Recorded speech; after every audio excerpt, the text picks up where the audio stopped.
If you are new to web development, you will find a lot of frameworks out there called JavaScript frameworks. They're very advanced frameworks like React, Vue, Angular, Svelte, and so on. If you take a simple React component, it will look like this. So in this, we have so many things to talk about and learn about. So we can see the basic HTML written here, but this is entirely wrapped up into a JavaScript function. This is called the JSX syntax. JSX means JavaScript syntax extension. Along with JavaScript, there is something called TypeScript. JavaScript doesn't have any data types. TypeScript is an extension of JavaScript, which has data types in it. That is to avoid developer mistakes. So we'll go in depth into TypeScript also later. If you look at JavaScript, JavaScript has so many flavors.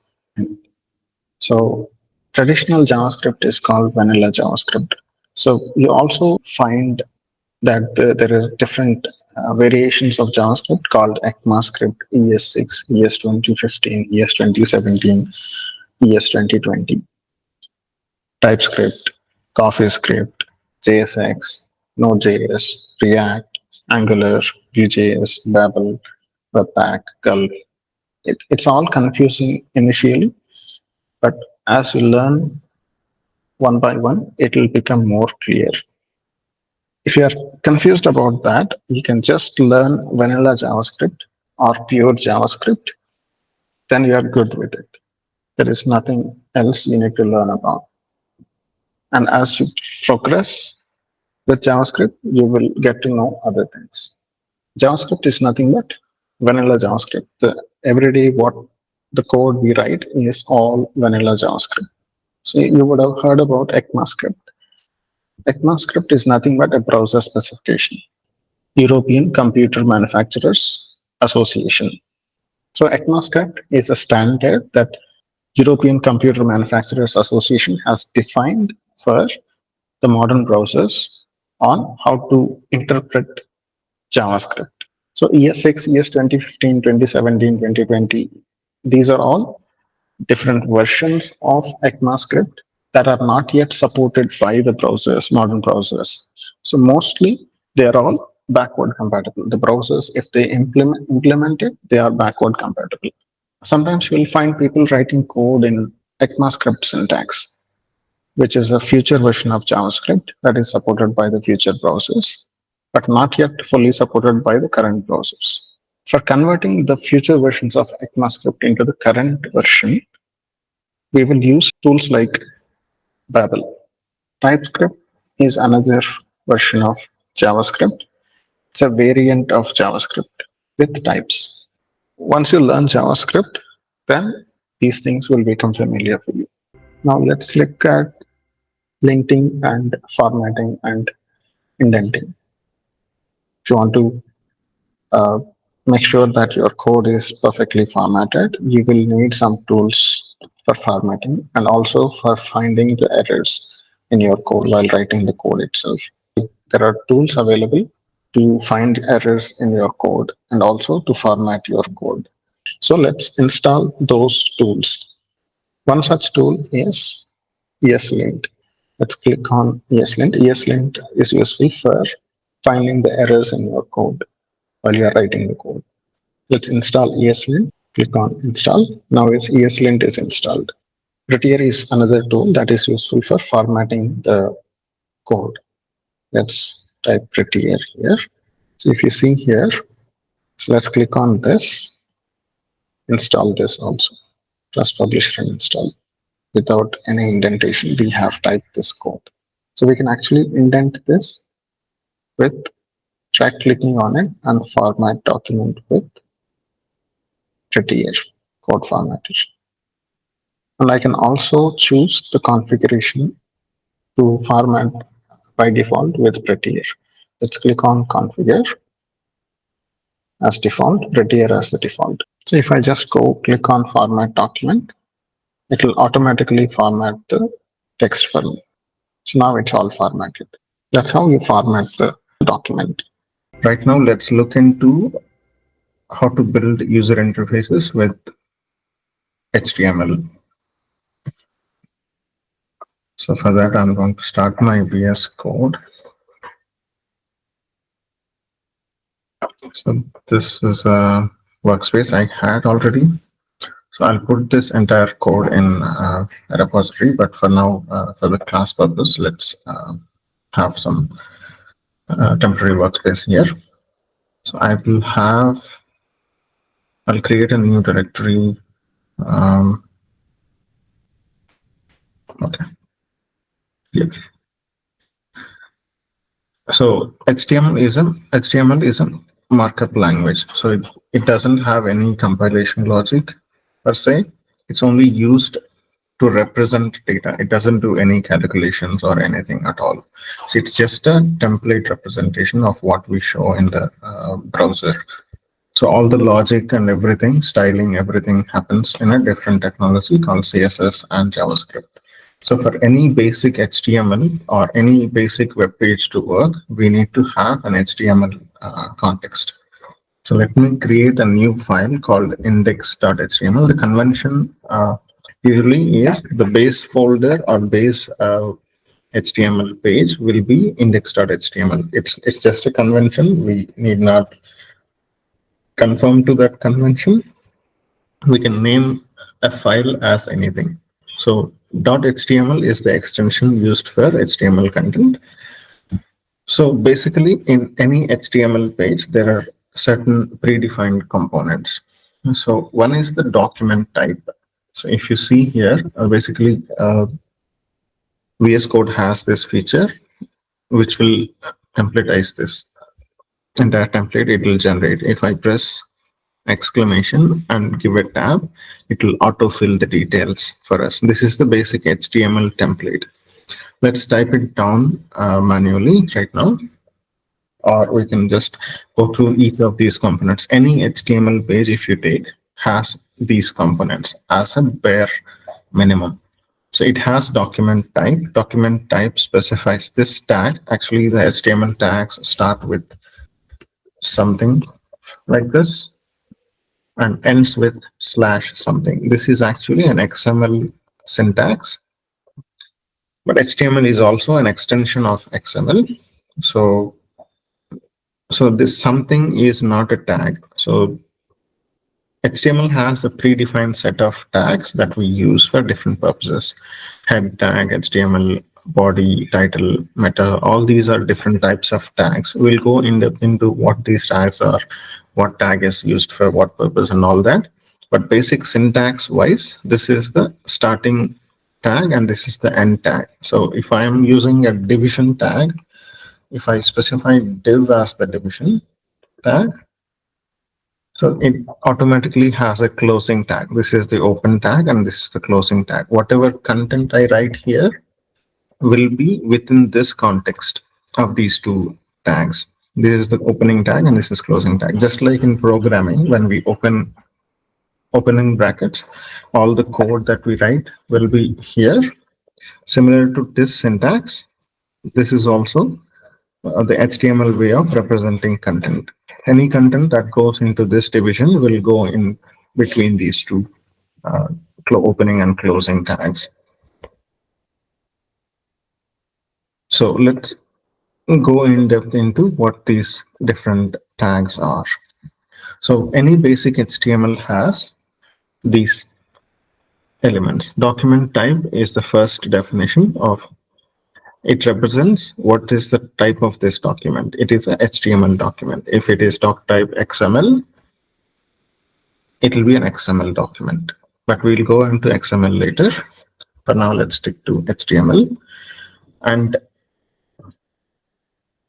we will have a new file for us. So first thing is doc type HTML. So any HTML page also starts with HTML as the starting tag. All the HTML content should be wrapped inside this HTML opening and closing tags. And inside HTML, there are two elements, basic elements, which is head, which represents the metadata, and another element called body. So the body element will contain the actual content of the web page, and a head element will have the metadata of the page. Let's say a title of the web page. So how does that title represented gets represented? Let's see. Let's open this file a.html in a browser. Okay, I will right click on this and open with Google Chrome. This actually has nothing. If I right click and inspect on the browser, it has basically three elements here: HTML, doc type, HTML, head, body. So let's edit the HTML to have inside the head the metadata information. If you see here, the title goes as a.html. So the browser title, the tab title is a.html because we haven't explicitly given any title to this page. Let's go change that. Let's give a title here. This is as my first HTML example. So this title, if I give in here and then go back and refresh, and if we can see here, this is my first HTML example. This title will come into the web page. So it's just that whatever we represent in HTML code, it's a markup that presents data rather than manipulates any data. Like in traditional programming, we manipulate data and do calculations and everything, whereas HTML is not a completely programmable language. It's just a markup language, which means it only helps us represent existing data rather than creating or fetching data. So for fetching data and all that, we will use JavaScript. And for styling purposes, we will use CSS. So now let's go to index.html, see what is meta. So this meta, there are certain metadata elements that we can present to the browser. This actually is read by the browser to interpret what kind of data that we are putting in the head and body section. So this UTF-8 is a encoding format. So characters, what type of characters, ABCDs, it's all letters or images, or what kind of data we are representing. Most of the times we will be using UTF-8. So this is the character set that will be used while interpreting the content of this HTML markup. And apart from that, we have some set of viewport configurations, device width and initial scale 1.0. This actually specifies the browser how to zoom in. Like if there is a initial scale to 2.0, it will zoom in the content twice. So we will stick to the conventions. We will keep these two as they are. So we actually don't need these two. We can skip that also. And title also is not compulsory. If you eliminate the head section, the browser will automatically add this head section for you. So by default configurations, it will add. So most of the times, the HTML tags that are here, meta tags, are all optional.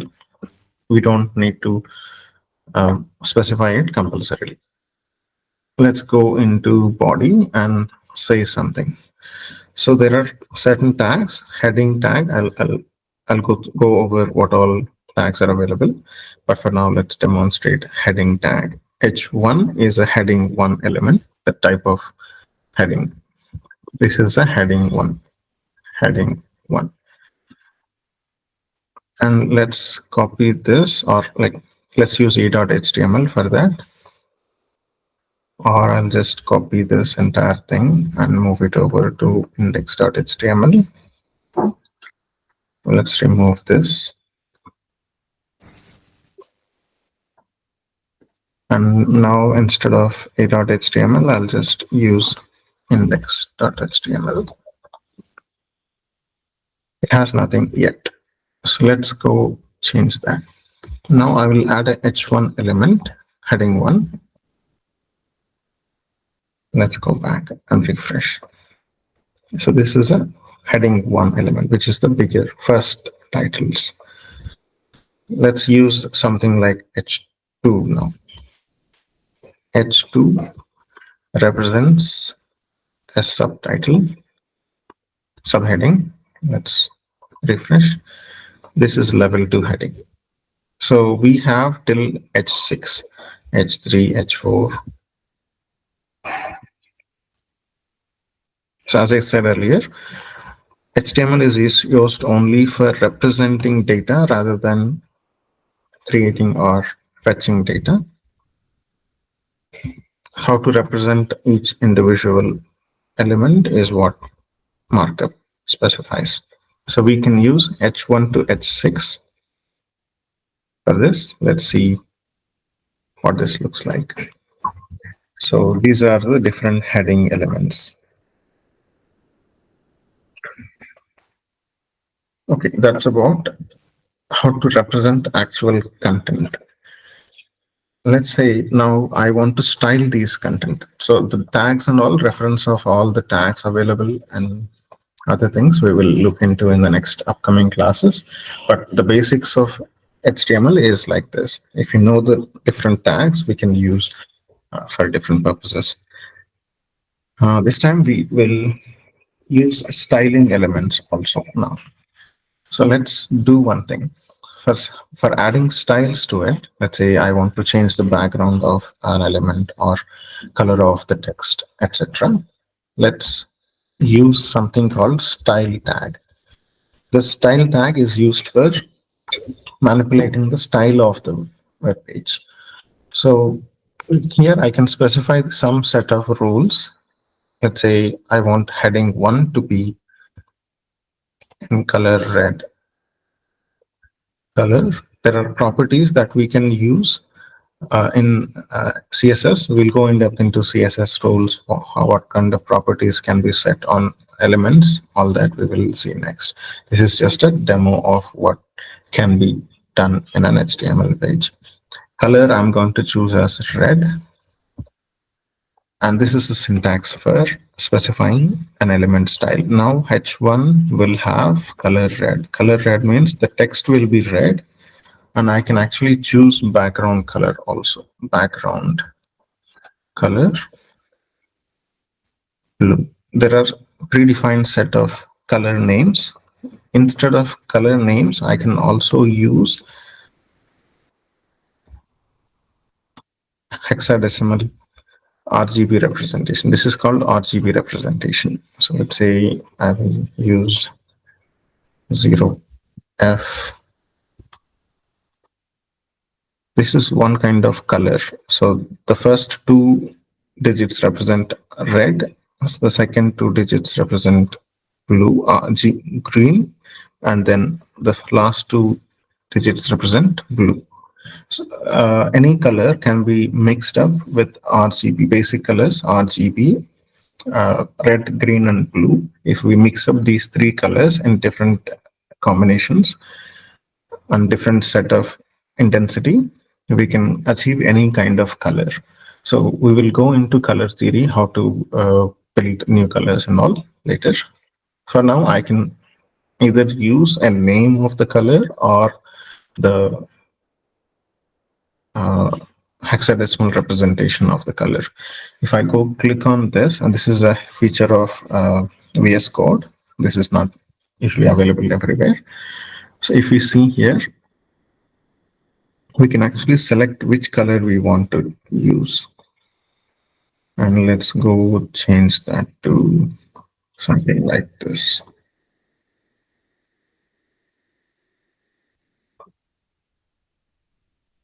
This is different ways of representing color. Let's use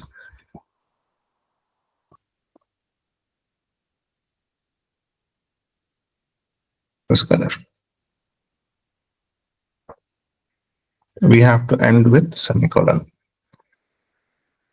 Let's now go back to the browser and refresh and see the color and background. So H1 element has a background of blue and the color that we specified. Let's inspect this element. So if we go here, if you expand this section, you have H1. So if I click on this element, we can also see the styles applied to this element.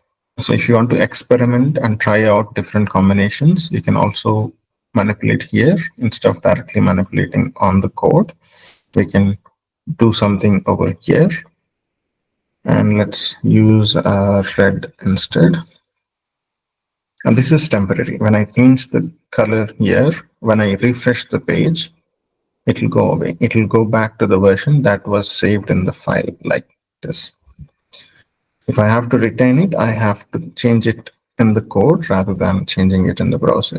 The browser manipulation is only temporary purpose for experimenting with various values. So this time I'm going to use color as yellow. So yellow, it shows yellow. So this is how we use a style in one format. So this is one way of specifying styles. So what if we have like hundreds of styling elements? We can't all fit into one single HTML. It will become huge. For that purpose, we can actually divide this styling into, segregate the styling elements into a separate file and include that styling element here. Let's create a new file called mystyles.css. Sorry, it's a CSS file. In this, I'm going to copy paste this style, and I'm going to import that here, just like we have imports in another languages. We can import external style sheets from here. This time, I'm going to use an element called link rel equals style sheet. This is predefined syntax. Source dot slash mystyle.css. And one more thing that we forgot to do is when I represented div opening and closing tags, if a tag does not have any children, we can actually close the tag with like this. This tag does not require a closing tag. So this actually means that it is self-closing. So there is no content within this opening and closing. Let's say just image is one of such element. Image does not have any content inside it. We can either use image opening and image closing tags like this, but it's no use. But image need not have a closing tag. It's a self-closing element. So we can use slash greater than self-close the element. If a link does not have a content, if there is content within these opening and closing tags, then only we need to have two separate tags like this. If it is self-closing, we can use something like this. Link this. This way it will self-close this tag. Let's remove this content. So now style I have included here. I don't need this style. So I can actually comment out this code like this. In HTML, we can comment out code like this. Exclamation, two hyphens, and then at the end of the comment, two hyphens, and then greater than symbol. This way it will completely remove this content, but this is still there, but it is commented out. HTML does not parse this content. It just ignores the content. So let's go back to the browser, refresh. If you see here, it's not included. MyStyle.css has not been included.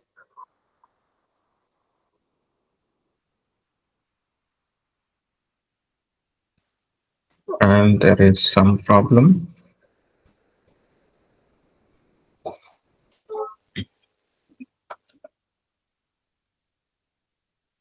Fine. I think this should be href. One second.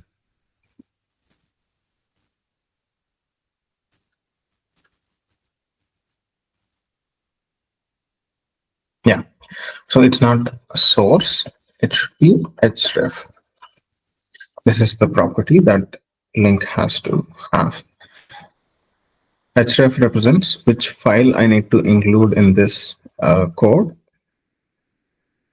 for this link. Let's go back and see the explanation of this.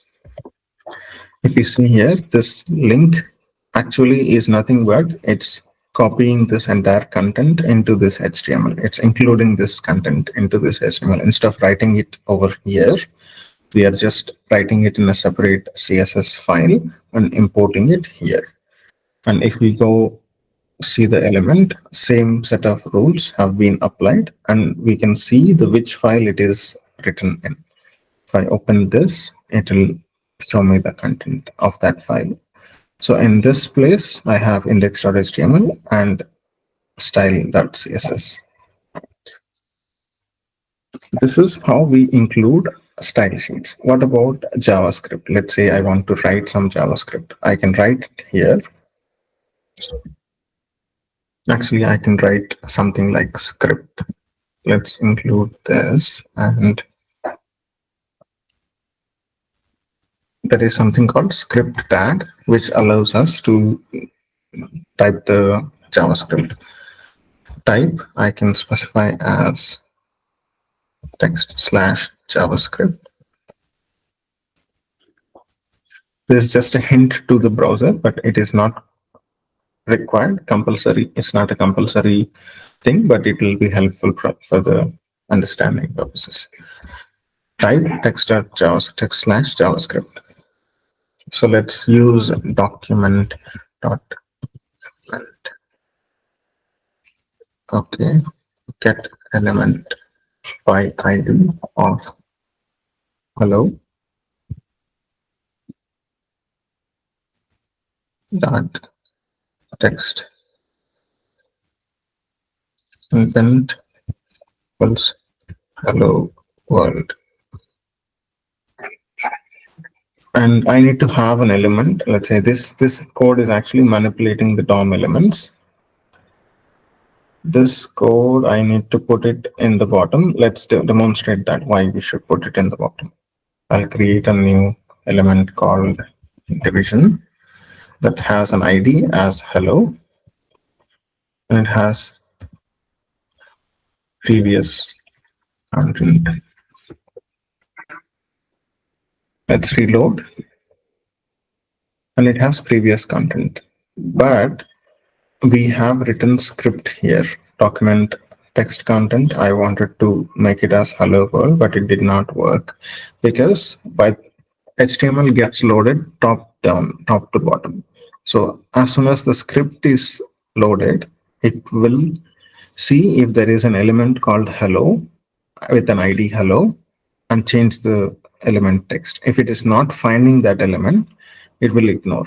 So by the time the script got loaded, this body has not got loaded. That's why the script is not seeing the body div element. So for that, what we should do is we will put this script at the end of the body so that all the elements are loaded. At the end of the loading cycle, the script, as soon as the browser sees the script, it will execute that script. Let's reload this. Now it has changed the content to hello world because div got loaded by the time script got loaded. So it all comes down to top to bottom loading of the content. This is how we write a script. So even this we can have in a separate file. So let's have one more file.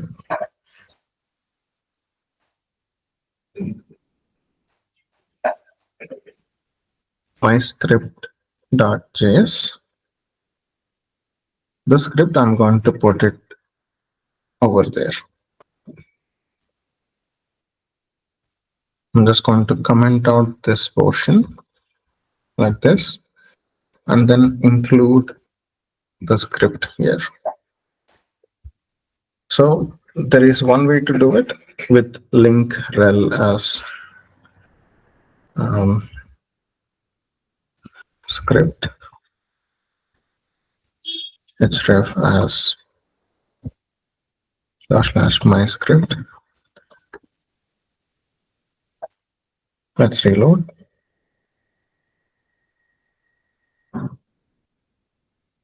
I think it should be JavaScript.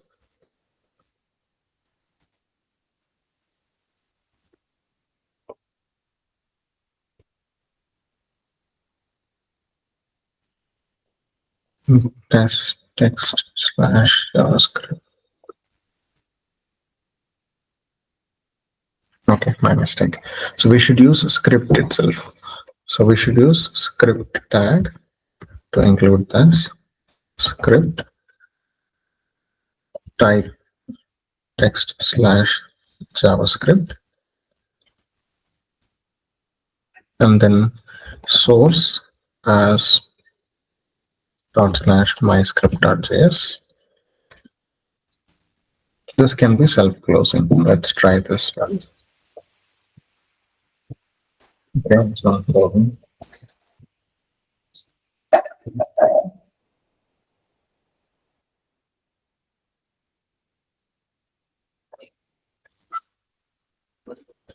I think it should be href.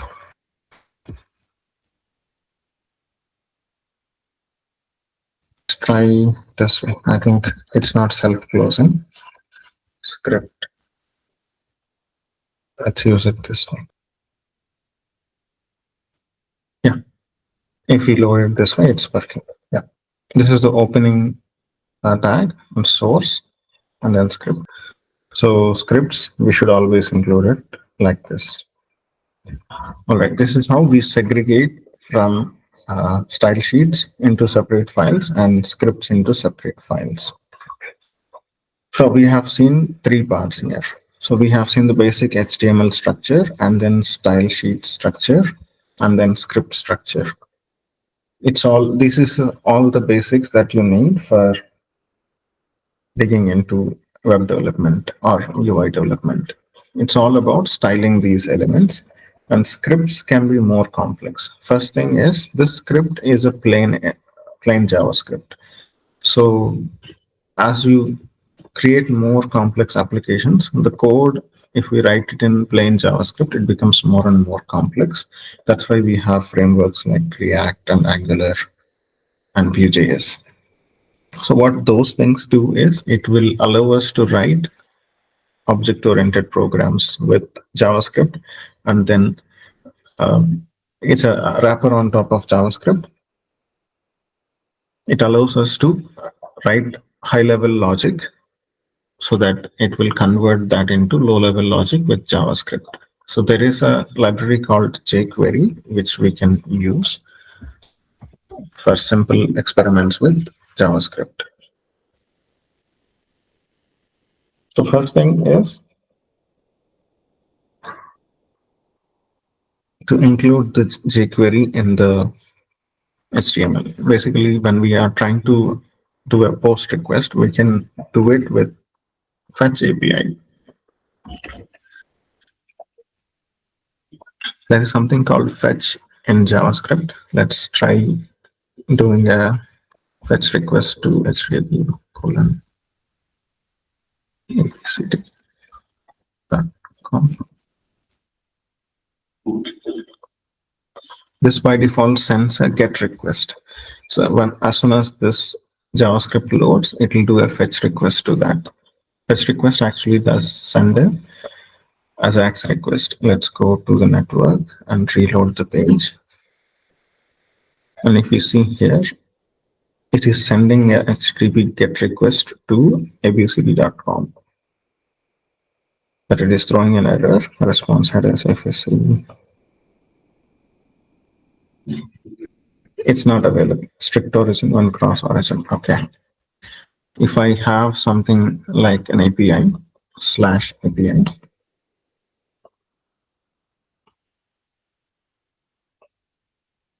it's trying to send the request, but it is failing because server is not available and we haven't specified any server.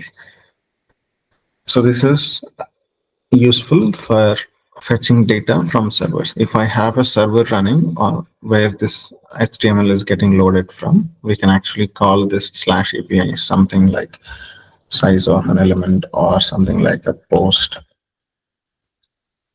data, something like that.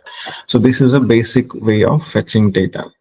So there are advanced features of fetch which we can use like options here. Options as method as post, something like this. Let's try running this, and it's trying to. We'll look into that post request later, how to use fetch API, and also we will go into jQuery next, how to use jQuery to actually fetch the contents. This is a jQuery way of getting the content from a remote server. Okay. We looked into the basics of HTML, a basic structure of HTML like this, and we had included JavaScript also into this HTML. Like we had like two different ways of including JavaScript. One is plain mode like this, source as myscript.js, and there is another way, like dividing into modules and loading these modules as type module. So for simplicity, we'll just use this approach. Later, we will divide the code into modules. So for now, I'll just write a simple script.js stuff. This I'll create a new script. So this time, I'm going to write some simple code for demonstrating the objects. So in this lesson, we will look at objects in JavaScript. Then we will, so there are basic concepts like data types and functions. We will visit that after we visit the objects. So JavaScript is an object first language. So we'll take a look at objects and then we will look into the functions and variables. So, so how do I define an object? It's like similar to our real world objects. Let's say I will have an object called box. So basically I need a variable to hold that object. There are different ways to define an object. Let's define it in one way. So there is a keyword called const. Const means it's a constant. So let's say I have a box object, my box. I'm storing the box object in my box variable. So this variable is a constant. So the way to declare this is to create an object like this. What this actually means is it's an empty object. If I already have included this. So let's start a live server. So I have actually installed a live server in my VS Code. If you see here, this allows us to load this HTML and JavaScript within our local server. So to start the live server, I will have to go to here and click on the live server, go live. So this will open the browser and serves me the current index.html right now. So if I'm in this folder, it will open the server in that folder. So this is the local server is listening on 5500 port. I have a sample script here. I go inspect. So let's dock it to the bottom. So this is where we won't be dealing with the HTML today. So mostly we will be handling JavaScript in the console here. Let's clear this. So in this script, as I've included this script, let's go write something here. So my box is defined here. How do I access this? This is actually an empty object. So how do I define an object is with opening bracket and closing bracket. I can put properties in the object. Let's say name of this object is my box. This is one property. So the convention, so the let's say I will have another property as color as gray.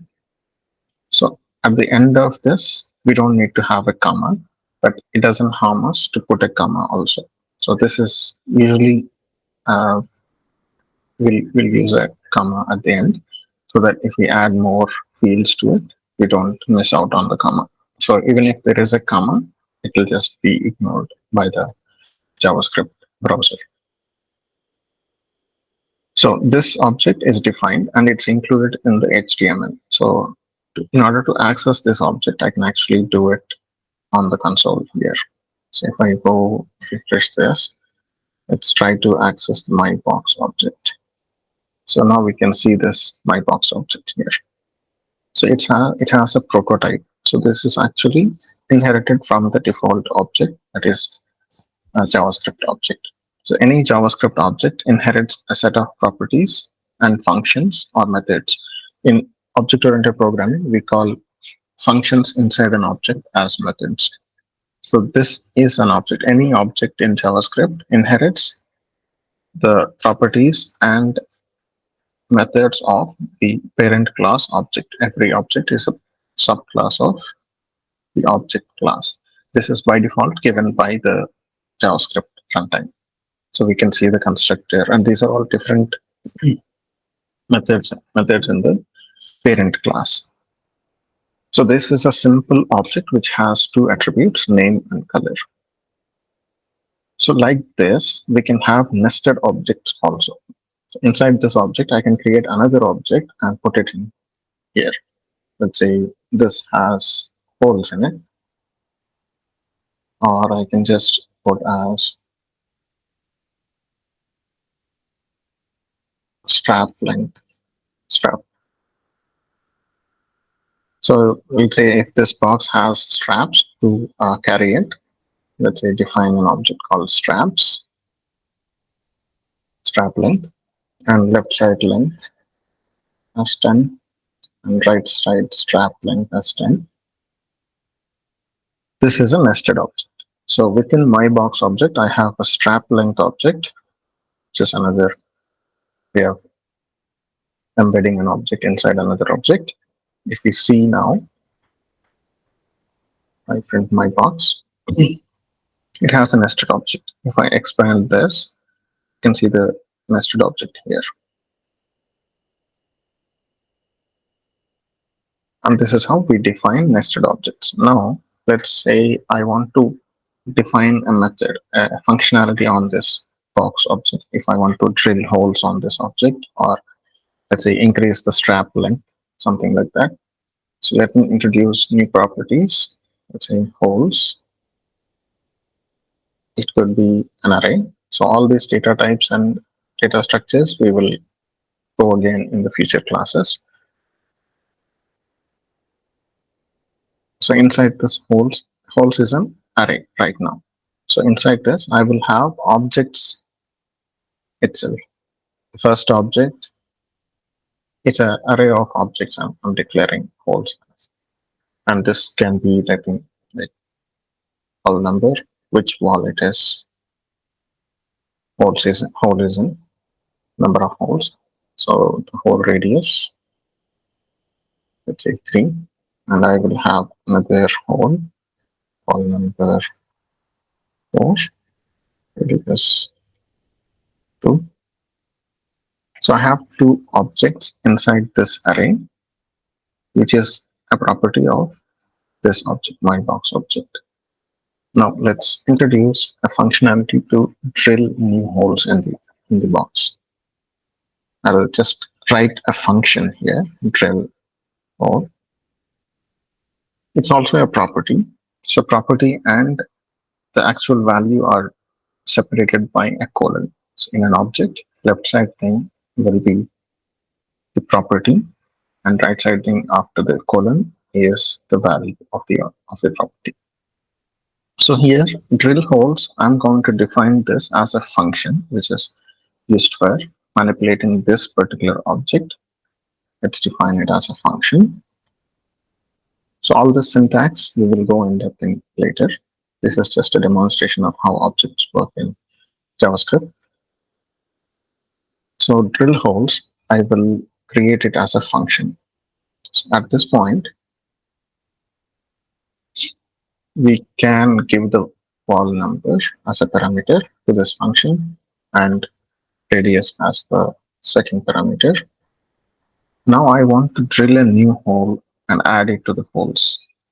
So let's just say here, I will just add a new hole object, wall number as wall number that is passed from the parameters. Let's use radius as radius. This is an object. We have constructed a radius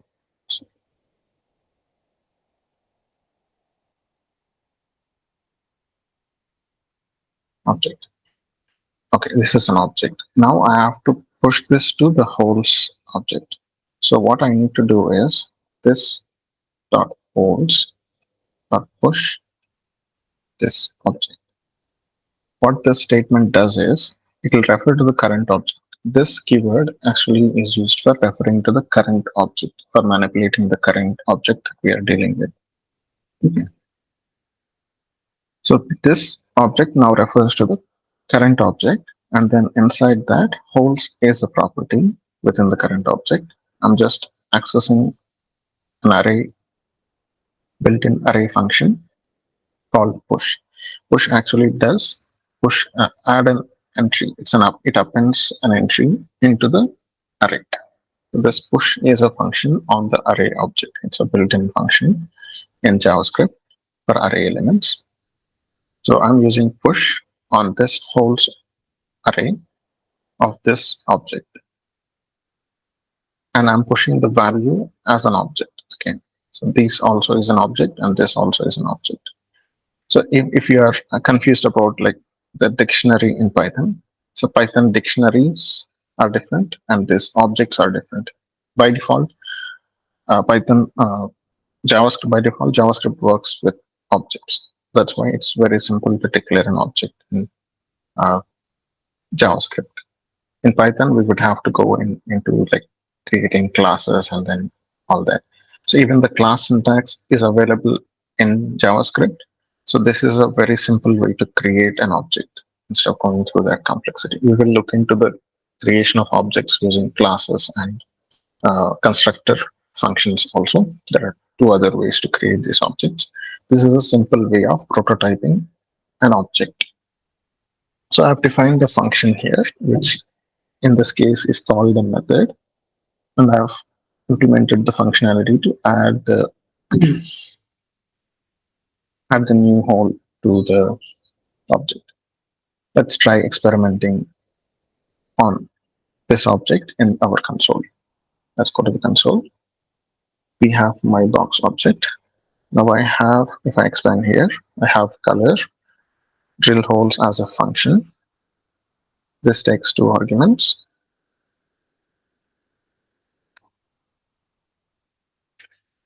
And we have constructor. These are all inherited properties from the object parent class. So we have holes array, which has 2 elements in it, and strap length. So let's call a function called drill hole on this object. Now let's do my box dot drill hole. This time I'm going to introduce a hole on wall 3 with a radius of 4. Now let's print the my box object and see what happened. Expand. You see holes. It now has 3 elements in it. Length is 3. The old object previously it had 2 holes. Now, as we pushed a new object into this, and this is the last object that was pushed. So this is what we did here, and this is how we manipulate the object. And let's call another function strap length. This is how we manipulate objects. It's fine. Another example we can add as define another function So this time I'm going to add another function in a different way. Strap, new strap line. So one way to define a function or method is like this. And this way I can actually define left, not right. This is also a function declaration. So what this actually means is, this actually means like this. It's same as defining like this. So instead of defining in this format, I can use the name itself. By default, the name will be used as, name of the function will be used as the attribute. So now drill hole is a function, even new strap length is a function. So this gets to this dot strap length. So this time I'm going to access a nested object here. Strap length is an object. So how do I access a nested object? Is through another dot notation. If you see left, assign the left property. And the convention is to end statements with semicolons. It's not strictly necessary, but some linting tools allow restrictors to put semicolons. So it's always better to use semicolons. It's up to you whether you use semicolons or not. So I'm going to define or change the right strap length also to the new property value. And this is second way of defining a function or method.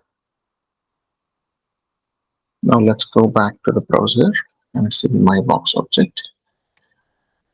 It has all these properties. Drill holes is a function and new strap length is also a function. The name of the function is by default assigned to the attribute. Let's call mybox dot strap length. Sorry, nice. New strap length. Sorry, new strap length box.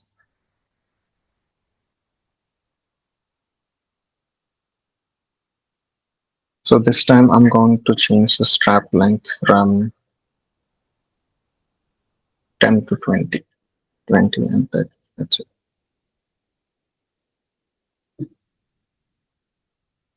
New strap length is not a function.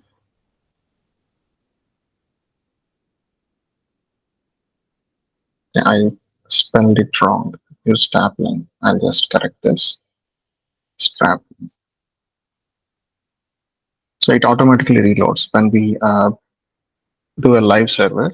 Whenever we change some code, it will automatically reloads the browser. iBox.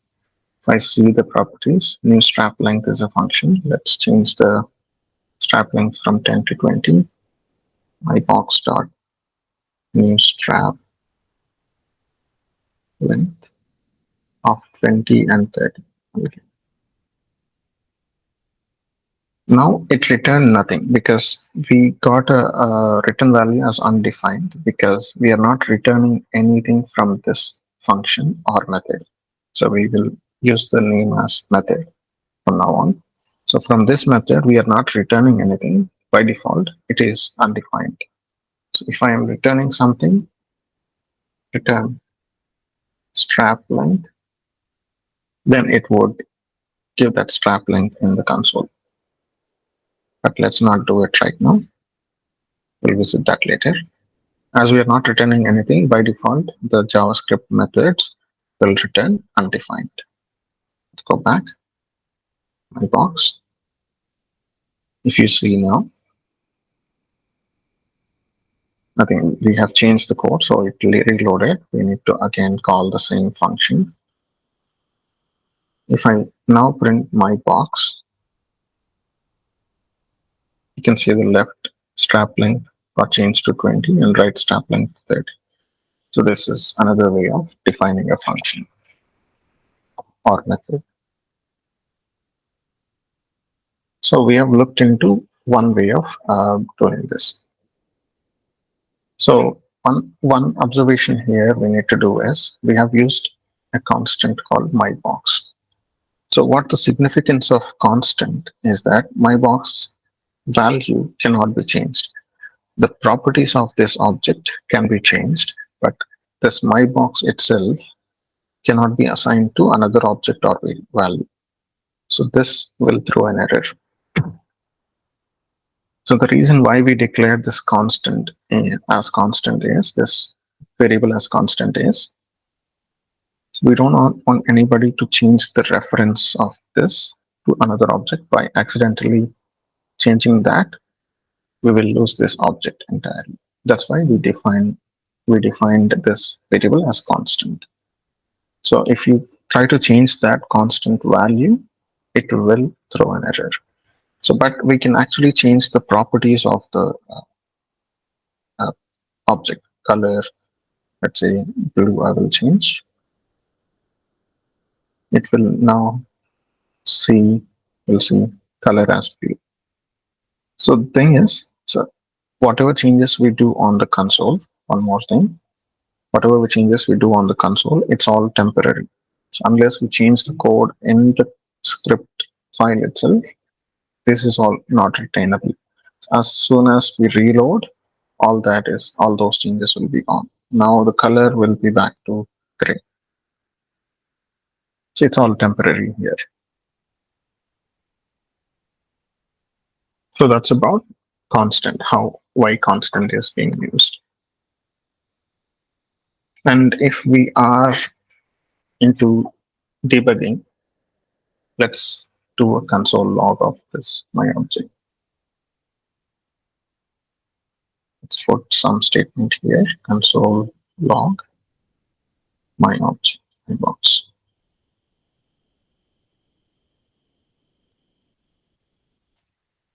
Reload, and it by default prints this object. So if we have multiple objects in our code, by printing this, we won't know which object is what.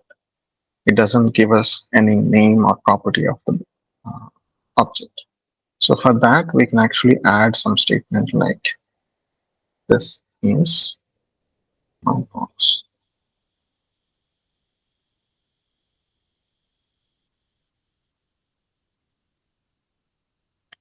If you give us a string here and the second argument as the object for the console log function, it will give us like this, the text of it, and then separated by a space, and then the object value. So by default, the object deconstruction happens here and displays the entire object like this. And there is a better way also. Even without having this statement, I can have something like this. Wrap this object into another object again, console log my box. If I do log like this, so this prints it as an object again. So object property by default, it is taking my box. Just like the function we defined here, by default, the values function name itself is being used as the property, if you see here. So this function name itself is used as the property name. Similarly, this my box variable name itself is being used as the key of the property, key of the attribute, my box. This is another way of printing the objects on the console.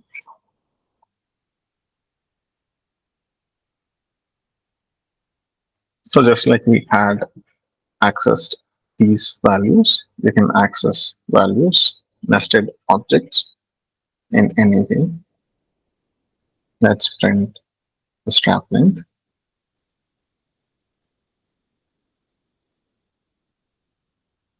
As my box dot strap dot left. Nested objects can be referred with dot notations. We can have a number of nested objects. We can all refer to them as dots.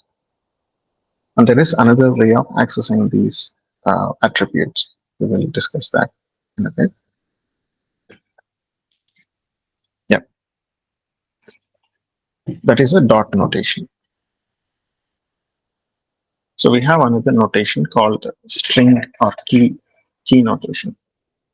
We'll look into that now. Let's say I have another property. I'll add another property, volume as 30.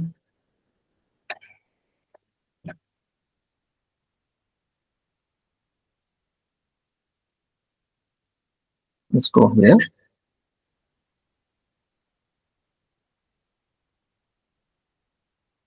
I can access it with dot notation, and I also can access it with key notation like this.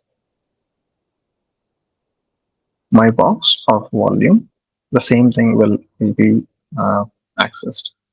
So the reason why we use this notation is if I have a property, let's say a variable as a property as a variable. Let's say I have let property name as volume.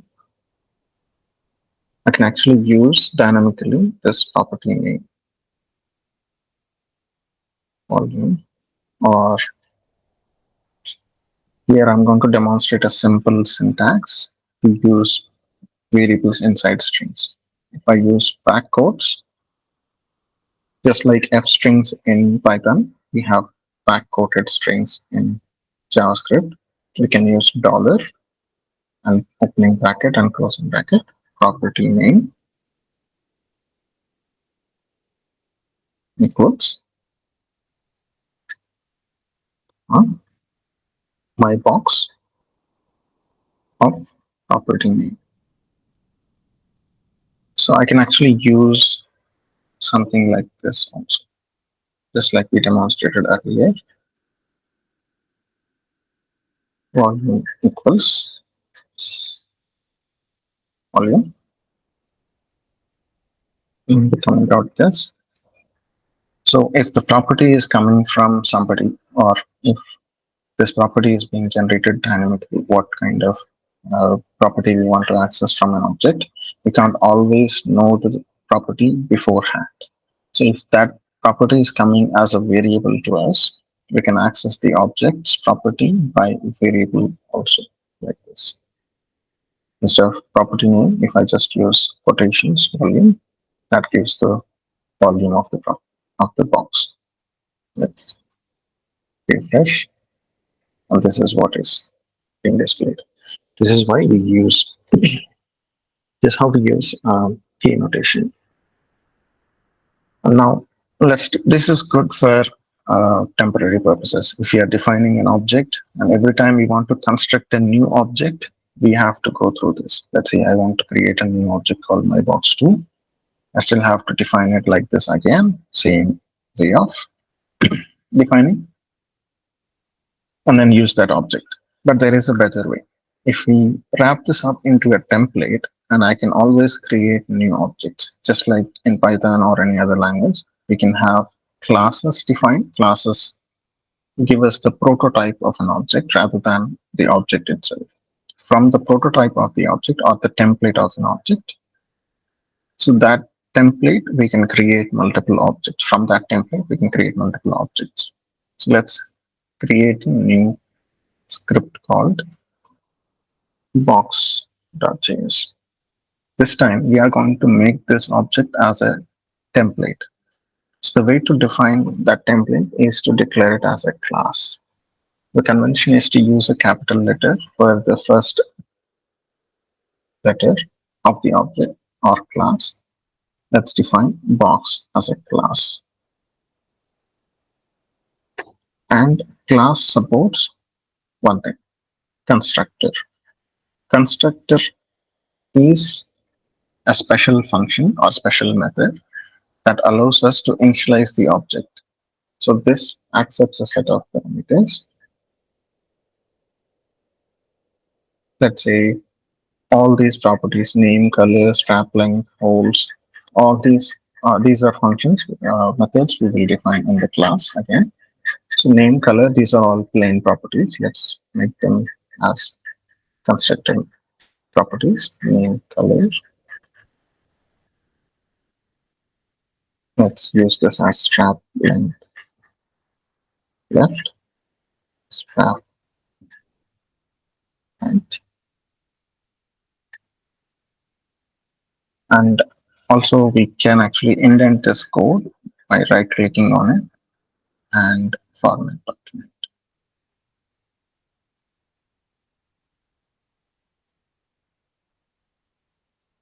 Strapline. Will not use holes this time.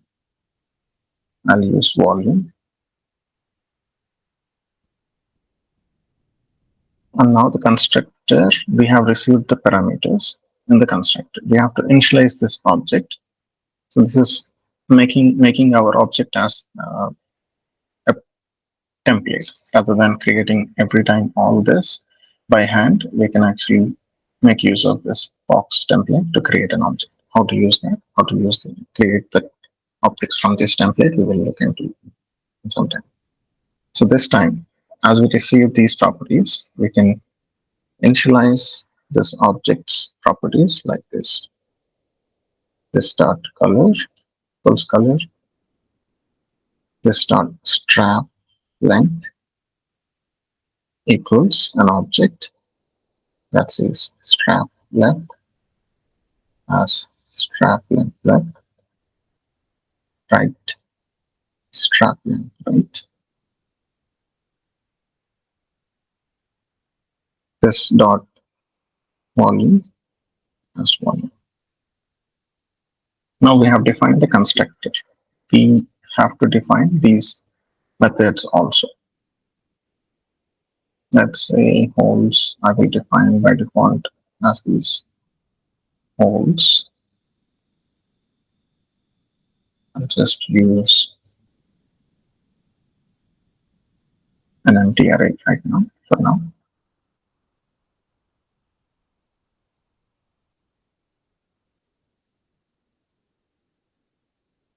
Okay, this is the constructor that will this dot holes.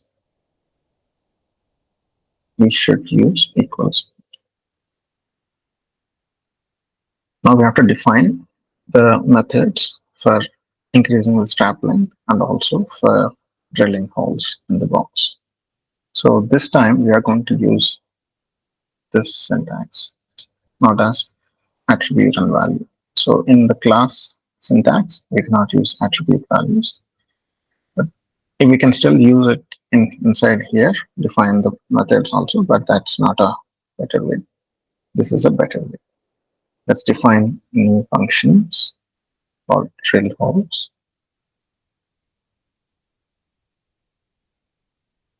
Call number and radius. This dot holes dot append or push. Call number, comma, radius. So this time I'm not going to use it like this, wall number colon wall number. It's similar to this. Even if I'm using like this, it's the same thing as using like this.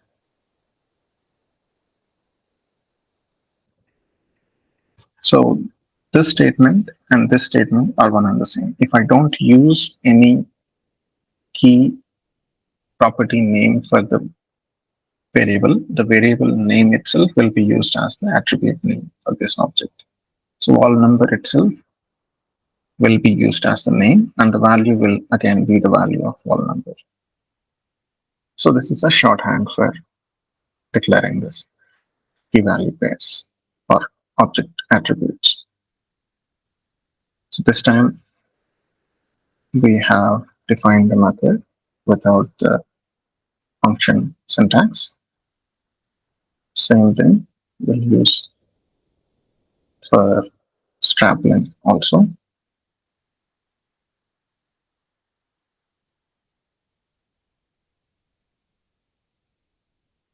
And just this dot strap length. Okay, I have made a mistake. Strap length. Yeah. Now if I right click and format document, it indents it. Now that we have the box class, we can actually construct an object of box by just passing name, color, strap length, left and right, and volume like this. So let's create a new object. Let's use this object. Okay. First thing, we will export this module box object from this module. Let's use modules, JavaScript modules. It's better to use modules when we are using classes. So the way to export this is export default box. This box object, box template, box class is being exposed from this JavaScript module. And now in the script module, I'm going to import that. Import box from script.js. No, sorry, not this script.js, box.js. Box.js. Import box from box.js. So this box I'm going to use at the end. New box, const new box equals new box of name as my new box. And the order matters. The color, let's say I'll use black. Strap length, strap right one. Strap length is, let's say 10, 10, and then 40. This way I can construct a new object. Any number of objects I can create without going through this syntax every time. This kind of bloating of code need not be done. And we have made this entire thing into an object constructed, and then using that class to initialize multiple objects. New box 2. This time I'm going to initialize as blue until 60. Now let's print console log new box.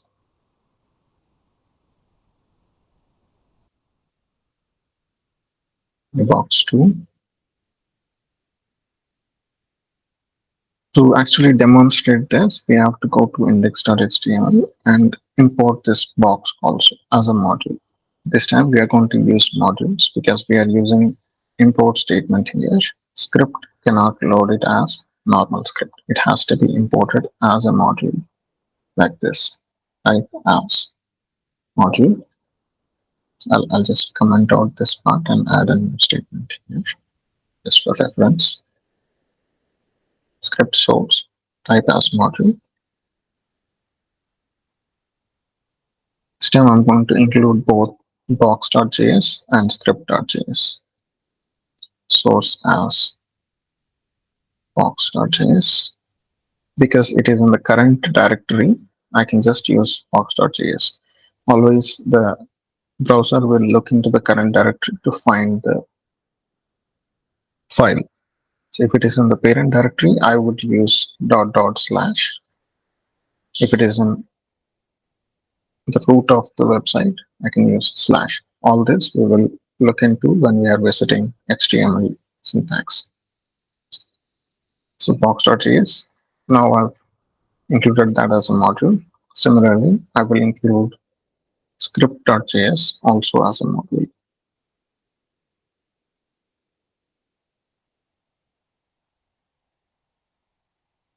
Now let's go to the browser, reload.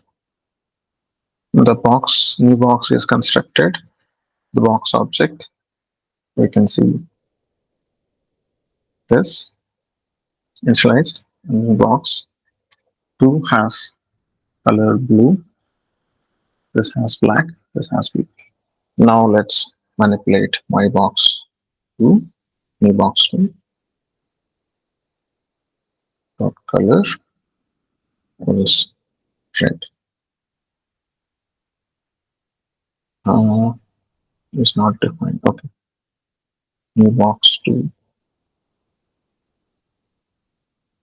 Oh, because I cannot access the objects within script.js within the file. So if I'm importing it as module, I cannot access this object. These objects I cannot access from the script, which is a module. So if I import it as a module, all the internal objects will not be available to my console. So it's a security tightening. We don't, if I don't need to expose the internal details of the functionality of code, I will use modules, and classes are a best way to abstract away the details. And this way, we cannot basically create new constructor here. Here I cannot actually use my box or new box 3. I cannot usually use new box.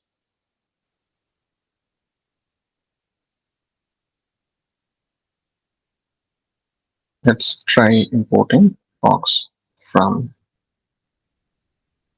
box.js.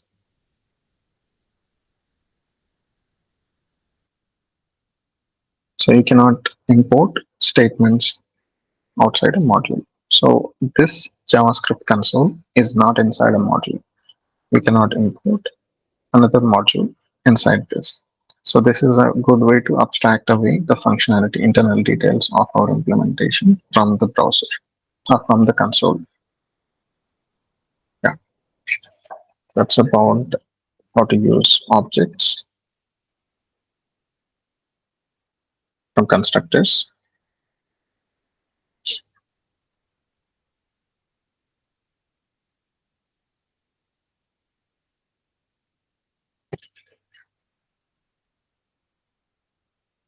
Let's look into the global objects. So there is something called date in JavaScript. If you want to refer to JavaScript and all the details of it, you can go to MDN, Mozilla Web Docs. You can go to the references, JavaScript references. All the details will be there. If you want to search for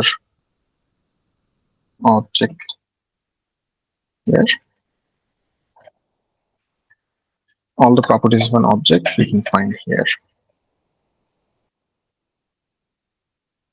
How to access object default properties and methods we can refer here. And there is something called standard built-in objects.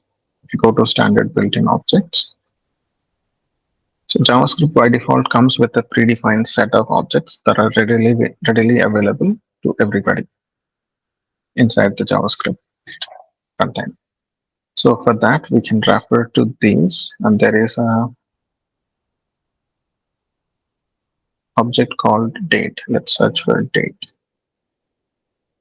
So date is a predefined object which allows us to get the current date or manipulate date entries.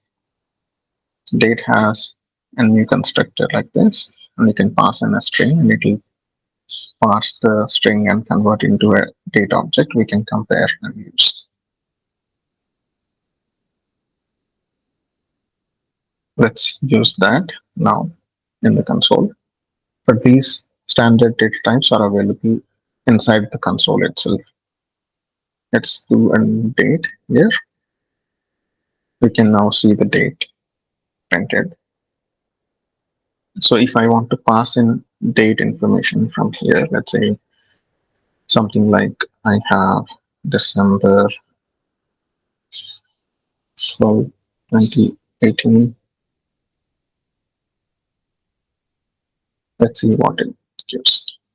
It constructed from the string representation. It has constructed an object, date object, which has this. So if I store this value in a constant, let's say let my date dot PC date.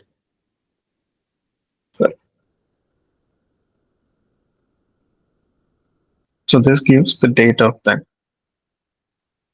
UTC date. UTC actually means Greenwich time. Let's say if I want to use some properties that are there in the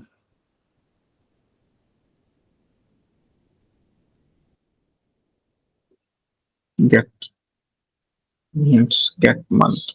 We'll just use get from here. My date dot get month. Okay, the month starts with 0.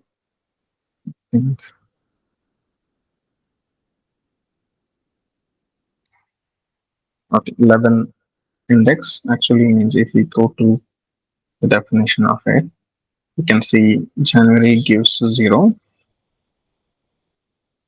So the month numbers will start from 0. So if I just print the date directly out here, my date, it will just print the correct month. But when I'm getting the month, it will give one less than the month, which is because the index starts with 0, January is given 0. So this is a way to access predefined objects inside the JavaScript runtime. We can make use of this data object and try to create a new function. So let's do that as a background thing, and we'll visit that code tomorrow, how to manipulate data objects and how to calculate what's the time elapsed between December of last month, last year to current date. What's the time elapsed, and put some logic around the expiry of something like that. We'll visit that tomorrow. So that's about the basic use of objects and prototypes. So as a summary, we have looked into defining objects like this, defining objects in the class syntax. There is another way of defining classes, defining objects that we will look into tomorrow. So in our previous class, we have looked into objects in uh, JavaScript. So in this class, we will dig into objects, extension of objects, and inheritance of objects. So we have covered basic ways of creating objects, like this plain way of constructing an object and creating an object template with class prototypes. So this time we will look into one more approach for creating objects, but it is an old approach before the introduction of classes in JavaScript. So let's write that simple way of creating the objects. And then we will look into extending objects and inheritance. So in the back old days, we used to have functions that will create objects. Basically, these are called constructor functions. So I'm going to define a function that will create an object, box object.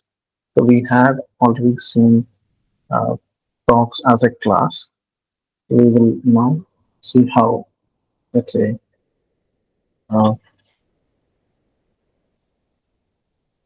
I'll just make this a backpack object. So this is a function that will create an object. So the way we had created objects is like this. We box, whereas box is a class. If you see here, this was the way we created objects. Now that we are going to use functions to create objects, this time it's going to accept parameters that will be useful for creating these objects. So let's say name, volume, and color, number of pockets in a bag. This is backpack object. Let's say strap length. Let's use this strap length. Right. Basically, this is, let's do the formatting. So this is a function. It doesn't have any body yet.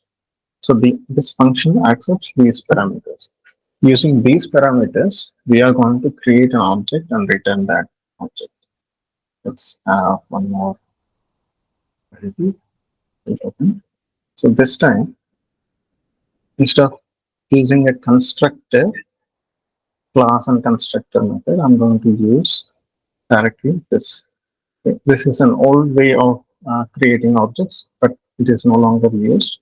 So if you encounter code that is looking like this, so that you will, this is to inform you to be able to understand the old code that was written. So if this is the only way in the back old days of JavaScript, this was the only way to create objects. And later we had uh, come up with the classes, new versions of JavaScript.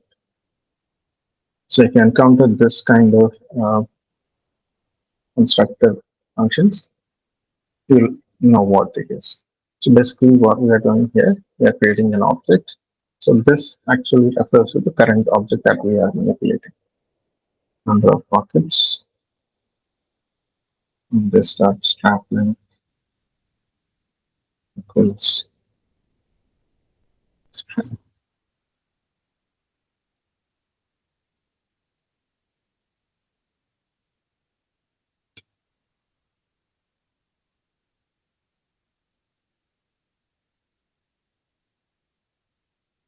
And have this lid open.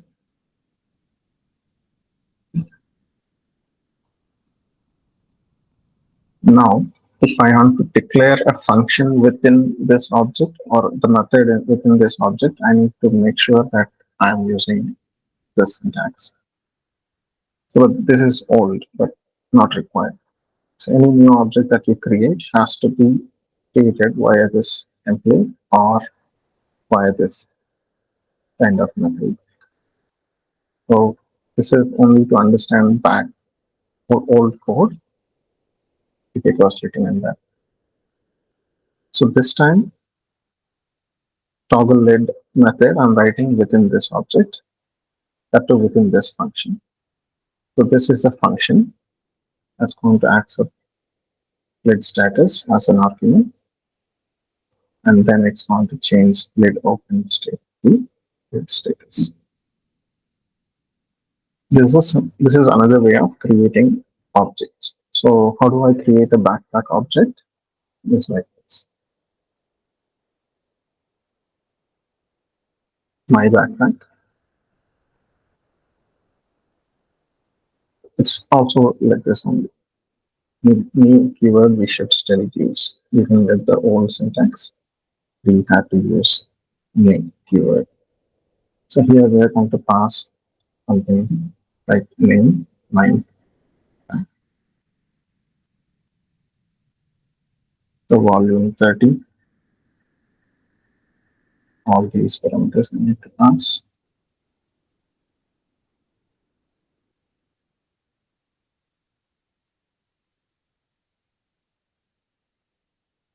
And color gray. Let's say I have 10 pockets in the bag. Strap length left is 20, right is 20, and lid open is false.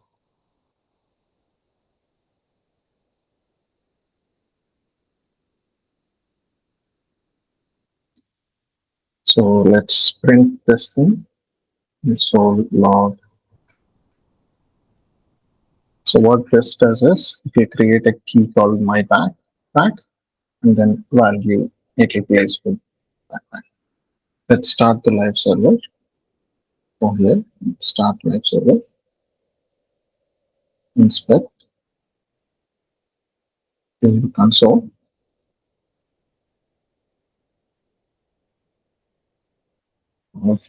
Let's reload. You see here, my backpack is a backpack object with all these properties. And so this is the final way or old way to create objects.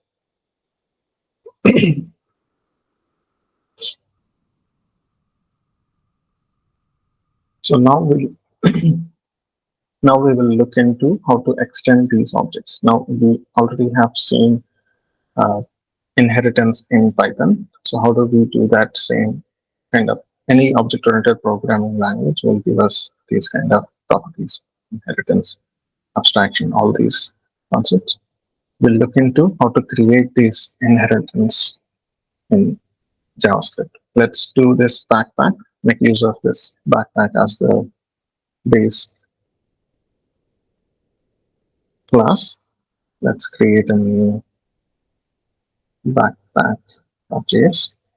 Let's move this box over here and change these properties to these. I'm just using quickly creating a backpack object template here. This one, name of this will be backpack. All this will change to this.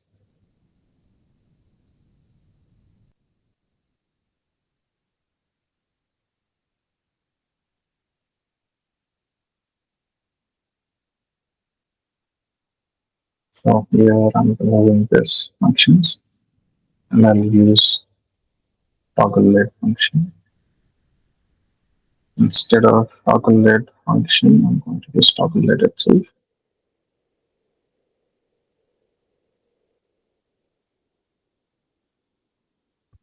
Okay, we created a backpack object here. We should export backpack here. Let's import backpack.js into index.html. We need box and backpack. And in script.js, I need to import backpack also. Let's remove this or comment out this for now. Import backpack from backpack.js. This new backpack I'm creating the same way of creating the create. So this time we are going to extend backpack into a separate object called, let's say, hiking backpack. So how do I define that? Yes, like this. So let's create another file, hiking backpack.js. Import backpack from backpack. So I'm going to extend this backpack to add new functionality into it. So I will define another class, say hiking backpack extends backpack. This is how I extend the functionality of an existing class or object. Like all the constructors, methods, everything will come inherited from the backpack, and extra functionality I can add it here. Same thing, I'm defining a constructor function, all the same properties.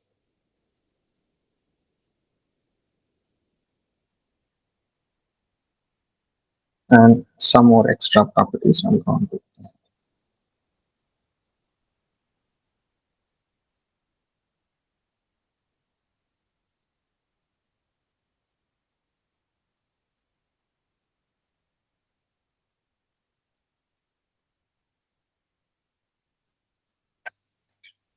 Yeah.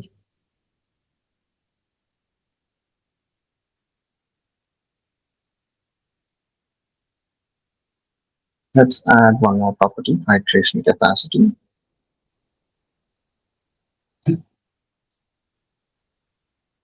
And inside this constructor, I need to construct an object of hiking backpack, but actually all this backpack properties also has to be in that object. So I will have to call a constructor here, super constructor. Super actually calls the parent class's constructor with all these properties I'm going to pass till here.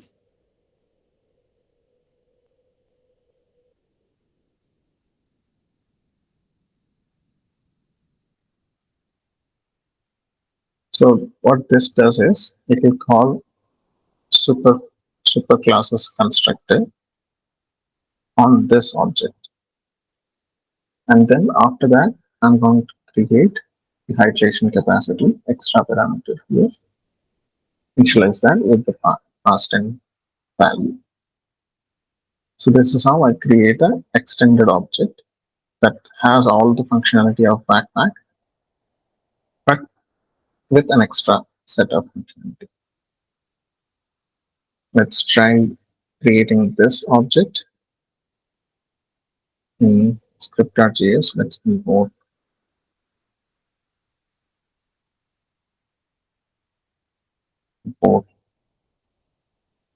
backpack from backpack.js.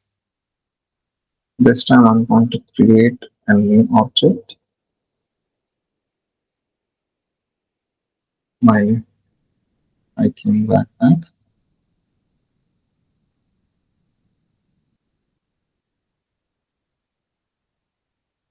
This time name of it changing. Hydration capacity I'm going to give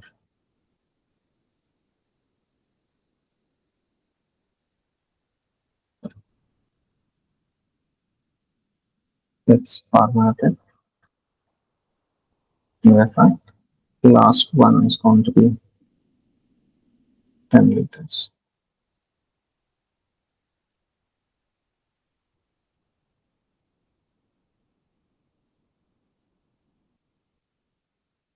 Or I just keep it as 10 number as a number. By default, we will consider that as liters. So this time I'm going to print my hiking backpack. Let's go to the browser, reload, and I think we should start the web server. It's running. Okay.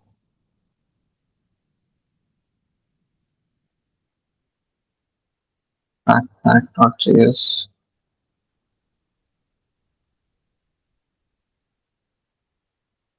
Okay, we forgot to add this .js here. In React and other frameworks, we don't need to add this .js extension, but in plain JavaScript, we will still need to add this .js extension while importing. So this time, reload. Okay. This time we haven't exported anything from hiking backpack. In order for us to use this class, we have to export this from here. So in order for us to have this import statement from here, we should export this from this file. So all, by default, all the variables and constructors, classes, everything will be internal to this particular file. If I want to use this, any variable or any class, any object, I need to export that from here so that some other script or module can import it. So the way to export it is export default hiking back. So this default keyword I will explain later. By default, this is the object that is going to get exported from this file is what this means. Hiking backpack, now I can import and use it in the script. Now we can see this reload. So hiking backpack, we have initialized. Let's call a function that is not declared in this lid open function. Let's call that.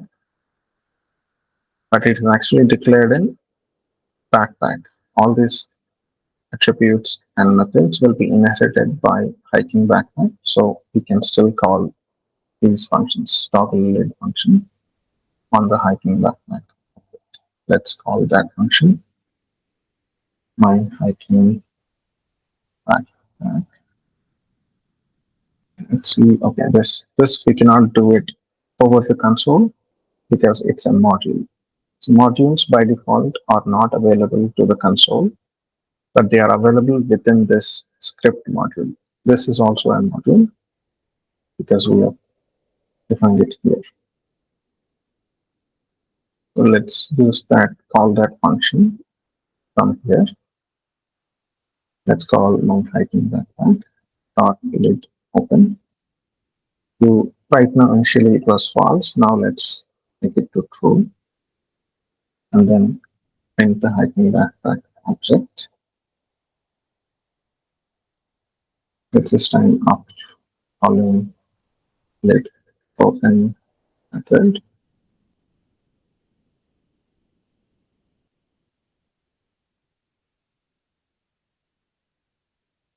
This is just let's reload. This now lit toggle lit. Sorry, I think it is toggle lit. This one toggle lit true. Let's reload. So after calling let open method earlier, it was let open status was 2. This time true. Okay, right. So mine hyphen background. Okay, wait. Okay, let's go in here. See what is happening. Let open status. We are initializing. The false should be false. From script.js. Let open should be false.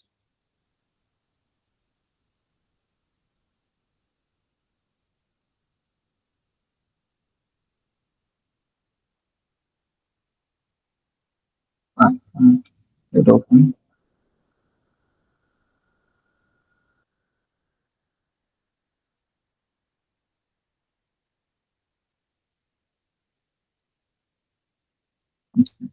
Here.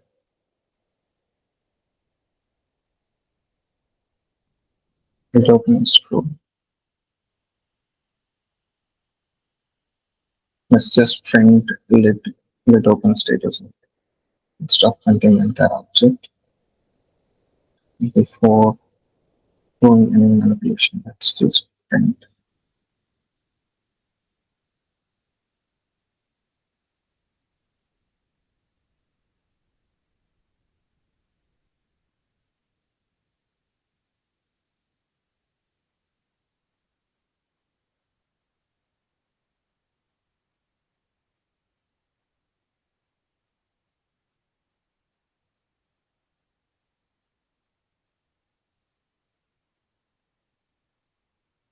Let open is false.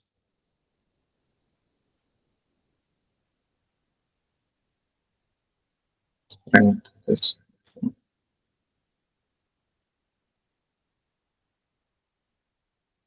But it is true. So the reason why it is happening is, so by the time this is printing this object, this module has already got executed. So all this has executed, and when we are printing this, it's actually printing the reference of the object. We'll discuss about the references and actual values of the objects in a later class. Basically, if we access this object at any point after toggle, if you are console logging, it will give us that the current object's reference.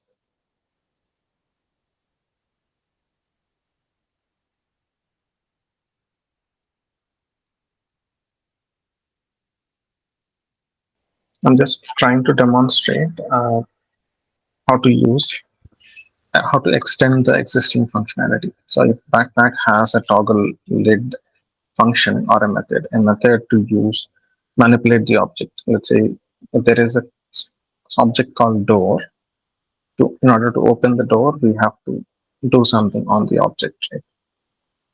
So it's just translating that into the programming world.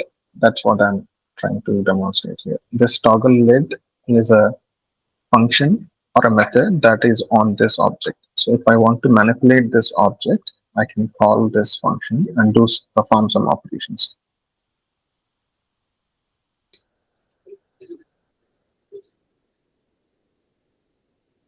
So lid open means like opening the carry bag.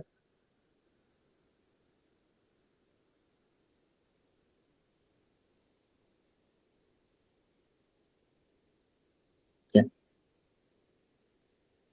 So the reason we did not get this, I think we'll figure this out now.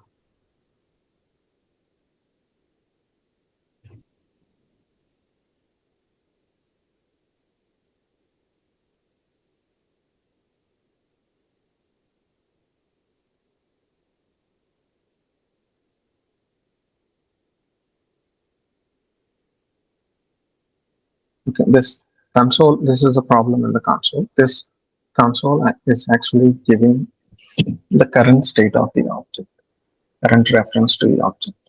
It's not actually referring to the previous state of the object. It was just giving a reference to the object. What's the current object it is.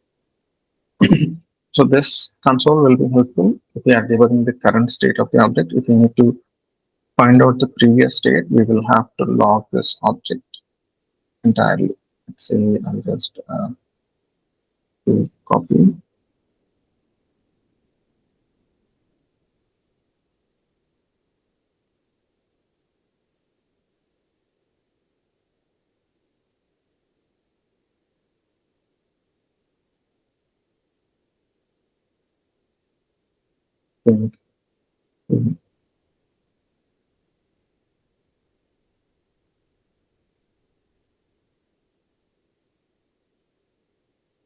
Use it like this.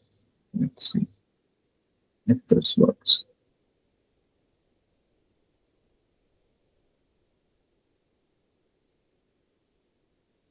Okay. This time it's little. So basically, what was happening earlier was when we used just the hiking backpack object, the console was actually putting a pointer here. So when we expanded it, the same object is being referred. After manipulating also, this object was also pointing to the same object.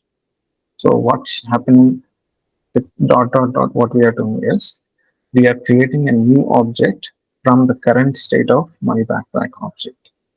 So this is a way to create a new object from existing objects.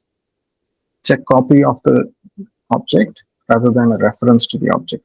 So when we tried without these, it was referring to the same object. So at this point, printed the reference to the object. When we did a toggle lid function on this object, it manipulated the same object, and I printed again, same reference. If I dereference it, that's when we clicked on this, it's dereferencing and reading from the memory. What's the current state of this object? So that's why we are seeing lid open as true in both the places, because the object reference did not change. The object itself properties got changed. So we are accessing this object through the reference. So in-memory copy of it had already changed. So we are just taking the object reference and dereferencing it when we are clicking on this. So when we did copy that object into a separate object, it became a completely different object. Now, this object and this object and this object will now be different. So all these details I will explain one more time, or when we are discussing about the difference between a copy and a reference. So what's happening here? We are copying this object's current state into a new object and printing it. And here also we are copying this object's current data into a new object and printing it. This time, at this point, it had the current information of the previous state of the object and the current state of the object, like this. We'll go in depth into these references at a later point. But this is just to demonstrate how to use extend how to extend the existing objects and create inherited objects. So all the properties that we have seen in Python, extending classes and objects, same kind of functionality is available in JavaScript as well. So along with this, so these are all custom objects that we created, right? But browser by default has a few set of uh, globally available objects. So those are documented in MDN docs. You see, let's see, date object. Date is a standard built-in object. Date has a certain set of functionalities. We can get the current date and all that. So similarly, we have so many different objects by default available from the browser. Let's say map is a object which we can use to do mathematical operations. It has specific methods. There is especially something called flow.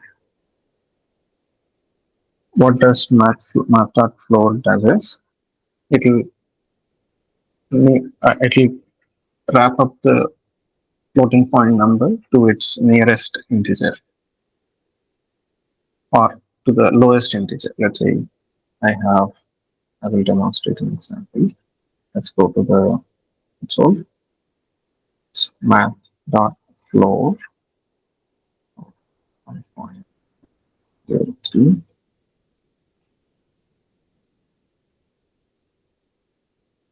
It will flow to 1. Let's just do 3. It will wrap to 1. Let's use, instead of floor, we will just do round, or I'll just do something like 5.3. Still, floor will floor it to 1.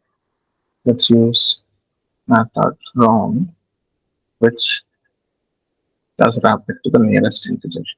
So 1.53 is more than half of 1.5. 1.5, it is rounded to 2 here.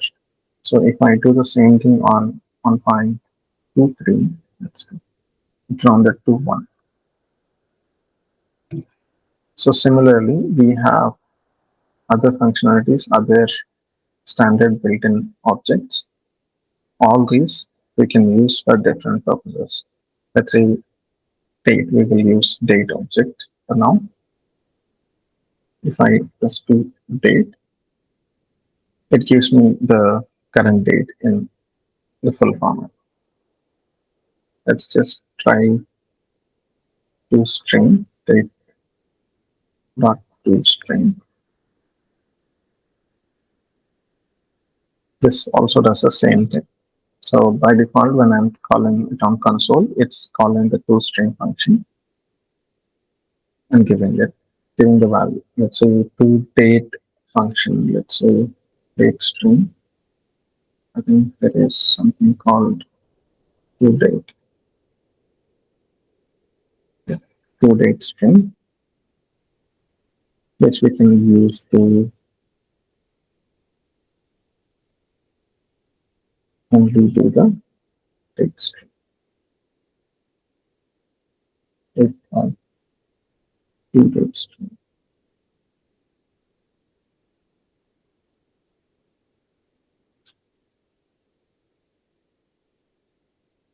Let's construct it like this.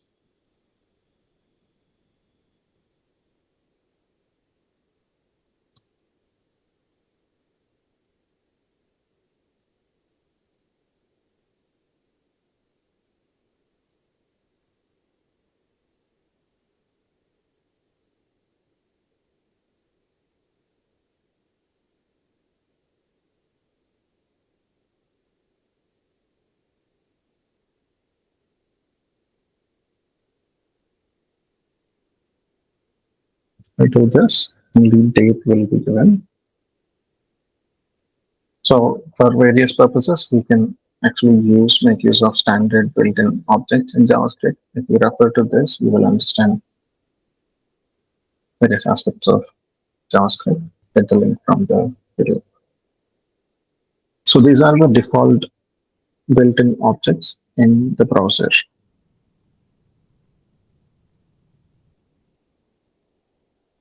So what we will discuss next is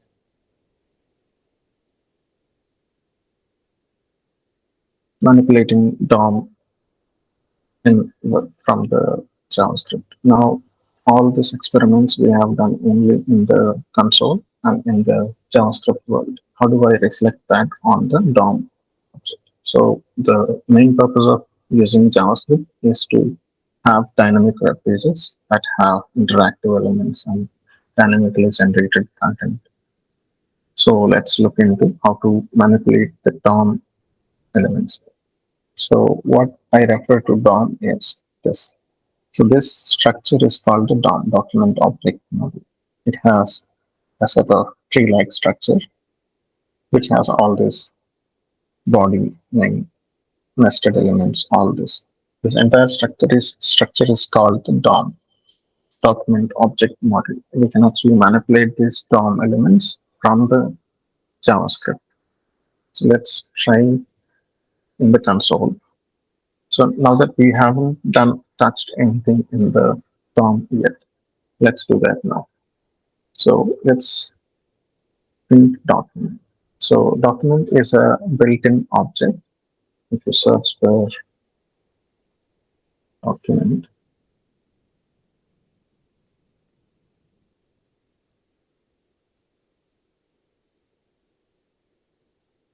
so this document object is the built-in object that is in the browser that refers to the current DOM structure. If you just print document, it gives you the entire structure of this document. What we have seen here, the entire thing is a JavaScript object. This document is a JavaScript object. If I want to refer to the head, I can actually refer to it like this, document.head. So it gives the head section of this. Similarly, document.body will give you the body section of the DOM object.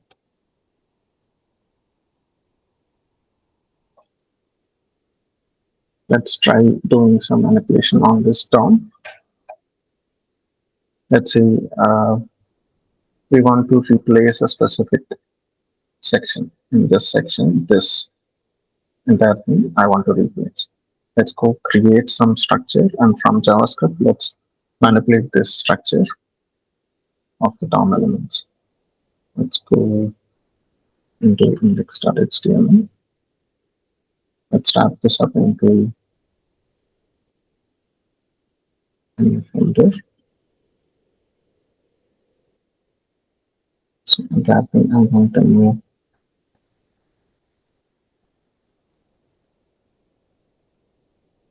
right. Now let's write one more file, index.html. This time, this data we will manipulate from JavaScript. I'll write simple JavaScript.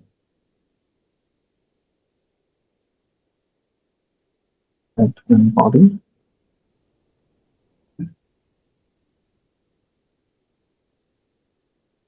Script I will import.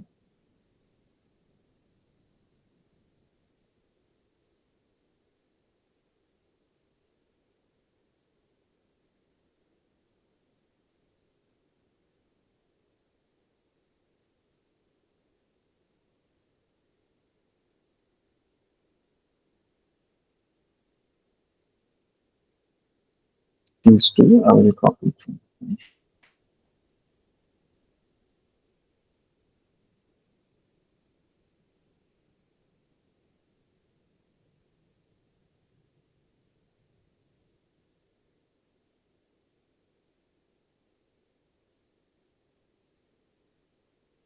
body, which has a main element. So all these tags we will discuss when we are talking about HTML.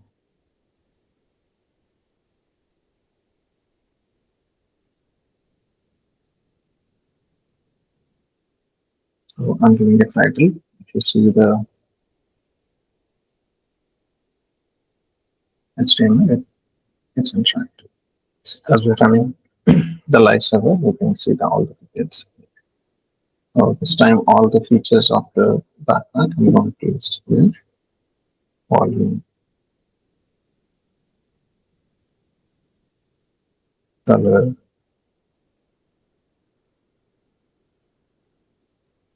age,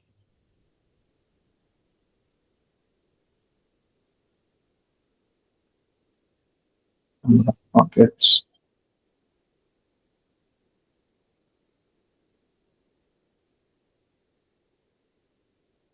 strap line, right strap line, and leave it open status.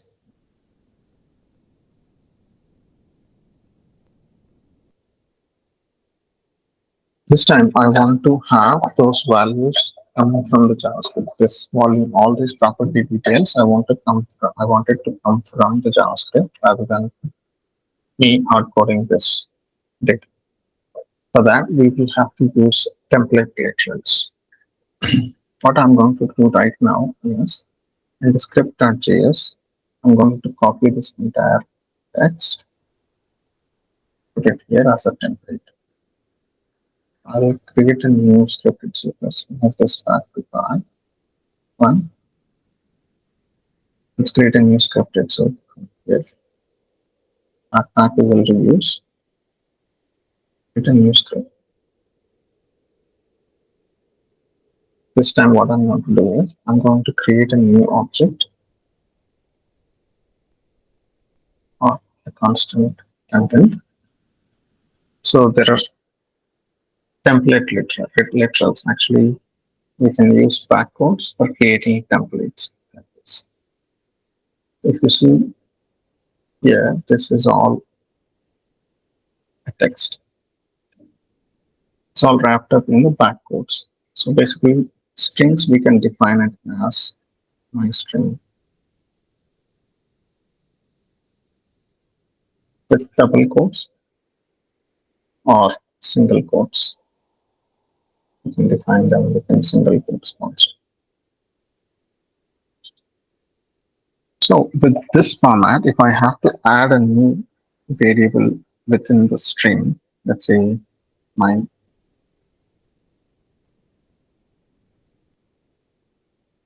three.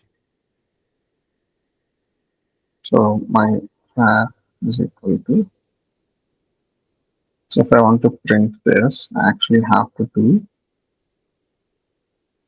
append this. I have to do my variable. This way we can add string and the number. Let's do a console log my string.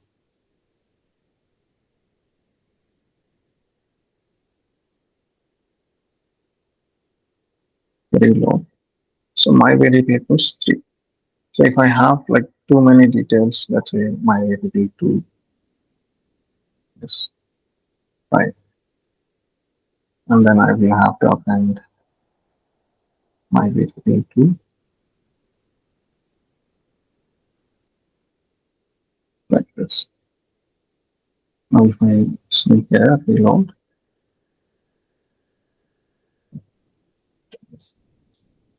reload. So this way we will have string manipulation done in the old days before the backcodes way of formatting strings was implemented in JavaScript. So the advantage with backcodes is that if I have to use variables inside a string, I can actually define it like this. On my string, two backcodes, opening and closing backcodes.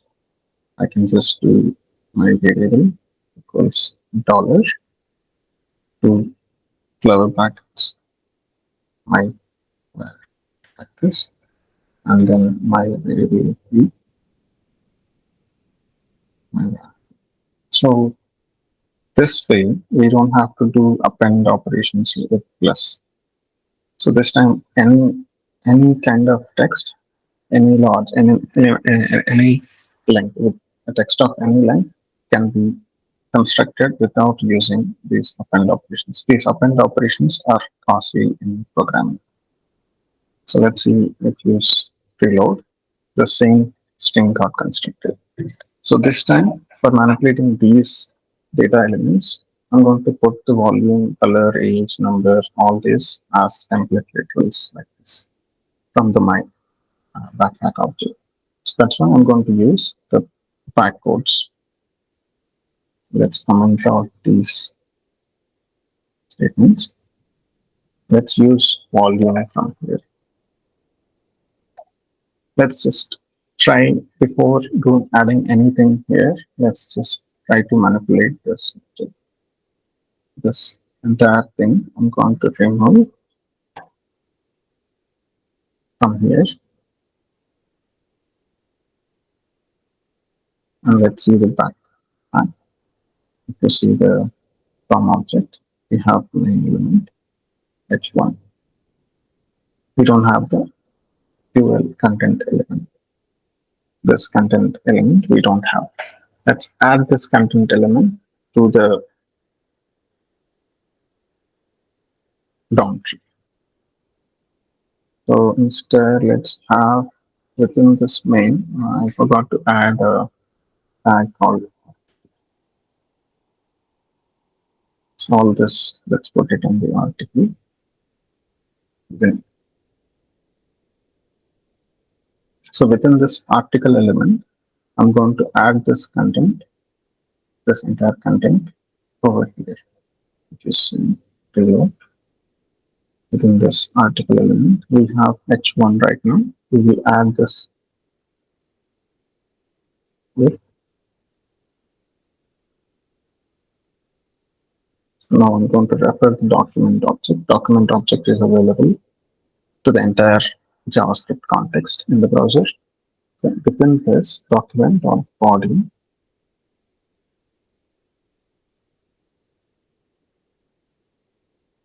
inside that there is a function called inner HTML. Let's go to the console.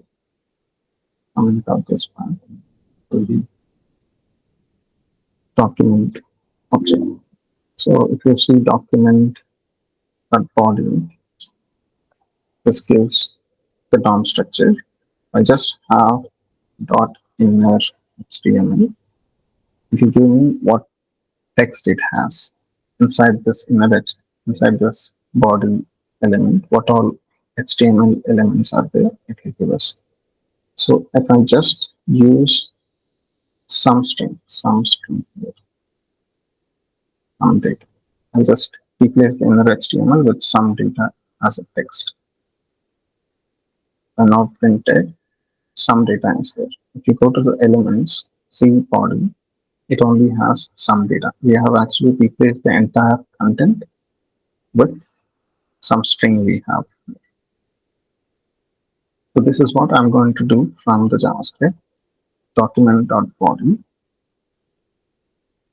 I'm going to replace the inner HTML with this content, but this is not the ideal way. I will show you how to do this entire operation in a better way. Let us do inner HTML. It will replace the entire body section with this content. I go refresh the head1 element, all that heading tag, it's entirely gone. This article h1, all this is gone, and the body element now has only this fuel element. Doesn't have anything else. So let's move this article also here. Or just move this. From here to here, I'm going to move to this place. So inside that, I'm going to put this UL.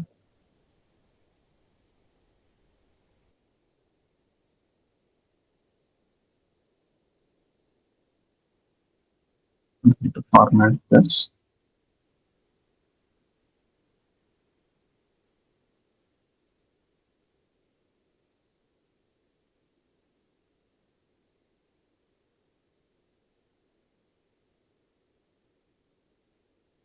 So we have the entire body content here. and we are just replacing that. As soon as we load this script, we are replacing this body content. If we have something else here, I don't load this script.js, this will show. And if I load this entire thing gets replaced by this content. So here in this volume place, I want to use, I will create a new object called backpack, import backpack from backpack.js. We should make use of .js extension here in plain JavaScript. So this time I'm going to construct an object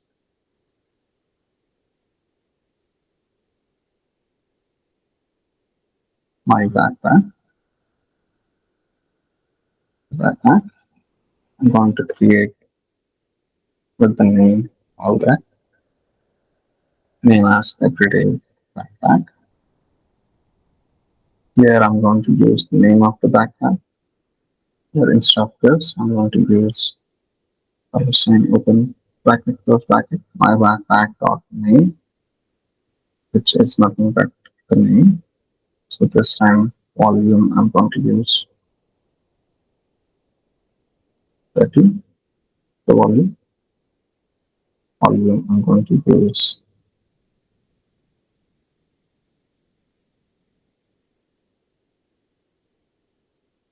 volume. Similarly, color as gray.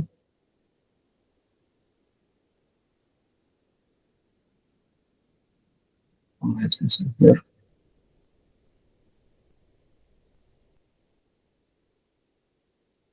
Color I'll use.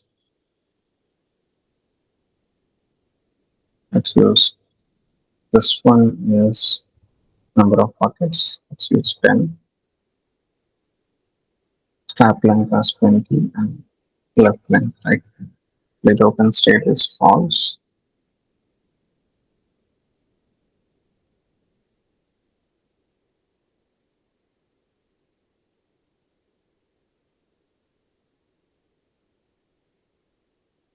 I'm going to use a space here.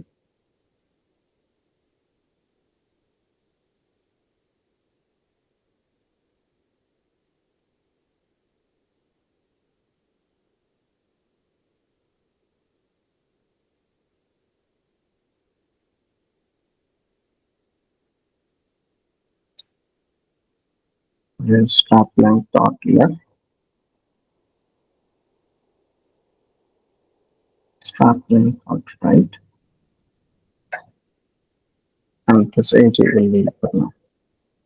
Age we will use a date format for that. So if we reload or see, this is actually coming from dynamically from the JavaScript object.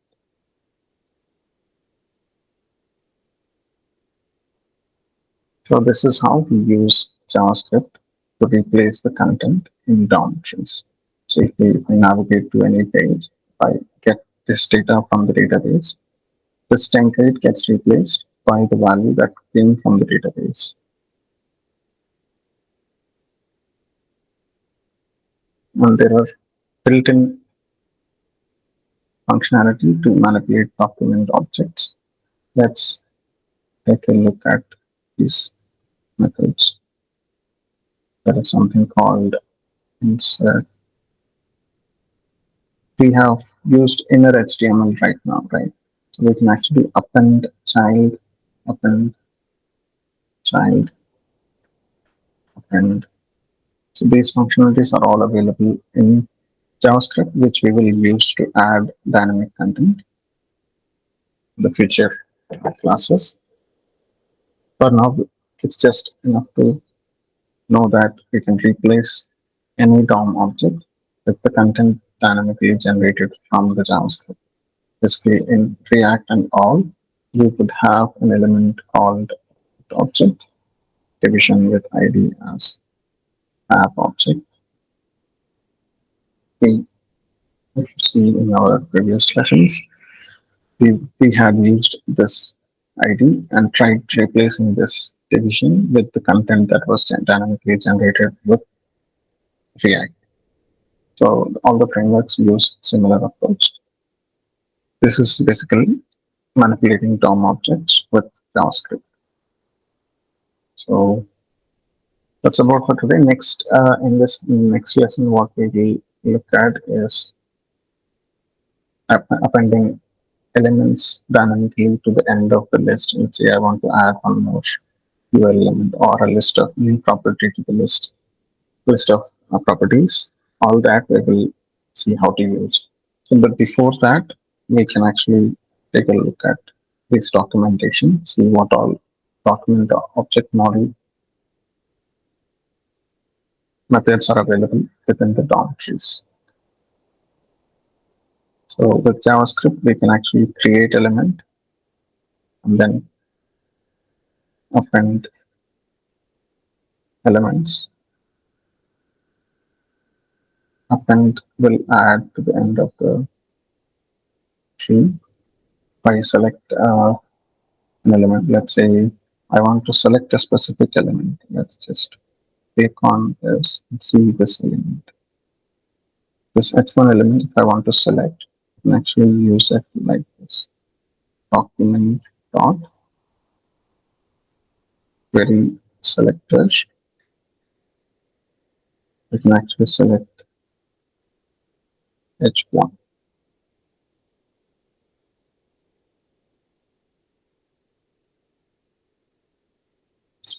The query selector spelling is wrong. Selector H1. So this gives us the head element. If there is only one element called head H1, it will give only that. So if I go query selector per list, query selector all per list elements, li, it gives me a list of all nodes that have the list elements. So all this list elements, it's giving 1, 2, 3, 4, 5, 6, 7. All 7 it's giving. So all that inner HTML, it can actually manipulate the inner HTML of this list of 2 dot inner HTML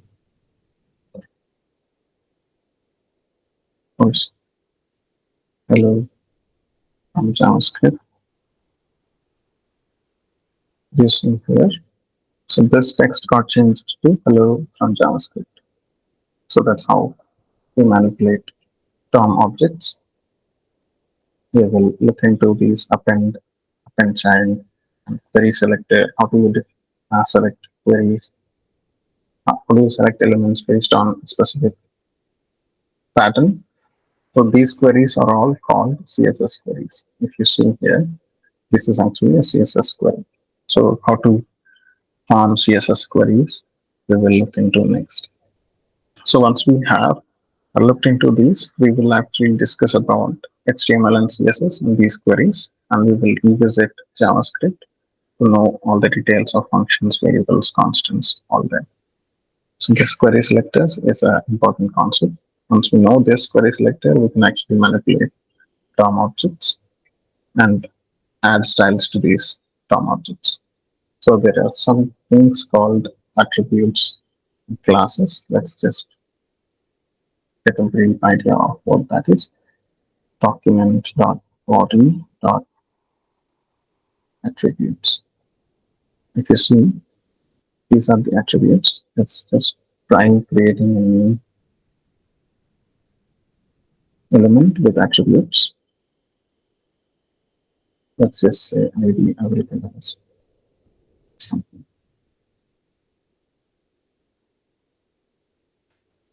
If I see the attributes of this body, we can see all these attributes. So these are called the HTML attributes. These are called HTML attributes. We will discuss about the attributes and CSS next.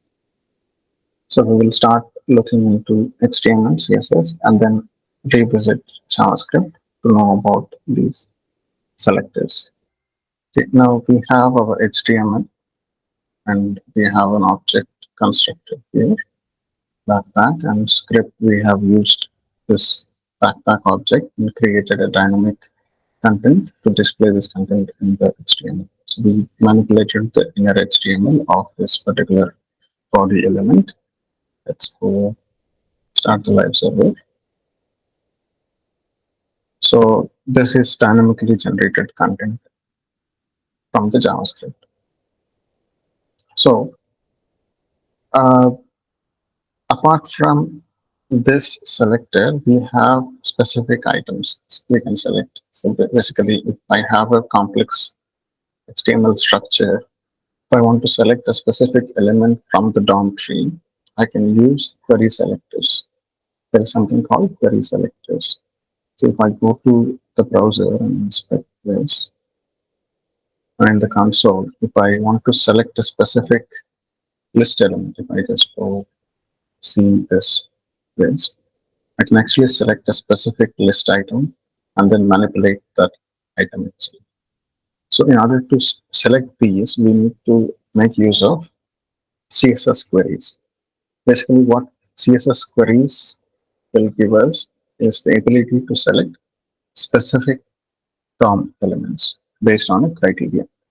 So the criteria would be like, let's say I have a specific class in an attribute. Let's just go here and add a specific element. Unordered list, I will add list on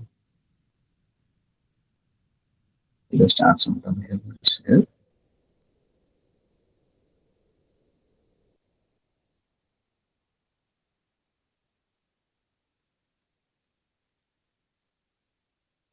And apart from this, I'll just add one paragraph.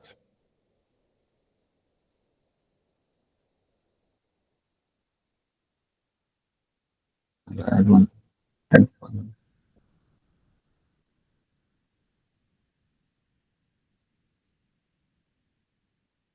I'll add one more paragraph. Just paragraph with children. Inside this paragraph element, I'm going to have text as well as something like these tags and all. I'll explain when we are discussing HTML. Text.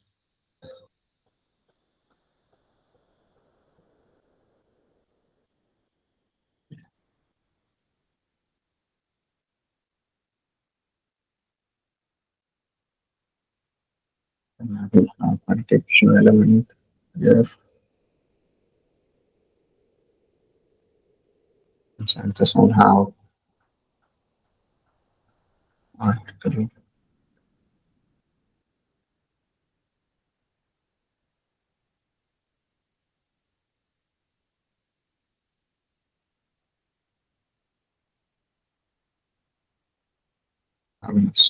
Element. So these things I will cover. It's just demonstrating a query. Select this.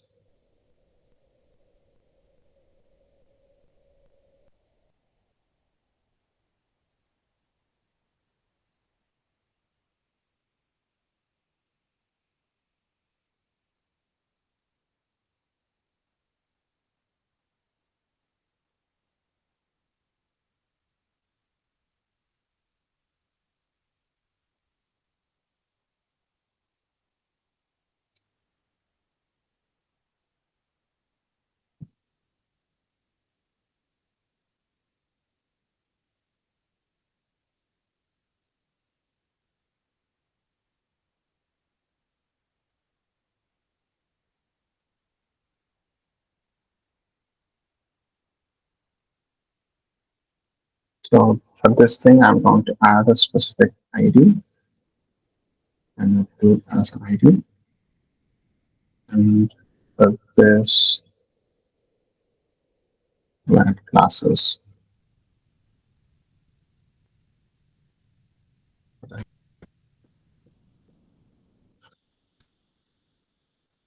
And this, I will add the same class. For this,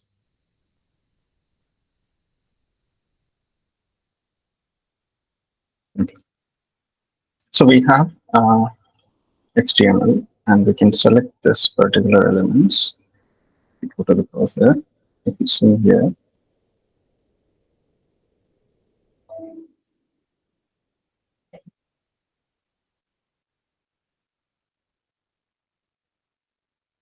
second, started stream.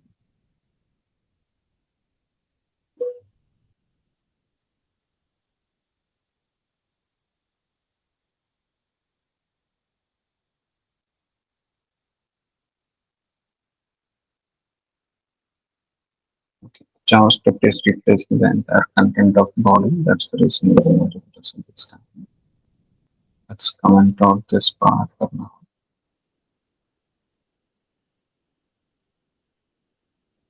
Okay. Now we have this entire text. To inspect this particular element, we can see that it has a class called highlight. The spelling.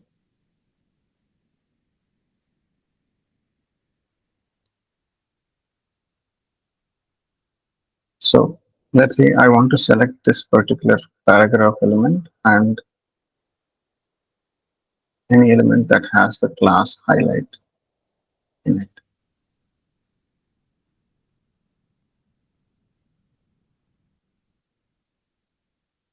So highlight is there in paragraph and in this list.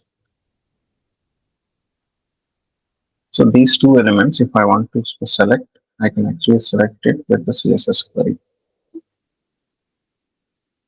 I'll just quickly demonstrate a CSS query here. I'll just highlight this with a class.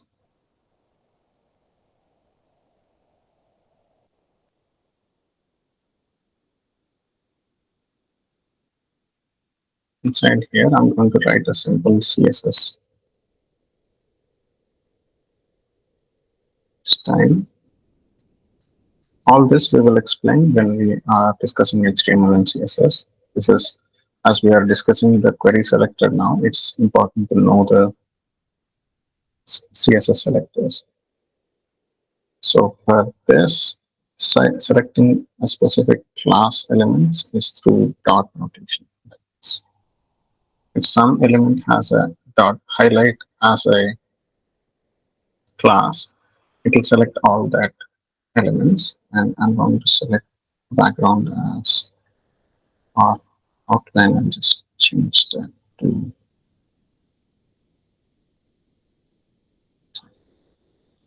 outline. I'm going to do pixel solid. This will highlight these elements. This element has highlight class and this element has highlight class. If you see inspect this list has a class of highlight and this thing has a class of highlight. So same thing we can actually select with JavaScript also. Document object refers to the entire document object, DOM tree. So if I want to select these specific elements, I can just do document.query selector. There are two things, query selector and query selector all. So what query selector does is it will select the first element that is matching the query, and query selector all will select all the elements that are matching the query. Let's use the query dot highlight.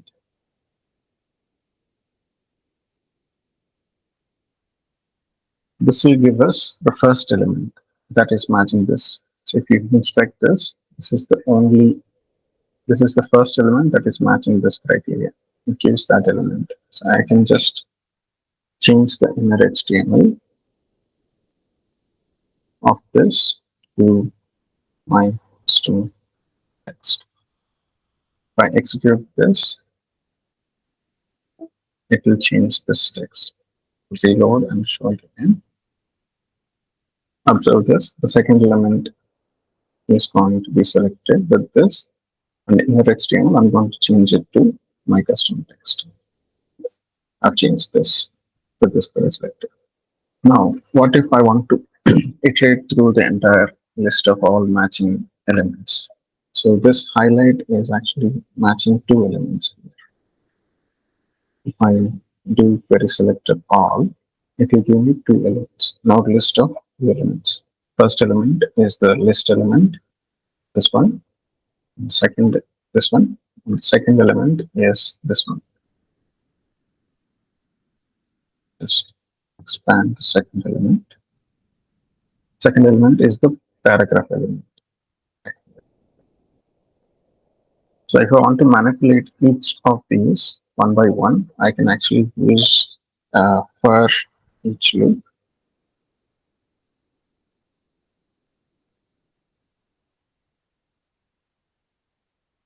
Of this syntax we will cover next. The for loops we will cover in JavaScript. So for each of the document dot query selector, so a simple way to do it is store this result in a variable. Let's create a variable. My elements is document query selector all of dot highlight.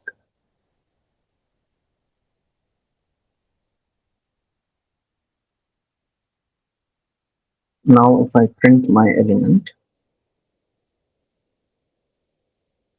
this has two items, two elements in it. First, let element of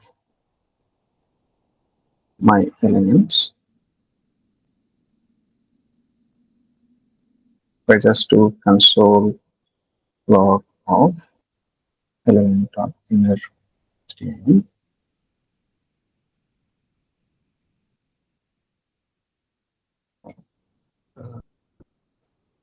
console. So we can see all the inner HTML of these two elements. I'll just reload and execute. I have to first fetch the elements, then iterate through that, and we are printing this text and this text. This is how we select specific elements with CSS queries. So we will also discuss CSS queries, not just this query class selectors. We also have ID selectors. I want to select a specific element which has an ID of this. I can actually use it with document.query selector of hash. Any ID selection will start with hash. Any class selection will start with dot. The element has a class highlight. If I want to select that element, I need to start it with dot. And if it has an ID, I should select it with hash symbol. So basically the difference between a class and an ID is multiple elements can have same class, but not same IDs. So ID is unique to specific element. This is to segregate or isolate specific objects, DOM elements in the DOM tree. So apart from this, we can also select attribute-based selectors also. I'll show you that next. So if I want to select an element which has a ID as many two, I can do it with this. So let me select the document, sorry, the document. So now it's selected the list item here, menu two. So we can manipulate by selecting any element like this. And we will cover in depth into these query selectors, CSS selectors, when we are covering CSS overall. So for now, I'll just park this one and we'll go back to our JavaScript example here. So let's go create an new functionality on top of backpack using global objects. So we also have seen there is global object called date. So we'll make use of this global object and put some age to this backpack element, backpack object. So let's say I want the age property also for this, like how old is the backpack? When was it bought? Something like that. So in the constructor, I'm going to add a new field, date acquired, when it was bought, date bought, or date bought, or I'll just bought on. So this time, so when this, so I'm going to initialize the bought on date as bought on. Now, based on the date that we bought it, we can actually find out the age of this using the date object. Right now, in this bought on, we are going to pass in a string, a date string. Let's go to my script. When we are creating this my backpack object, we'll just use a date string to specify the date on which we bought. Let's add something like December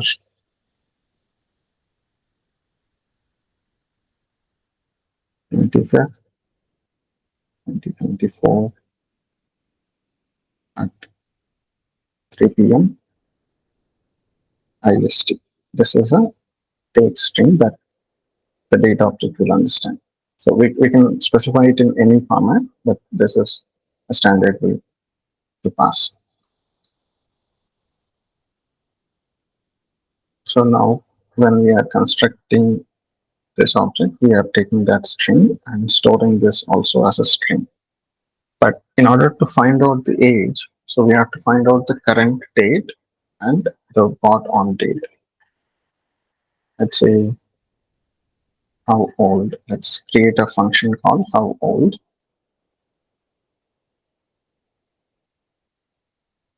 And this time, this is not going to accept any parameters. I'm going to create a new date element.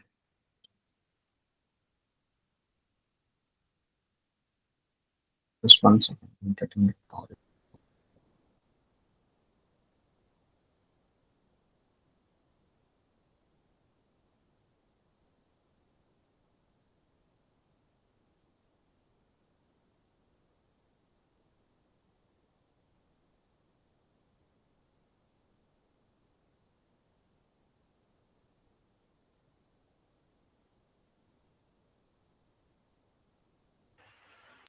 So here's how old. Let's find out the current date with new date. So new date actually gives us the current date. This will give the current date. We have to find out what is the current date. This is now. And we want to convert the date that this was acquired. So new date of this dot bought on. If I do this, let's just go create a new date object which has December 25th, 2024. I'll just put it like this. So this gives us the date in the date object format. It will convert the string date, this date into the date object that the browser understands. So this is going, now we will be able to compare this date and this date. Select bought on. It's now we can actually take a difference of these two and find out the age of the bag. Let's say elapsed time. So now will be the greater than the bought on date, which is older date. Bought on and now. The difference between now and bought on. JavaScript knows how to differentiate between, like if I do a minus on a date object, it will basically calculate the delta of the dates. It knows how to do date arithmetic. So this time I'm going to use a math function to this elapsed time will give us time in milliseconds. So how much time had been elapsed from the spot on date to current date. This will give us a number. If I just do something like this, date minus date of December 2025. This is a milliseconds. How many milliseconds have passed since this date to current date? So current date also actually is going to calculate the number of milliseconds elapsed from a specific time in history. So this gives us milliseconds. For that milliseconds, we need to convert that into days now. So how many days have been elapsed per 1 point? Let days elapse equals elapsed divided by. If we divide by 1000, it will give the seconds, number of seconds. And then we have to again divide by 60 seconds per minute, and then 60 minutes per hour, and then 24 hours per day. So this is the calculation that we need to do in order to find out the number of days elapsed. So this thing will give a division in a floating point element. I do this, it will give us something like, I divide this by 1000 into 60 and 24. It will give us a floating point number. This is giving a decimal number. So we need to convert this into a rounded integer. Okay, this thing is not working because actually I forgot to add the brackets over here. We are actually going to divide this entire thing. That is 86 days and 86.41 days because it's milliseconds and seconds. It will count the seconds also. Unless it is completely elapsed, we don't count it as day as a rounded number. So if 5 days, 6 days, and 7 hours, if it passed, we will just consider 6 days itself. So for that, there is a function called math.floor, which will be used for rounding off the number to the lowest number. So even if there is a decimal like this, it will round off to 86. Math.floor will do that. Math.round will do the nearest integer. So if it is more than 0.5, math.round will wrap it into 87. Math.floor will actually wrap it to 86, even whatever the numbers stay on the right side of the decimal place. So we'll use decimal math.floor to find out the days elapsed. We'll return days elapsed. This days elapsed, I'm going to use in the index.html by calling this function, how old. In the script, age, I'm going to call in. So far, we have been using plain properties. We can actually use the functions calls also. I had that, how. To call the function, I need to specify two parentheses here, opening and closing parentheses. If I don't do that, it will try to access this object as a property in the object, and it will fail. So as this is a function or a method in the object, we need to use this. So now let's go here. It's not a number, it says. Why is that? Return this elapsed.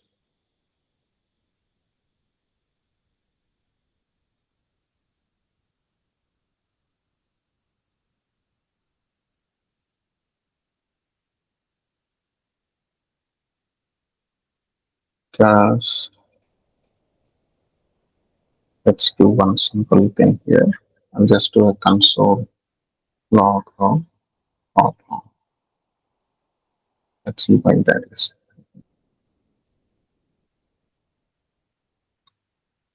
Invalid date. Start pod on.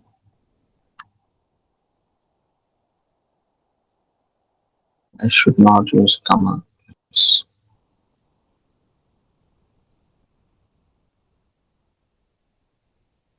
Hmm.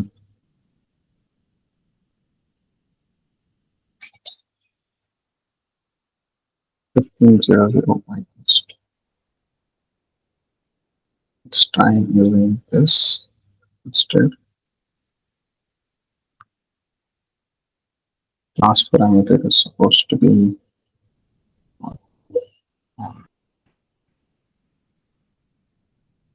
okay. This is working.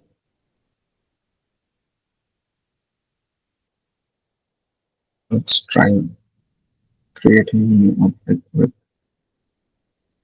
the date format that we used.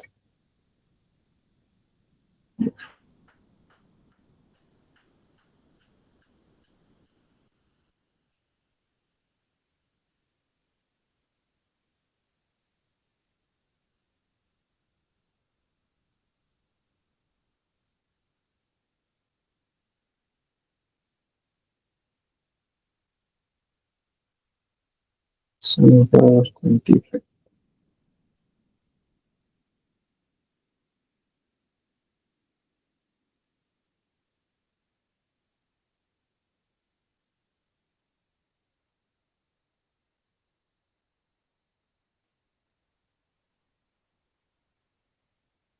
Just put IST, it's failing. Okay. Said, I think time zone we should not use. Let's eliminate this. How to specify time zone? We can actually get it from MDN docs.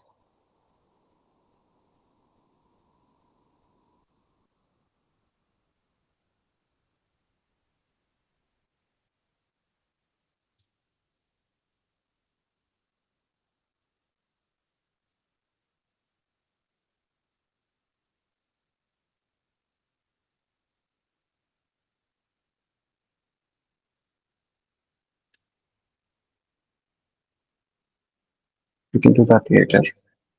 There are ways to do this with IST.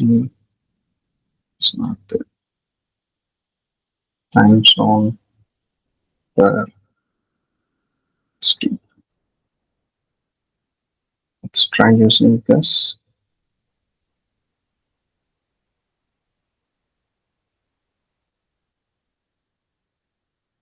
Okay. This way it works.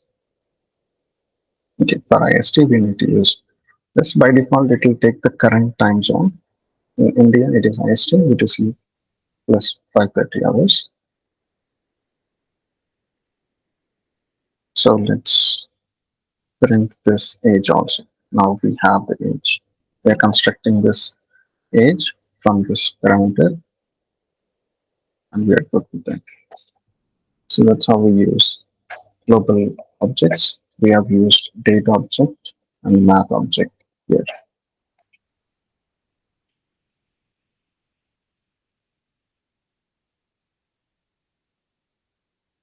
So we have seen template literals, string concatenation. We have seen query selector.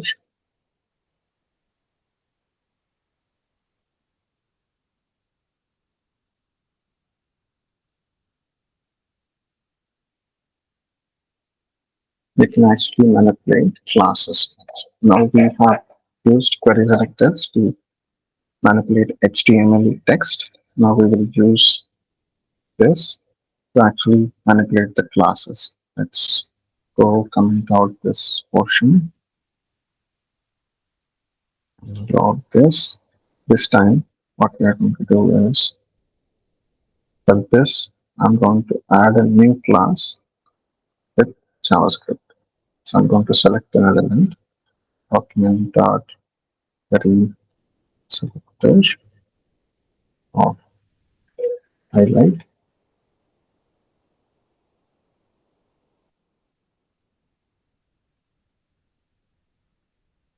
I'm going to store this in a variable that element equals this.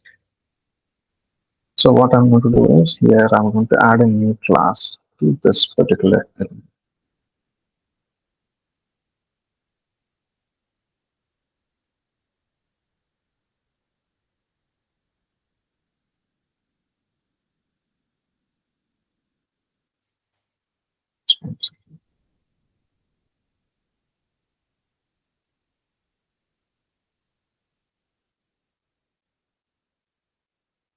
Yep. So if I want to print existing classes, I can do it with element dot class name. And there are two properties here. So one is class name, and there is another thing called class list.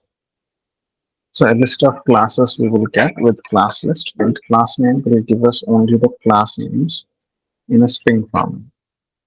If I want to edit the class name of it, I can actually do dummy class like this. It replace the entire class list. So the highlighting is gone because if we inspect this, the entire previous class list has been replaced by the new class name. So if I want to just add it rather than remove it, I can make use of class list object. Now reload this. Let's do document same selector values.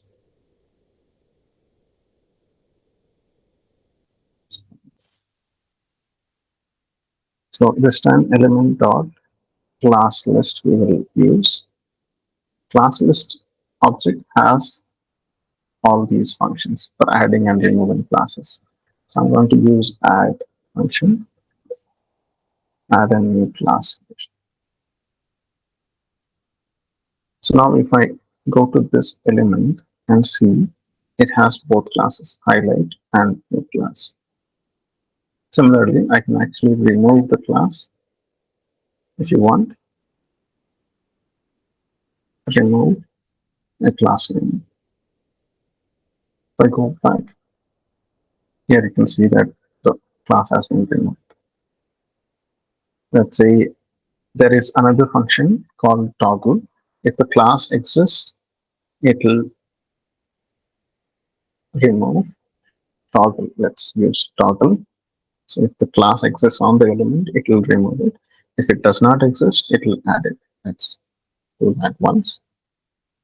Now if you see, new class has been added. I do one more time, same thing. New class has been removed. So that's a toggle function. Let's say we will see another called replace. Replace will take the new class first, old class first, highlight, and the new class will be new highlight. Let's try this. If I go back, the class has been changed from highlight to new highlight. So that's about class manipulation with JavaScript. Similarly, we have attributes. If you want to see attributes, all the attributes, that's the ID of these and everything else, we can actually select this document query selector of highlight. Now this time, highlight, this does not have the highlight class because we removed it, replaced it with new highlight. Only this element gets selected. If you print the element,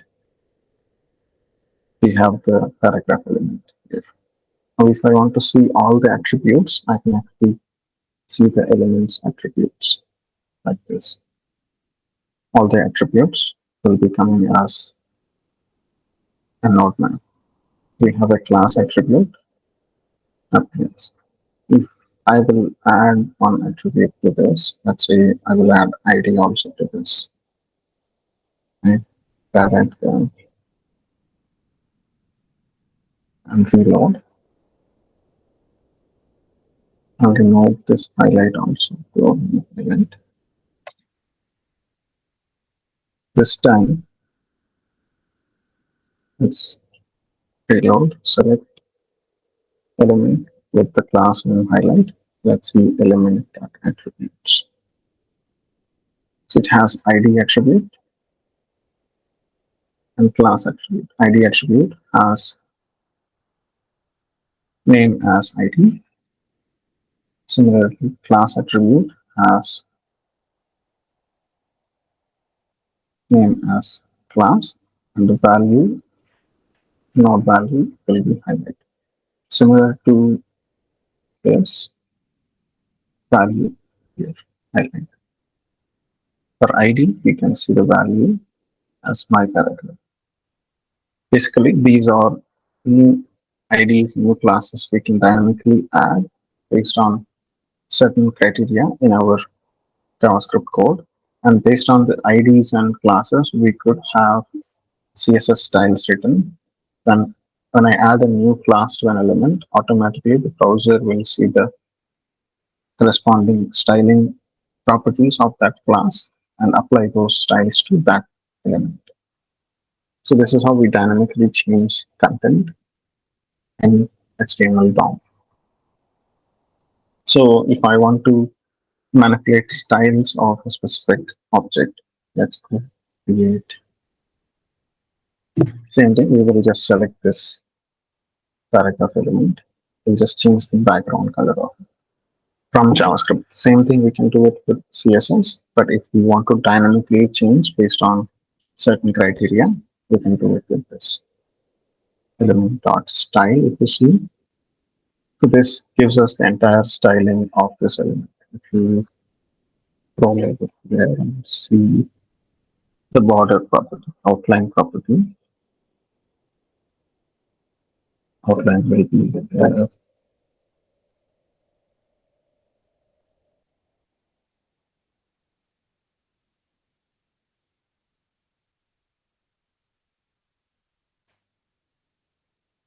concept. CSS we have defined as highlight as outline. So this only gives us the properties of this particular element if it is only applied to this element, inline properties. What do I mean by inline property? Let's go here. For this element, I can actually define styles over here. Style, I can define like this. Color, red. A reload, the color of it got changed. It's actually an inline property of this element. So I'm not applying this styles from a styling or CSS. It's inline to this particular element. You can actually add the CSS rules inline. So this element, when we display in element.style, it only gives the inline CSS rules of that particular element of it. It doesn't show us the overall applied CSS. It only gives us the inline CSS. If you see here, this inline CSS only color is there. Color.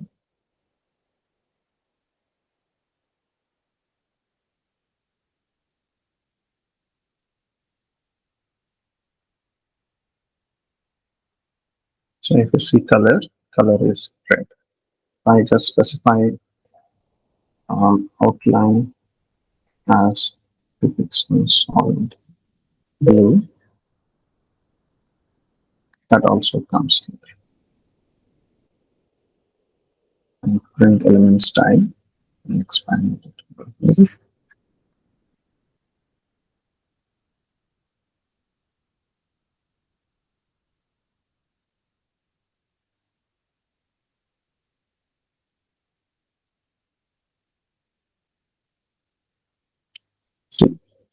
So outline is blue solid 2 pixels. So this is a shorthand way of assigning colors and then style, and then grid. So these things we will discuss in a later chapter or later lesson. So this is how we get the attributes and styles of an element. So also we can actually manipulate this style by just adding this property. Whatever property we want to change, color I will just change it to blue, and I'll just change the background color to. So one difference between element styles here and in the JavaScript is that if I specify color, background color as black here.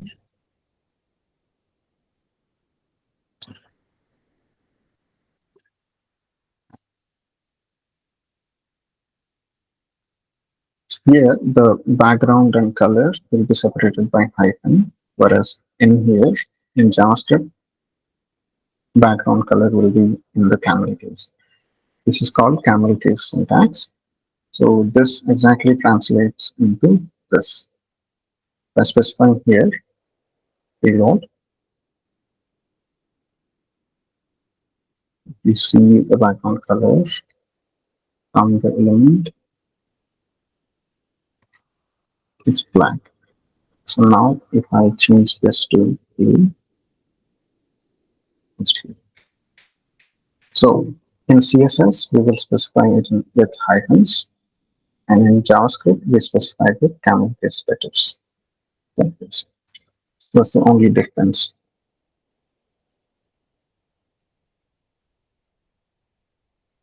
What's next is that, okay, I think that's all for query selectors. Next thing is to go in depth into JavaScript constructs like variables, indices, data types, variables, functions, methods, and all that. We will do that in the next class. So we will also cover HTML and CSS once we cover the basics of JavaScript. So we also now have a brief idea on this. Okay. So let me start the live server.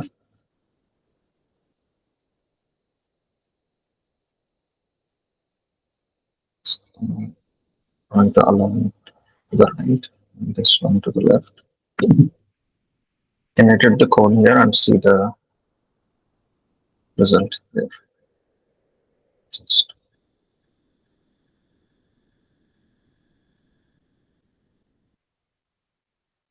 okay. So last time we just covered script, how to select attributes and classes. We will take a look again. So this time we had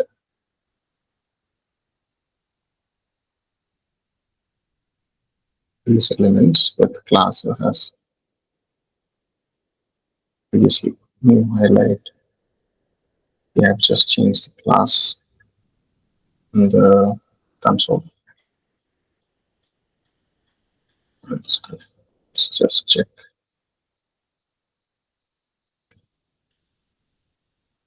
Yes.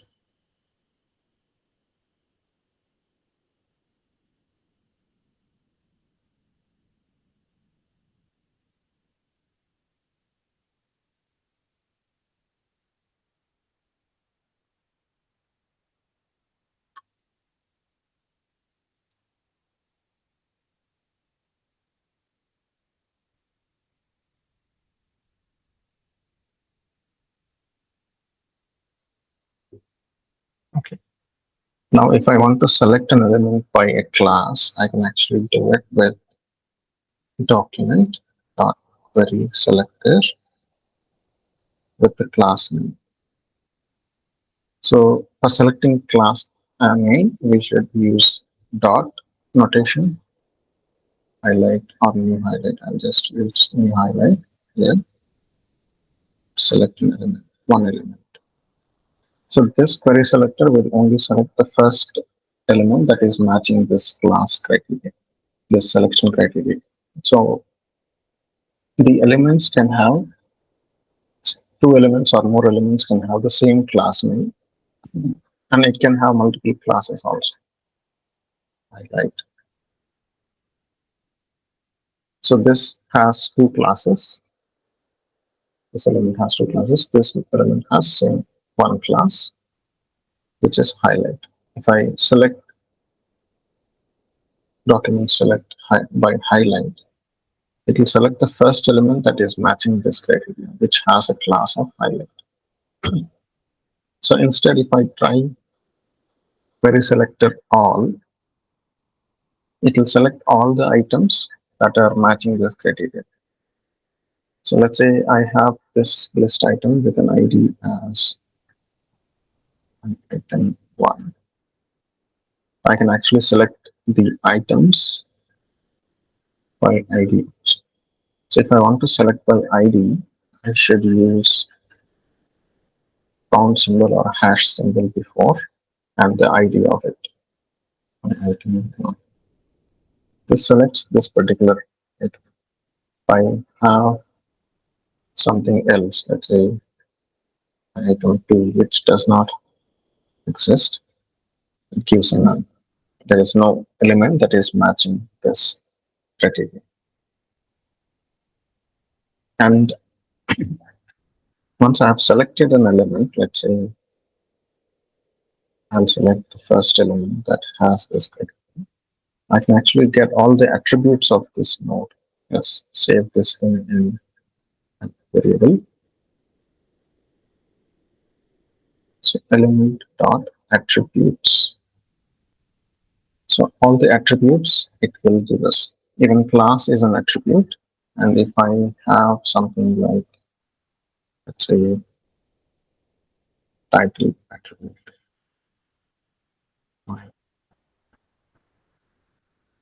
These are all HTML attributes. We will discuss this when we are discussing about the HTML. My title, okay. So if I select by this element and print element dot attributes,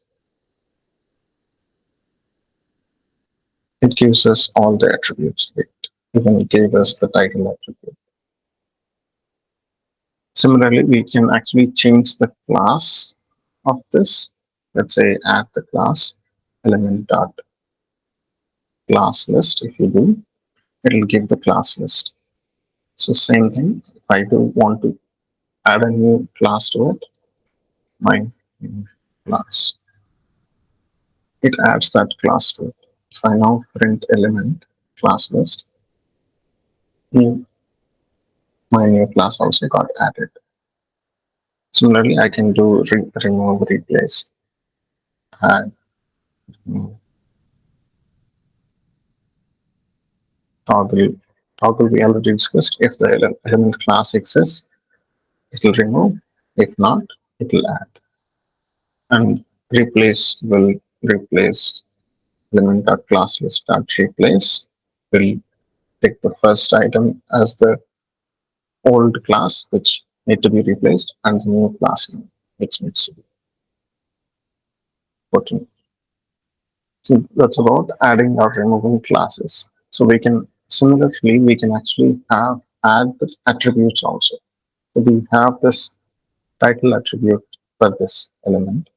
Let's say attributes element attributes. I can actually add or set or remove attributes. Let's just get some attribute. Let's say I want to get a value of the attribute title. Get attribute. I do the name of the attribute. Let's say title. It will give the value of that attribute. So similarly, I can actually set the attribute, which attribute I want to set, and some other title, the new value that I want to set. So now if I just try to get the attribute title, the new title got set. So similarly, I can actually, if the title, if attribute does not exist, this call will actually add the attribute to it. Let's say I want to add something like source. The source attribute is not allowed in list items, but it allows in JavaScript. It's not legally correct according to HTML standards, but if we can add any type of attribute, let's say data attribute, I will add data source. Data hyphen source is these type of attributes are called data attributes, which we can use any type of data attribute we can use. So it's perfectly valid in HTML. Some data source. So this attribute does not exist on this element, but it will add this when I call this. So now if I print element that attributes, it gives all the attributes. Even data source attribute got added. If you inspect this element, you can see the data source attribute got added in the HTML. So this way we can add the attributes. And similar to this, we can actually check if the element exists has a specific attribute or not. Similarly, let's say element dot has attribute of ID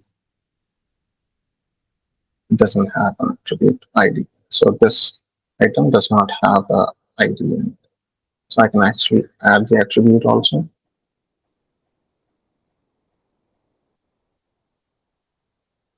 Set attribute, which is nothing but adding if it does not exist. My list item. So if you inspect this element, the ID has got added. And similarly, we can actually remove the attributes also. Element dot remove attribute. Let's say I will remove the title attribute or data and source attribute. This accepts only one parameter. So remove attribute.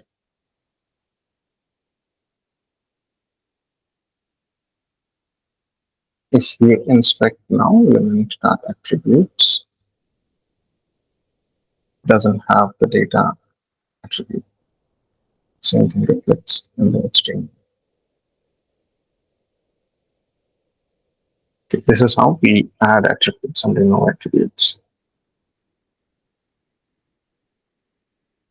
And similarly, we can have styling also. Element dot. So this element we actually got from document dot query selector of I. I'm selecting again. Element dot styles. If you see element dot style, it will print inline styles that were added to this particular element. You see the inline styles. There are no inline styles. We can add the inline styles here. Let's add that element dot style dot color. Let's say I will use blue. So the color got changed to blue. So if you inspect this element and see the style got added when we manipulated it with the JavaScript. So color blue.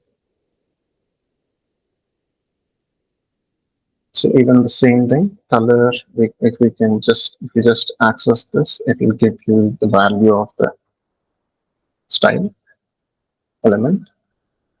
Similarly, we can set background color equals purple or red. You see here, it is background color has been set to red.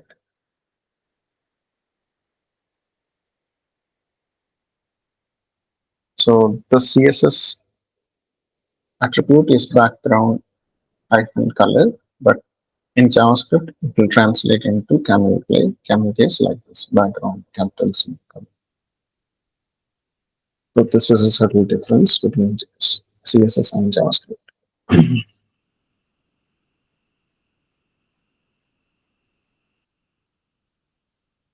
So that's about setting and getting attributes and classes, even styles within.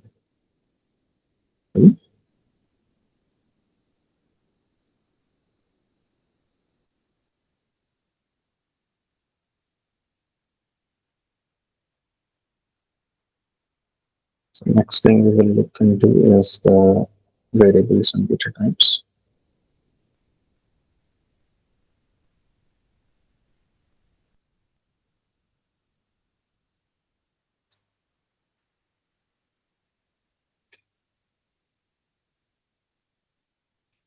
So first thing that before the introduction of let as a variable, so we had only one data type. Let's just move this away into a old file. We'll just move this all back to here. We start from scratch.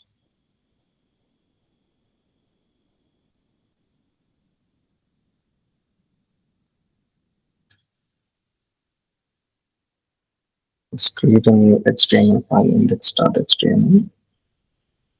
Create some sample.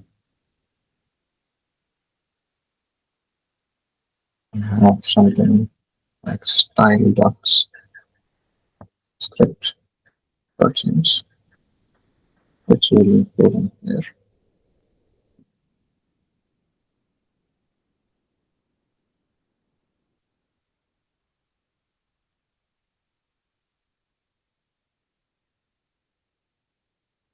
There is a script here, script source /r script.js. It is within the same folder. We can use / or even without using / it can refer to the current folder. The script is in the same folder as HTML file. It will take from there. If it is in a new folder, let's say JS, I'll move the script to JS folder. If this is the hierarchy, index.html, we have to use /JS/script. We'll use defer so that it will load at the end. The style, so if it's in a folder, we should use the folder hierarchy like this. We can actually eliminate this / also. This also works. Let's try printing a small info.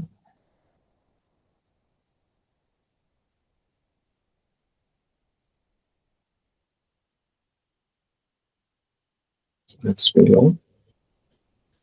It's printing. So this script is getting loaded. As soon as we save, it will be reloaded. Okay, now let's do something like define variables here. So in order to use any value or usability of variables, we have to define them in a container called a variable name, my variable. Let's say this is a name. I can give a value to it, say 1, 2, 3. I can just use this value, this variable anywhere. Console log my variable is this. So before introduction of other data declaration elements, only var was allowed in JavaScript. Var is a global scope variable, which means so within a function or within a smaller block of code, if we use var, it has global scope. If we change something within a function, let's just define a function. Functions are defined like this. My function. Let's say my variable equals, and I will call this function. From here, to call a function, we have to invoke it like this. This actually changed my variable into type string, it's a string. Now, this is allowed when we are using variables. Let's say I have another type called let. Let is another way of declaring a variable. Let is a scoped variable, which means my let variable was string, or I'll just make it as 456. I'll define another function, my second function. Inside this, I will use my let variable as another. I'll call this function to a log of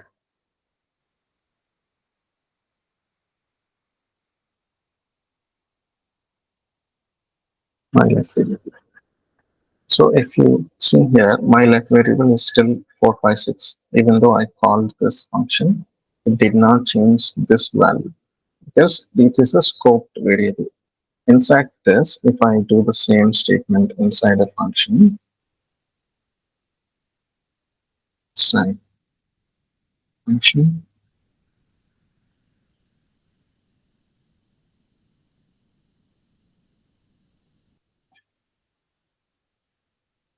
I print this. This is another let. So this is local to this function. Even if I manipulate my let variable, same name here, it won't affect the global scope variable. So this is the difference between variable var and let. So let is a scope variable which overrides within a block scope. If I have had the same value here,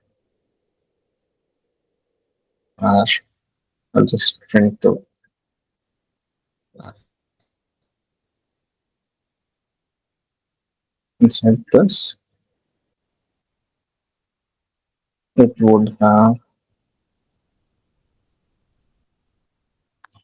inside this the value got changed to high, and if I go here, my variable got changed to 123. So the meaning of this var is if I don't declare this inside this, it will assume that it is the global scope. So usually var was the only way we used to have variables in JavaScript in the previous versions. So let has been introduced so that it will allow us to have local scope overrides.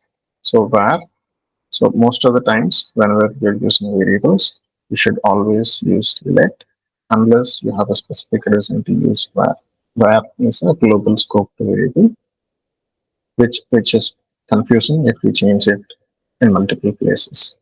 So let will have a secure way of scoping that, and within the block where you declared it, only there it will get changed.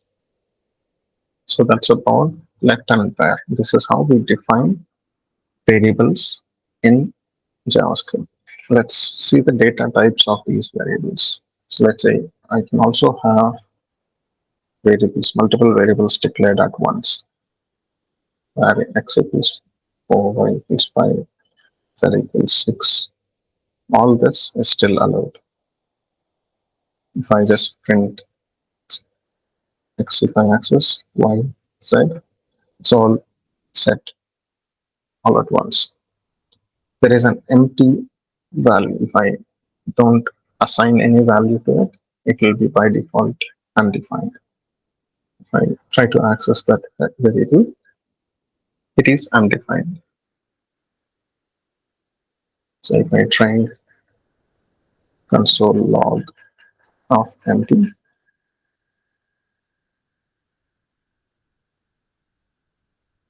it will give the undefined value. There is something called null. So where w equals null, I just try to access W, it is null. Null means nothing, there is nothing in it. Undefined means it's not even defined. No value is assigned to this particular variable, is what it means. And we have looked into the scope of this. Let's demonstrate the scope a little bit further. Let's say I will add two new boxes to the HTML content there. So maybe I'll add title, something like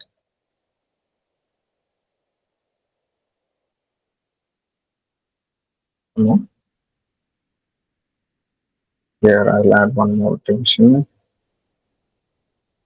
box 1, box 2. This I will give class as website.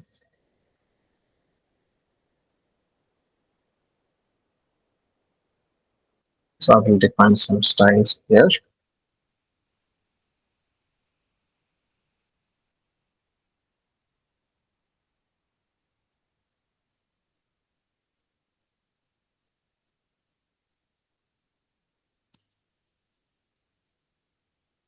I will use body, I will put something like margin 0.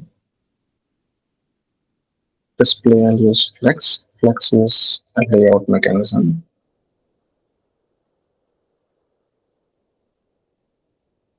This and all I'll explain. It's finished JavaScript and getting to style sheets.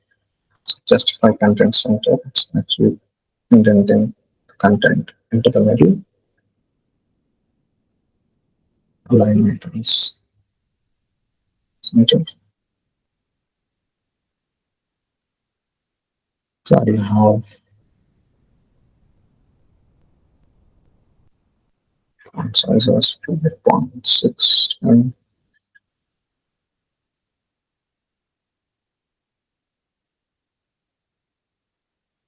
each time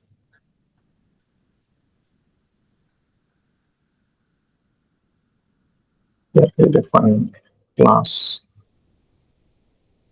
as boxes. This content I want to make it display in a grid. So I'll just put boxes.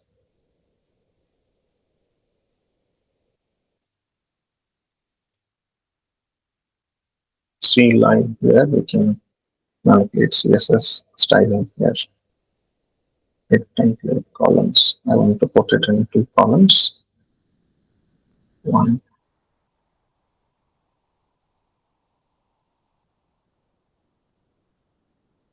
Java student.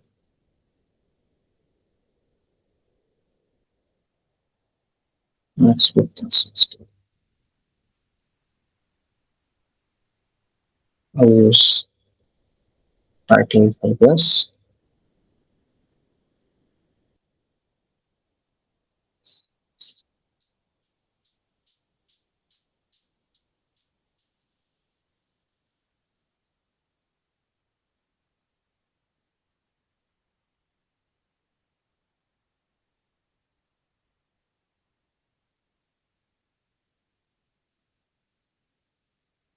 Represent.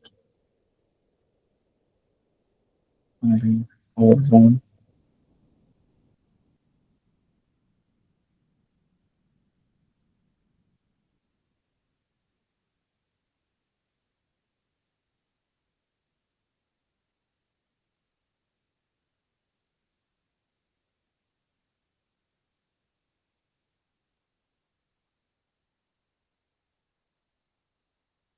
Segments. This.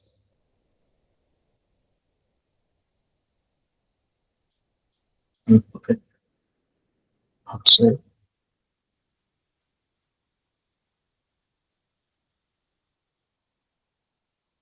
So these divisions, I want to put boxes around this. Let's do that.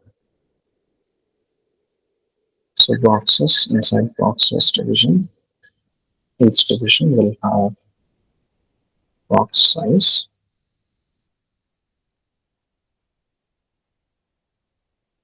with as person adding string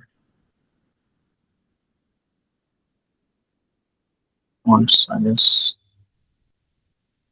given the color will be gone. If I add the background, it will be written background color. I'll use again. Now we have two boxes. Yes.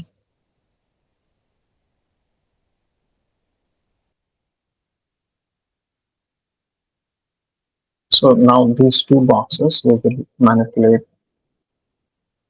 CSS of these with JavaScript. Let's go here.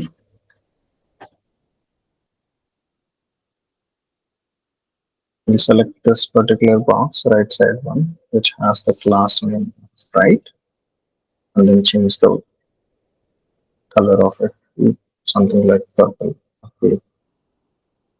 So now I'll select document, but very selective, which has dot right class, and then I will use style dot background colors to purple.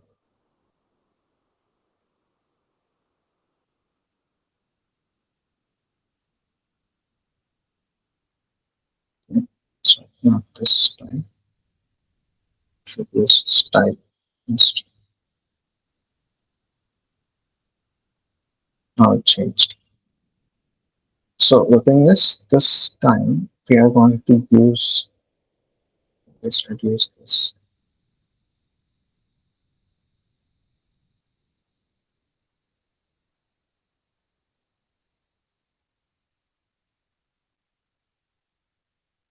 So instead of purple, I'm going to use it in a variable. Let's say I'll use color as purple here.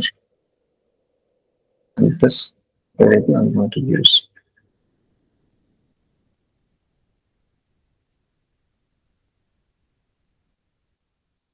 Just reduce the font size. That is here.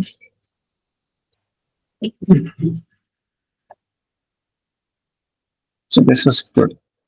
Now, if I have to have another function, let's say function called heading color.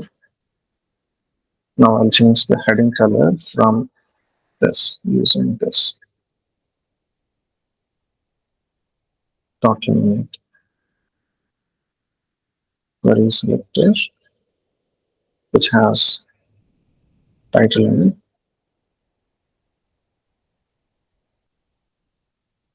style dot color as color.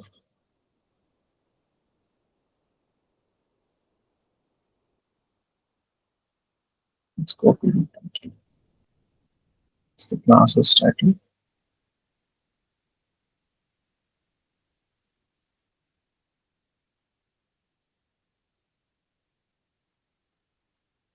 Did not change. Let's print this one. Document dot query selector title. Next one. Then color style of color.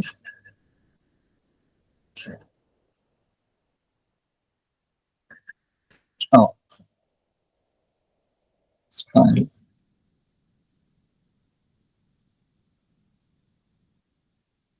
Okay. So color is not different. That's the reason.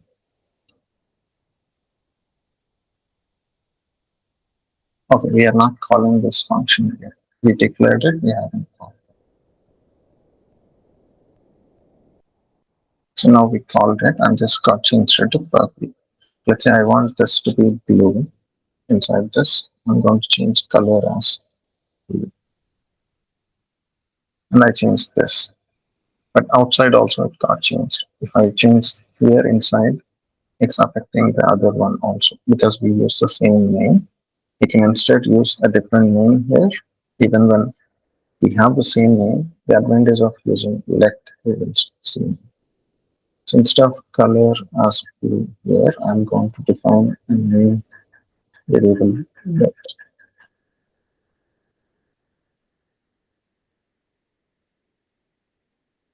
stuff. Yes, let color new colors. You want to comment out this part.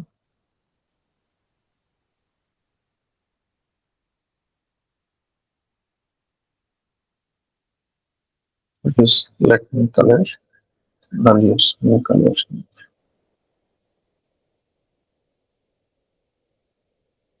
So if I use new color with let as a declaration, now it's not changing. This is how we use let and var.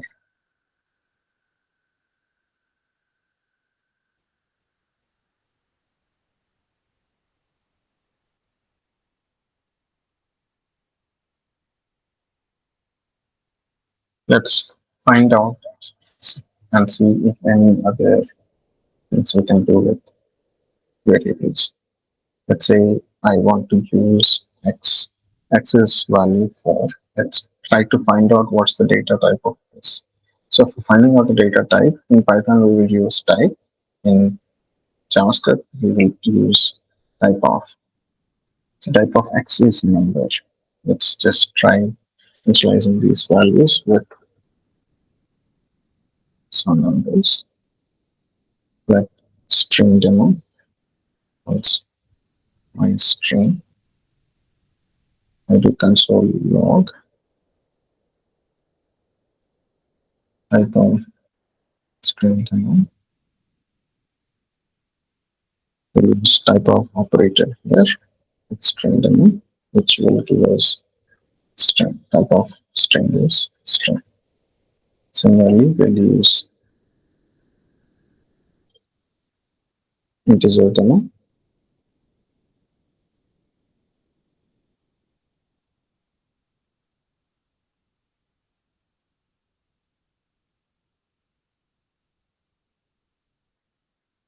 We use the type of operator. So it is a number. Let's try a float number, float value, let's say 4.6. And we'll use same thing, float demo. What's the value type? It is still a number. So either both floating points and integers have the same data type, which is number. So apart from this, we have null type and undefined types also. Let's find that undefined. We can explicitly define it as undefined, or we can just leave it like this without any declaration. We can just use it like this.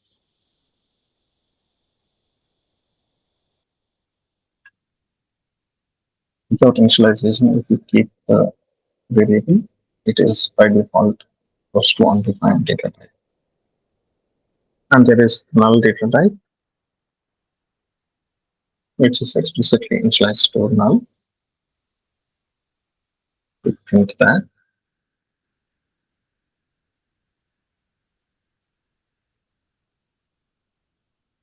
Null is also an object.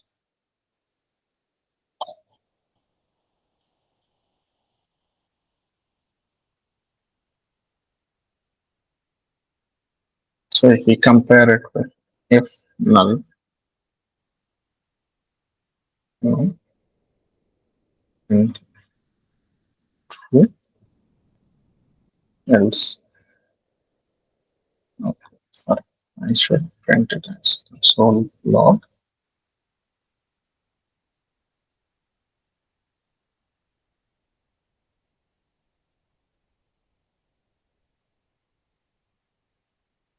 False. So by default, null will evaluate to false. Even similar to that, we can use undefined also. By default, undefined also will evaluate to false. So undefined.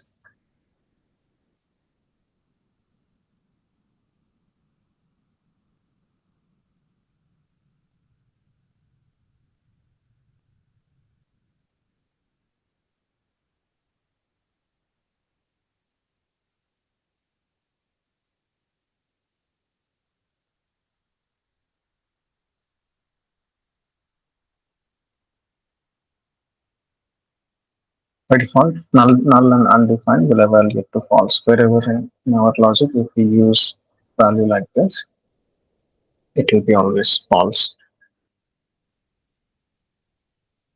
And we have another data type called arrays, which we can define with constants. So we have seen let and where. We also have to see a special declaration called const. Const will help us to identify or declare a variable that is constant. It's not a variable, it's a constant. My constant, let's say I define this value to 5, and if I try to change the value at a later point in my code to something else, 6, this will fail. Our JavaScript will throw an error, uncaught type error, assigning to constant. So once a value is assigned to a constant, it cannot be changed. Suppose I have an object, my const object. I will assign it to an object which has a s b.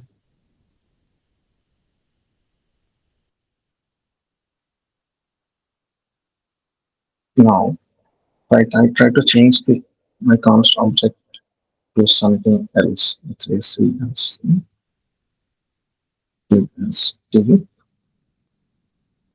This is not allowed to throw an error, but we can actually change the values. This is not allowed.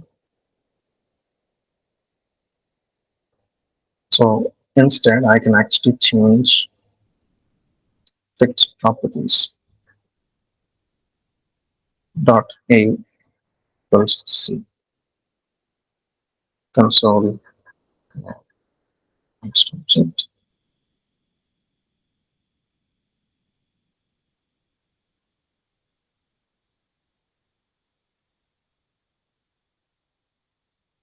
This is allowed. So the properties of an object can be changed. The object reference itself cannot be changed. We cannot reassign or replace the constant entity with a new value, but we can actually change the properties of that. Let's say, suppose I have another data type called arrays, my array. So this I'm going to declare it as a constant. We can use let and var also here, but not strictly necessary. Constant, we can still use constants to store arrays. Let's say I will have something rectangle.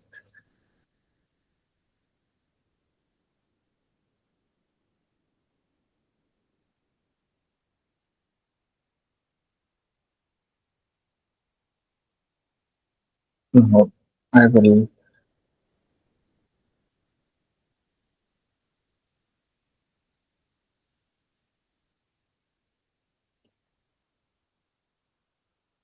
this is fine. Now, if I want to change this to a new array,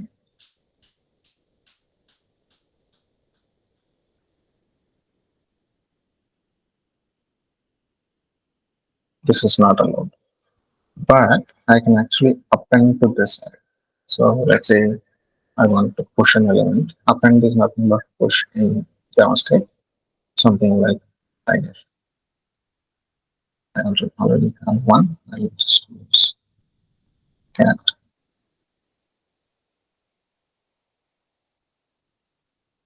I'll print it again. Now it's allowed. So basically, arrays can be manipulated, but it cannot be replaced. If we used in constants, any object or variable can be appended with. If we are using complex data types like arrays and objects, we can append or manipulate its properties. But if we are using plain data, like integers, float, basic data types, we cannot replace the constants with a new value. So that's the difference. So if we say the type of my array, it's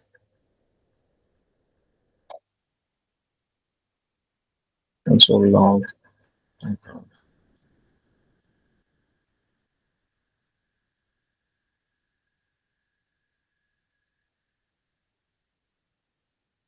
my array is also an object. This is arrays. And then there is booleans we can use of. Say let A is true, let B is false.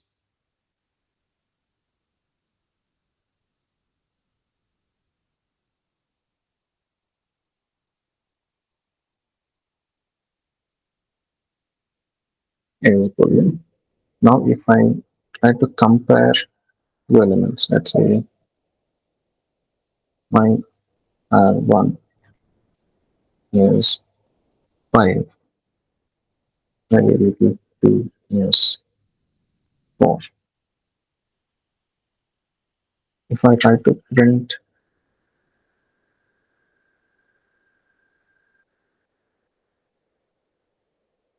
my var1 equals var2, this is false.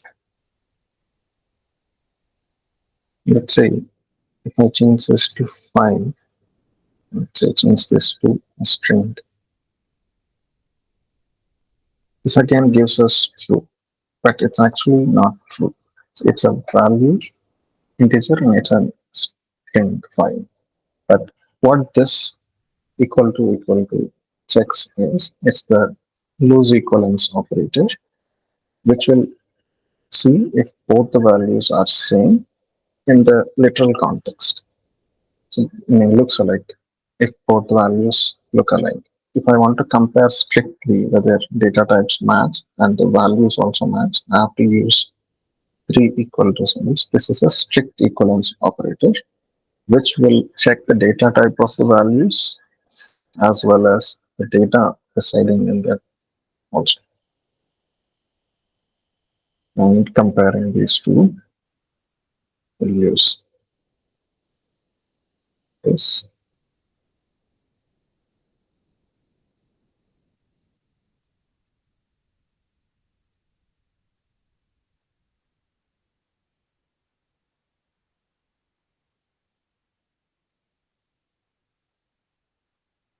There is double equals and there is p equals.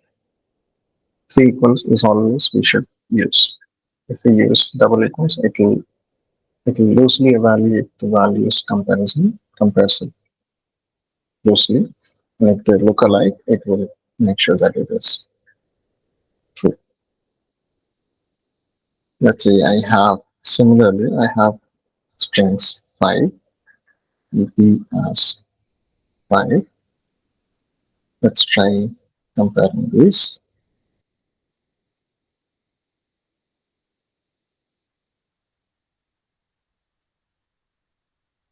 This is still false because they don't look alike.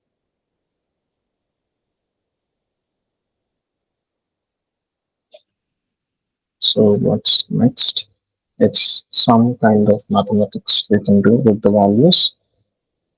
So we have seen arithmetic operations. Say A has 5, B has 4, by 2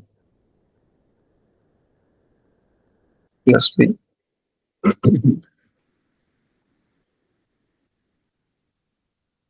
5. This is 9.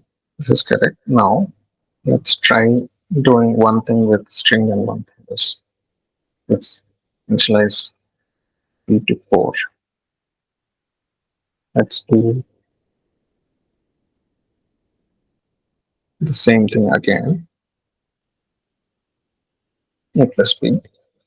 It gives 5 and 4.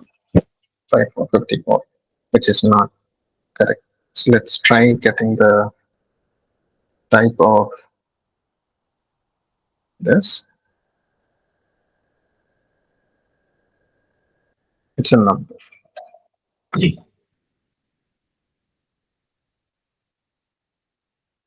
Alright, I think we should do this type of A and B plus 20. So it actually converted from B is 4 as it is string. A also it got converted into string and appended these two. So only the plus operator will convert strings. So if I use A minus B here now, and so log A minus B,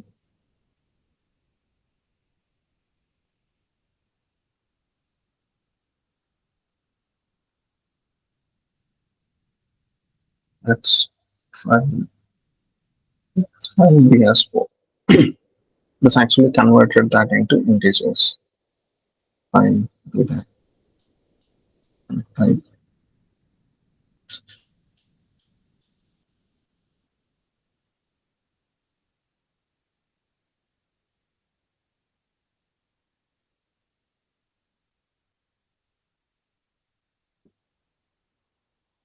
So number.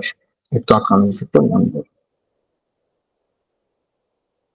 Similarly, if I do A divided by B, let's see.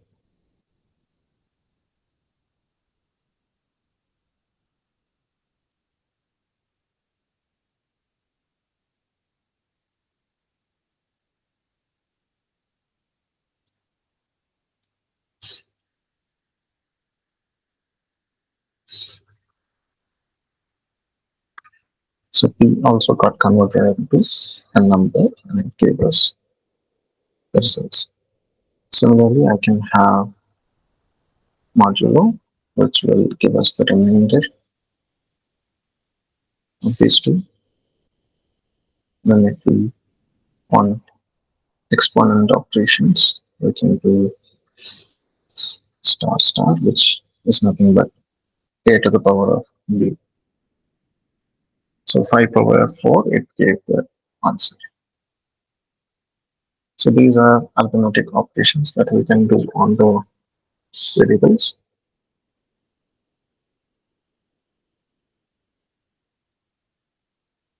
And let's try something with arrays. This time I'm going to declare as the array. I will make it as a constant. I will have a collection which has data on. Let's say I will have one more variable called item. That item as national. So this semicolon is not strictly necessary, but it's a good practice to put semicolon at the end of each line of statements. So this item I'm adding. So like in C and other languages, it's not strictly necessary to follow the same data type in an array. An array can have any kind of data type elements that belong to any data type. So I can have objects, strings, integers, any kind of booleans also. So this particular array has 4 items. One is a string, one is another string, one is a number, and one is boolean. So I want to know the length of this array, I can do it with collection.length. So it's the collection.length will give us the total number of items in the array, which is 4 in this case. So I can access a specific item. The index starts with zero. The zeroth item is this, first item is this, second item is this, third item is this. If I want to access a specific index, I can access it with one. This will give the first element, which is the element at the index one, collection of one. If you do, it will give the flashlight, which is at the index one, this item. So 0, 1, 2, and 3. So similarly, if I want to add a new item to the end of the array, I can actually do it in two ways. So if we just print this collection, let's say console log collection.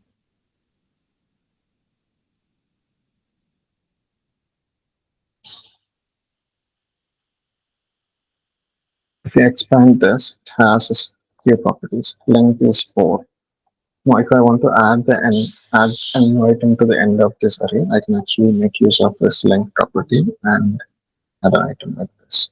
Collection dot length item. So now if I print the same collection again, it has 5 items. The new item got added at the end. So what if I will just use collection of 9th item, index 9 equals index 9 item. Let's print it again. See what happens. So it has now total length of 10, and there are only 6 items here. But the length is 10. So the JavaScript has expanded the array length to 10 as we have used 9th element, index 9. So it has increased the length to 10. If I try to access a element at the index 8, let's say collection at 8, which I haven't added. I've added only 9 index. Let's see what it will have. So collection index 8 is undefined. So by default, all the gaps are initialized to 8. Index 5, index 6, index 7, index 8. All those items will be initialized to undefined. And the index 9 is initialized to this new value that I added. So this is how arrays work in JavaScript. So there is another way to add to the end of the array. There are functions or methods that are there in the array objects, which we will explore now. So let's define a new array, backpack contents. I'll just use pt headline, then this time I'm going to use array methods instead of index lengths. Backpack contents will print now. So it has 3 items. Now I'm going to make use of array functions, array methods.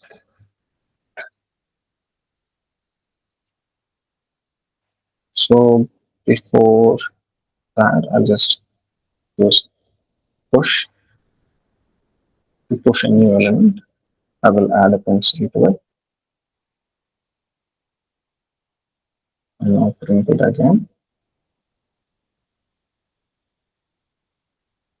So this has pencil also got added at the end. And there is something called shift and unshift, which will allow us to pop some element from the front or from the back. Let's say I'll use unshift. which will add a new item at the beginning. This actually added the item at the end. Pencil push has added at the end. Now I'm going to add it at the beginning with unshift. New item I'm going to add unshift. I will use pencil and let's say I will use 5. For these two elements, it's going to add to the beginning. Let's print it now. Now it has 6 elements in total. Pencil at the front, 5 at the front, the remaining elements. Similarly, I can actually pop some element from the back of the array with pop function. Let's just use backpack contents dot pop. Pop by default removes an element from the end. I just print backpack again. So this pop will remove from the end. So earlier before the pop, we have pencil. Now we did pop. It removed the element from the end. It gave us this.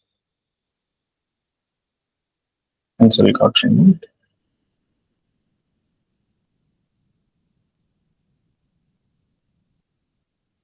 What remains is 3 elements.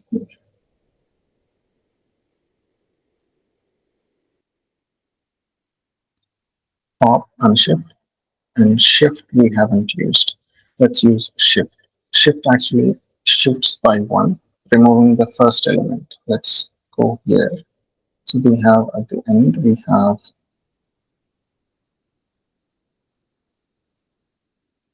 these 5 elements here, pencil, 5, 18, and lamp, 10. Let's do a shift operation on the backpack contents. Shift, which will remove the first element. Let's print it again. And so it got removed. First element got removed from pencil, got moved into the array of those items. So these are the operations we can do on arrays. So what if I want to iterate through these arrays? There is loops in Python where we have used for loops and range of indexes in the array. So we can still use the same kind of logic in JavaScript also. For iterating through all the elements of an array, we can make use of for each loop, which will allow us to have items in the function. This is a callback function. This gets called for each of the items. For each of the items, this for each function accepts a function itself. That function is going to have one argument, and I will just use.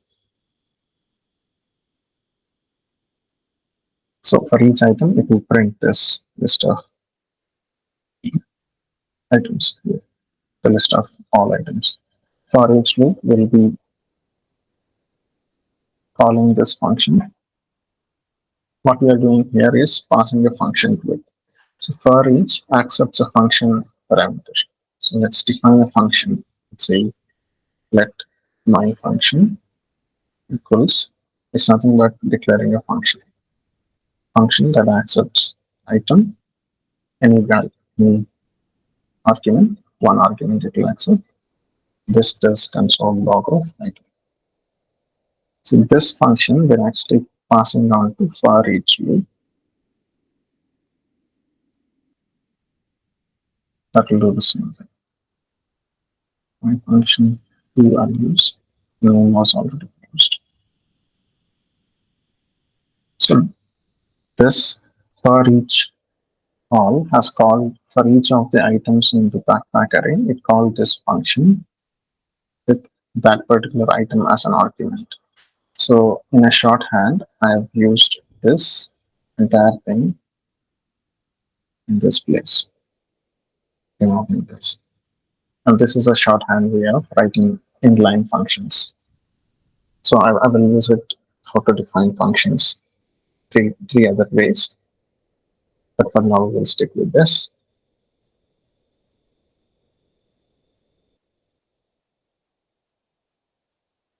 So there is another way to traverse these items.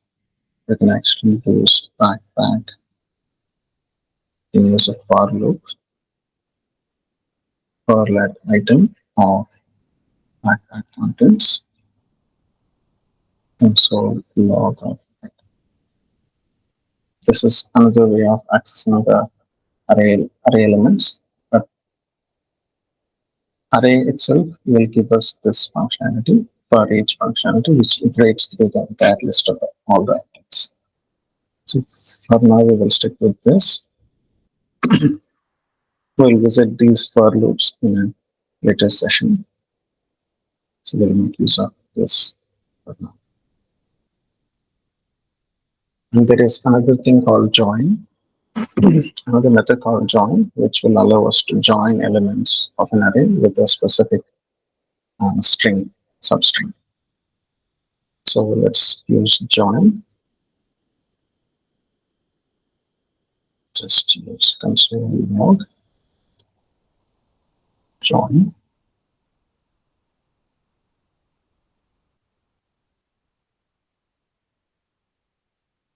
By default, this joins with comma. So I can actually specify what is the character that I want to join with, comma and space. It gives spaces in between. If I want to join these elements with hyphen in between, with spaces, two spaces, front and back, I can use that. These are the methods that are there in arrays.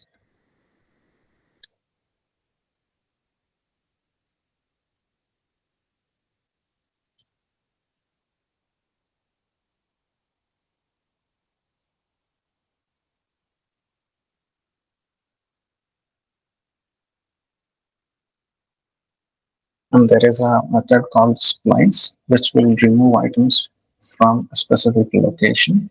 Let's say I want to remove an item headline. So we have to find out the index of the headline. Basically, we can find out that with index of, let's say index of operate. Index of method we will use on backpack items, or index of, let's say headline. This will give the index of this particular item. So index is 2. So if you see here, 0, 1, and 2. So 2 is the index of headline. So I want to remove the headline and also pen. Let's say from here, I want to remove 2 elements. For that, I have another method called splice. Splice actually accepts the starting index of the item that I want to remove and the length of the items that I want to remove. Let's say I will use this index of headline, which is actually 2. Let's store this in index of headline.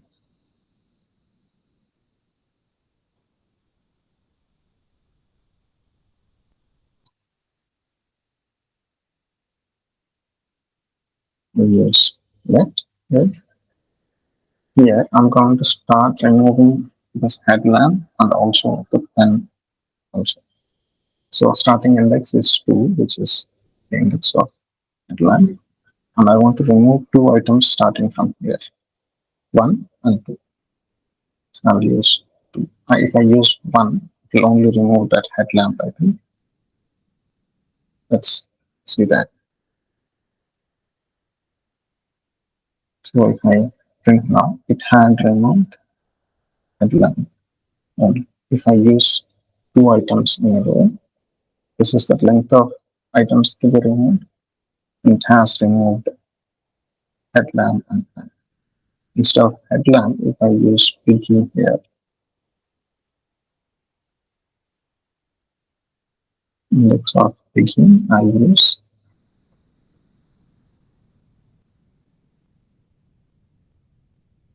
starting from Piggy, it has removed two items, 1 and 2.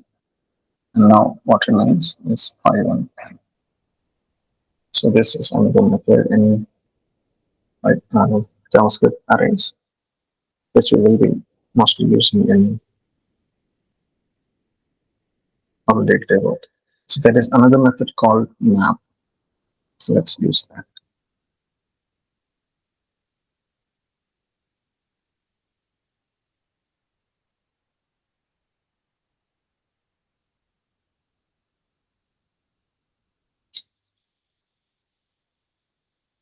Let's try backpack contents. Let's not remove these items for now. We will just comment out this. Map accepts another function inside. So function which accepts an ID. This actually has to return another item. Say I will do something like li plus item plus li. This is very useful when we are appending list items to an array to HTML content. So this actually gives another array, new array. Let array. Arrays are nothing but lists. Let's print console log. Okay.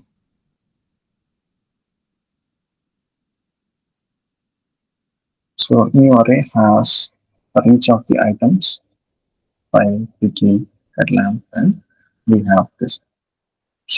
For each of the items, if I want to add new content or manipulate the existing content and return a new array, I will make use of map, which will traverse through each of the items of the array, and whatever return value we give, that will be passed to the end array. So there is a shorthand for declaring the functions. Let's try to use functions in 3 ways. For this map function, I'm going to use it in 3 ways.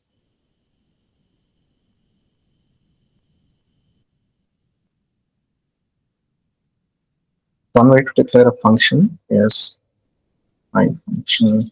Okay, this is just an example. This accepts an argument called item. This gives a return the same thing. Return this. Yes. This is one way to declare function. Instead of this, I'm going to pass into my function 3 as an argument command, which will do the same kind of thing. So next time, I'm going to use function in another way. I will declare the function in a new syntax called arrow syntax, which actually is like this. Or anonymous. Before covering this, let's go look at anonymous functions. I'm going to define a constant which has my function for equal to function. This function does not have a name. So if you see the difference here, this function has a name called my function 3, and this function does not have a name. This variable or constant has a name, my function 4. So this is an anonymous function. This function I'm assigning to this constant. The same thing I'm going to use. And instead of my function 3, I'm going to use my function 4 here.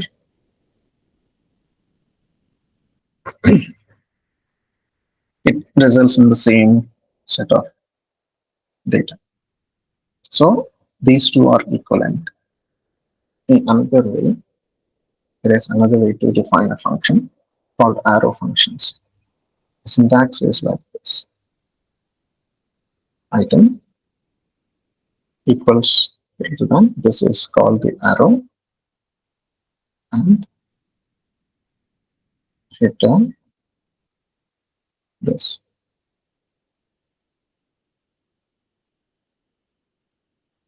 This is called the arrow function, which we cannot save it directly. Const my function 5. I'm going to use this. What this does is this will declare a function and assign that function to this constant. If I use the same function,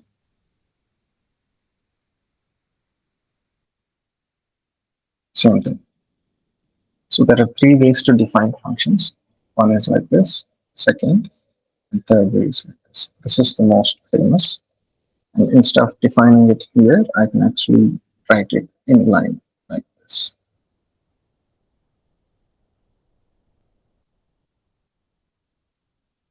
This does the same thing.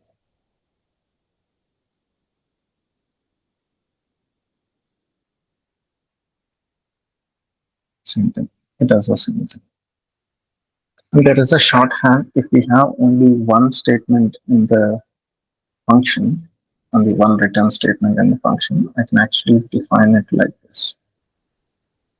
Function 6. Instead of curly brackets, I can have opening and closing brackets like this. Return I don't have to use. So if I'm using like this, I can just use it like this. If there is only one return statement in the function, in the arrow function, I can use it like this. First is the parameter, after the arrow, the return value. This works the same way.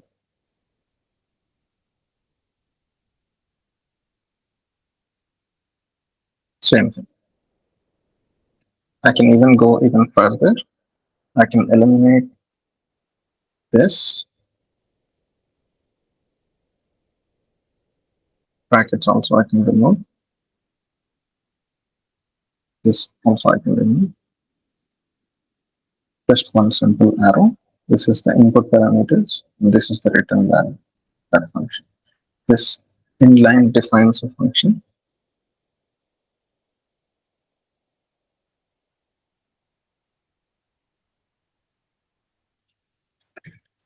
Which does the same. I can just replace the entire string with just this syntax.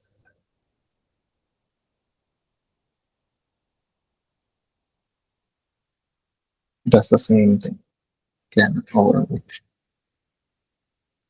So this is about functions, how we define functions. That's about for today. Let's see objects and iterating objects tomorrow.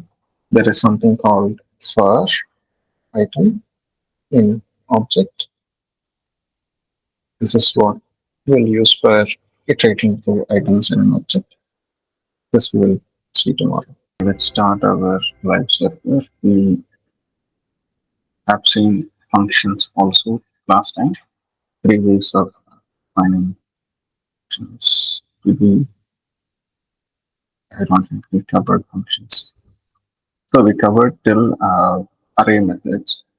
We will start with functions, how to define functions, and there are special keywords like this in JavaScript. Let's see how those things. Okay, now we have this. I'll just move this to the side.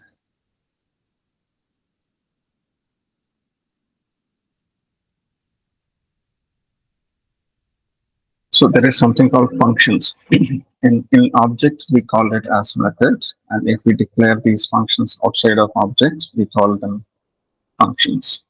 So how do these functions work? So basic structure of a function will be like this.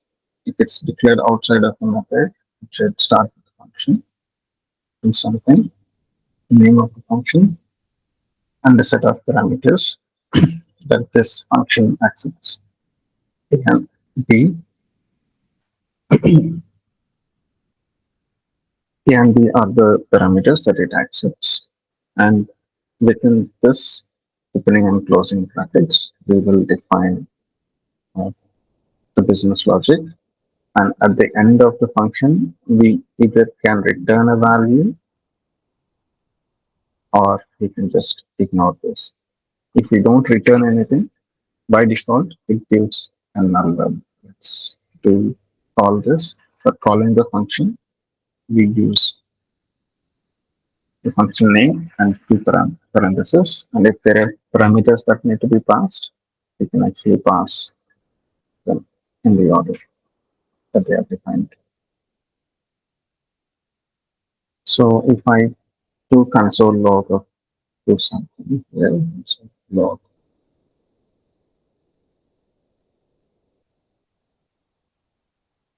this gives me the return value, is the return value of this do something. By default, it is undefined. You don't return anything. So if I just return something like a plus b, that value is stored. The basic use of functions is to divide business logic into function components, which allows us to divide the whole logic into chunks. So reusability is the main thing that the functions solve. So there are different ways to define these functions. This is one way of defining the function. There is another way by defining a constant to some other thing. It's a constant that stores the function. Now I'm going to assign a function, anonymous function to this constant, which is done like this function. So if the function does not accept any parameters, we just put empty parentheses. If it does accept, we will put values, variables there. And this, let's do, does the same thing. For calling this function, this constant name is what we can use.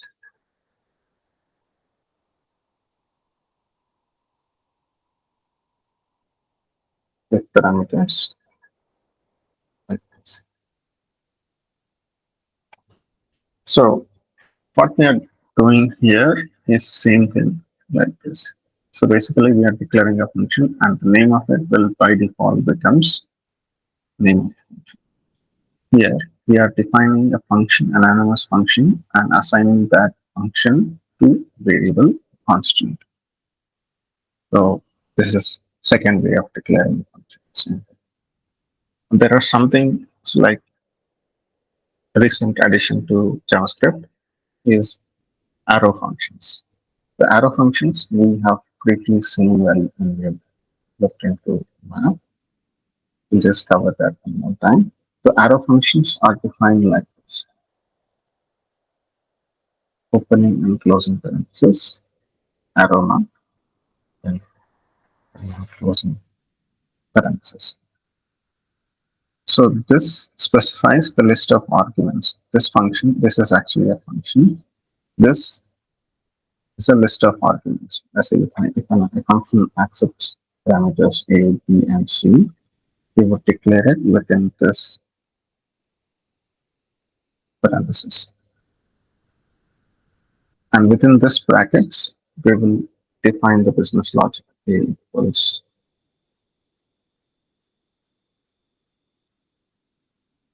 A plus C. It's just an example. B equals B plus C. And then I will return value B plus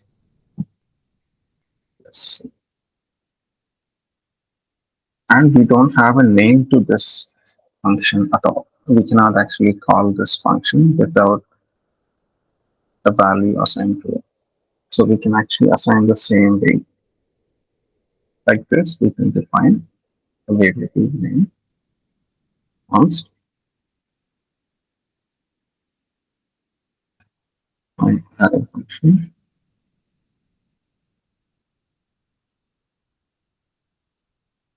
equals this. There's something as defining function. We are just eliminating the function keyword and we are placing this instead of function. Like these are the parameters and this is the business logic. We can call this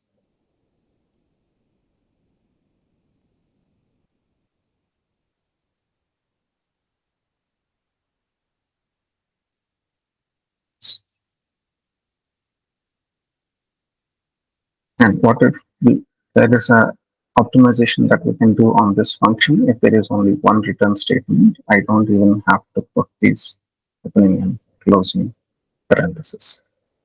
Let's do something like my optimized arrow function. Let's remove this logic. We are just doing simple calculations and doing one return statement. If there is only one return statement here, we don't even have to specify this. Return also I need not specify. Just A, B, C, I can put it here. This I can put it in brackets. And this is optional. It's only one line. We don't even have to put that brackets, but for clarity's sake, I'm going to put that. So this is a much more optimized and simple way. This actually means the left side one is the list of arguments this function accepts, and the right side is the return value. So if it's simple, we can use this shorthand. If not, we have to use like this. So there are three ways to define a function. One is this, and arrow function is another way. So inline, if we have to use like this, we can actually need not assign a value to it, assign the function to any constant. We don't even have to do that if we are doing inline. If we go see the map function here, we're passing the item and return value like this. This is itself a function. And what if we want to call the function without assigning the name? Like there are some scenarios we want to invoke functions as soon as they are defined, and we can use this syntax. This is an arrow function. If I want to call this function immediately, I don't have to assign it to a variable. I can just wrap this over in a parenthesis and then call this with dot on my. So that's what this does is it will define a function and immediately calls that function.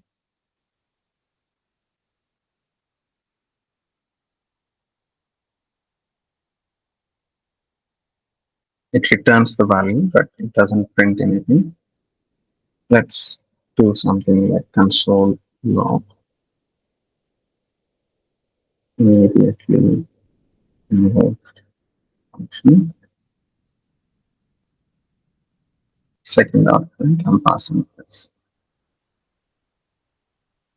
I'm defining the function inline and also executing that function immediately.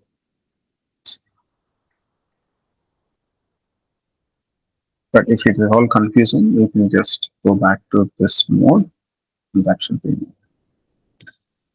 As you dig into JavaScript, learn more about JavaScript and practice, will become familiar with the other syntax.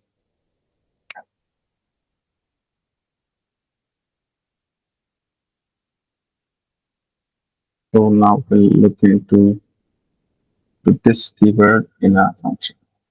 So in our previous examples, we had covered an object. Objects we have covered. Let's define the object inline here. Let's find something like green pack. It's just a simple object. Name of the pack.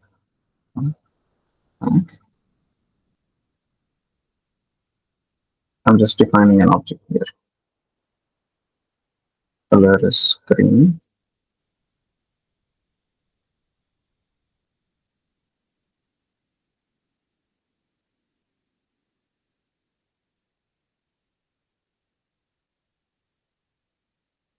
Polygon, eight, number of pockets.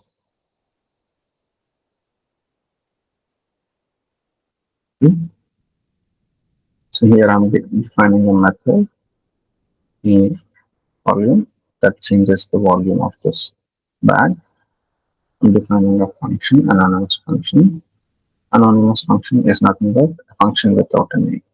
We're actually defining the value attribute of this object and making that a function. There's a new volume that we are going to assign to this dot volume. If you see this keyword, this actually refers to the current object that we are working with.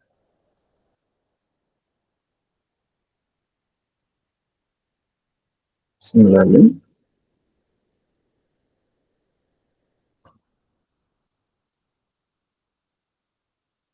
and this works as it is. It's no problem. Console log.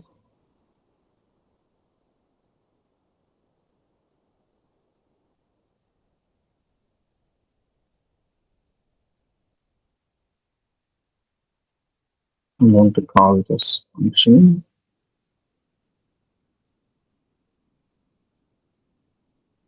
new volume of 40. I'm going to go. Let's print. I'm going to call this and then print the new volume. Print X new volume.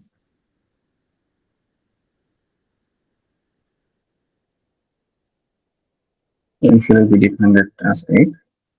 Then we changed it to 40 by involving this method.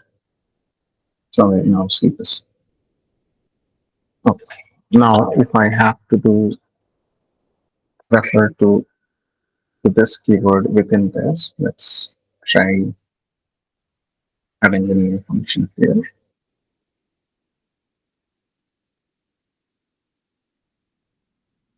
I'll just do console log this dot volume, the nested function. So this is nesting. Like we can have any number of functions defined within another function.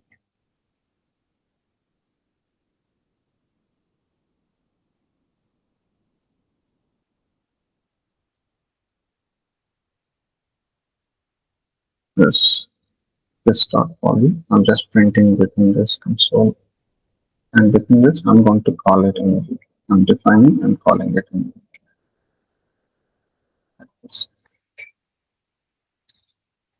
So if you see here with this keyword and the anonymous function, it's undefined. This keyword is not allowed within the anonymous function. If we do it like this, it's allowed.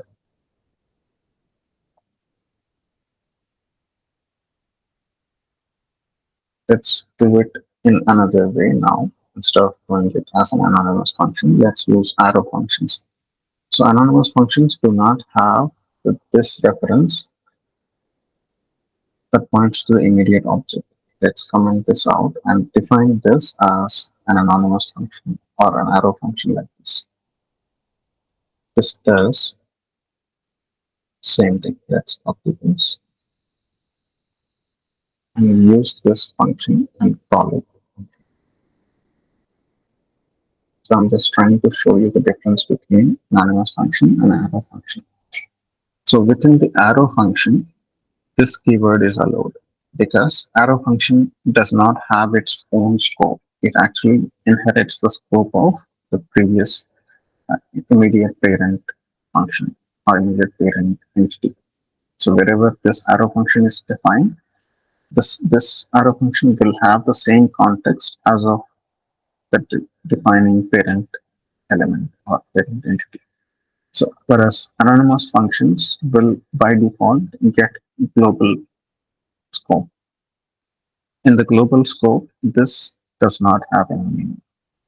So that's why we cannot use this keyword within an anonymous function. So if in doubt, you should always use the arrow function rather than anonymous function. So arrow functions are a new addition to JavaScript. This helps us do inline coding, and it's best to use arrow functions most of the times.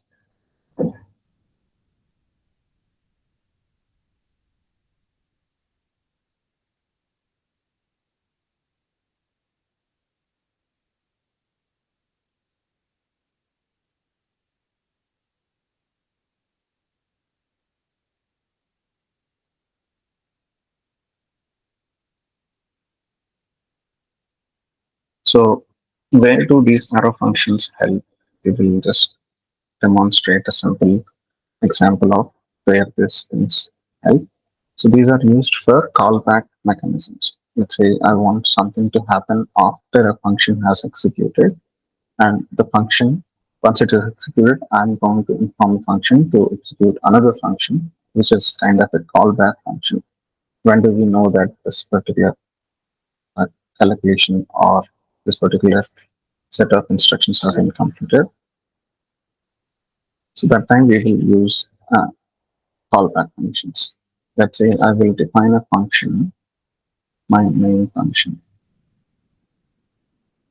and this accepts something like A, B, C, and then a callback function. It's just a keyword. It can be anything, any callback function. And this is going to do something like A plus B plus C, do calculations like this, and do whatever it is. Let's say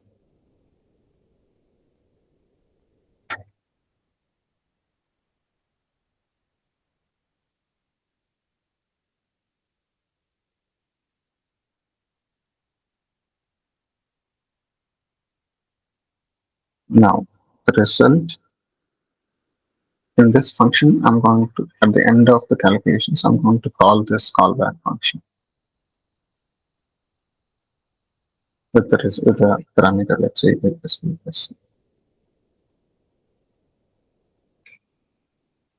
And now let's define another function,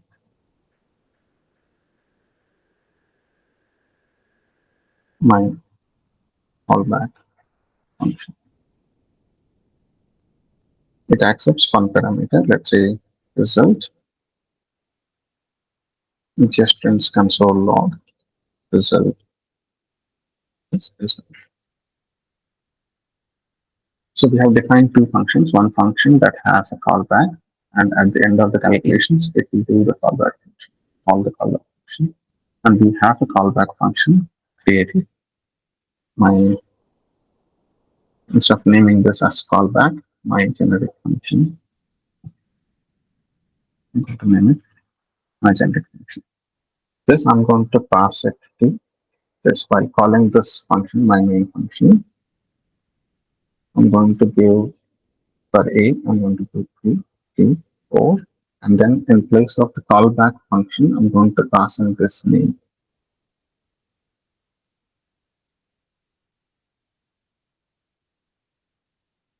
So at this time, what happens is it's printing result 54.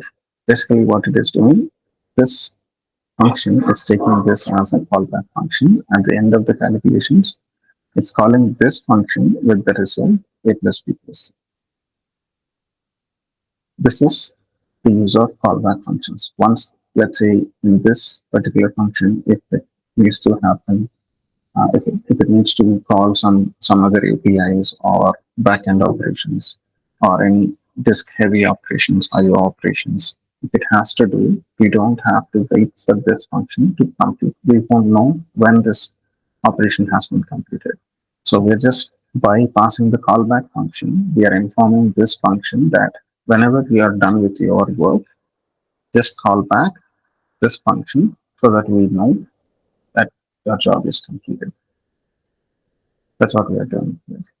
So in asynchronous mechanisms, this is very helpful. So we use We will go into asynchronous declarations and how to use promises and callback functions at a later chapter. Right now, this is the use of callback functions. So where these arrow functions help is, let's say I don't want to define this beforehand. I am calling this function. I can actually define an arrow function in line. So this time I'm going to call it 3, 4, and 6. And here, instead of defining a function previously and passing it, I'm going to define a function in line. Result or I'm going to define the function like this. Also log.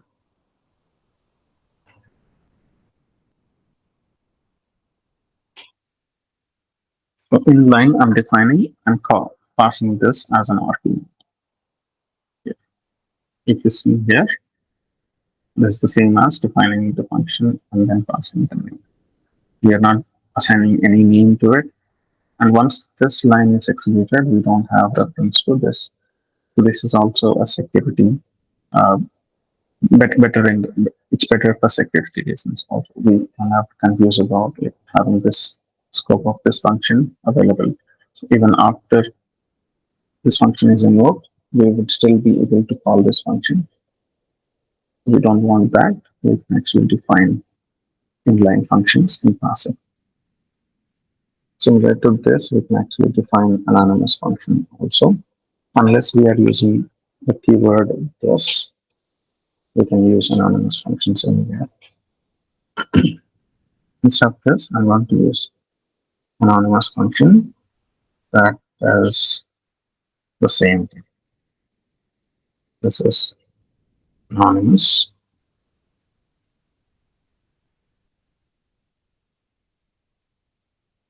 It does the same thing. So always do semicolons, but it's not strict also. That's about callback functions. Now let's look into conditional statements.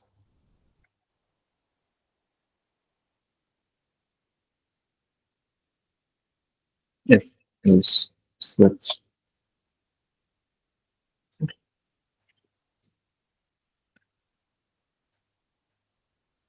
So we had seen already previously in our Python lessons, you know, if conditions and else conditions, but the syntax is a little different here. So the syntax of if condition is if the condition and something goes here, if not, and the else is optional. If is all compulsory, else do something, else not. There is another else if statements also. This condition. So in Python, it was elif, but in JavaScript, it is else if. Condition 2. This is syntactically not correct. I'm just demonstrating that. And at the end, you can have else.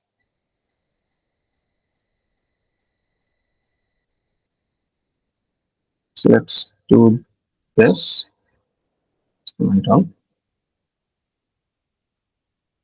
Let's define something like a equals 5, b equals 10. If a greater than 5,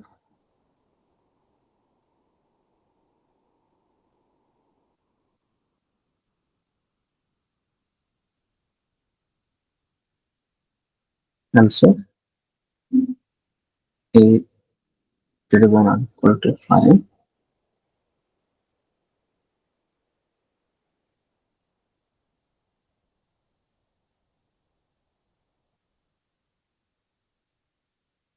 or I'll just do something like this.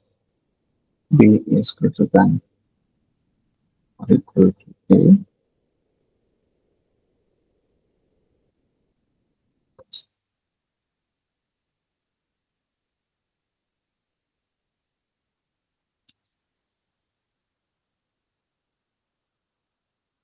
And conditions are being satisfied.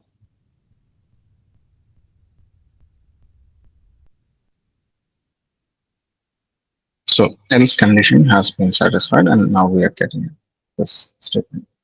This is how we use conditional if statements. So in this regard, we need to cover something like absolute equivalence and strict equivalence and lazy equivalence. Let's say I have A as 5. A is 5 already. Let's define C as 5. If I do if A equals C,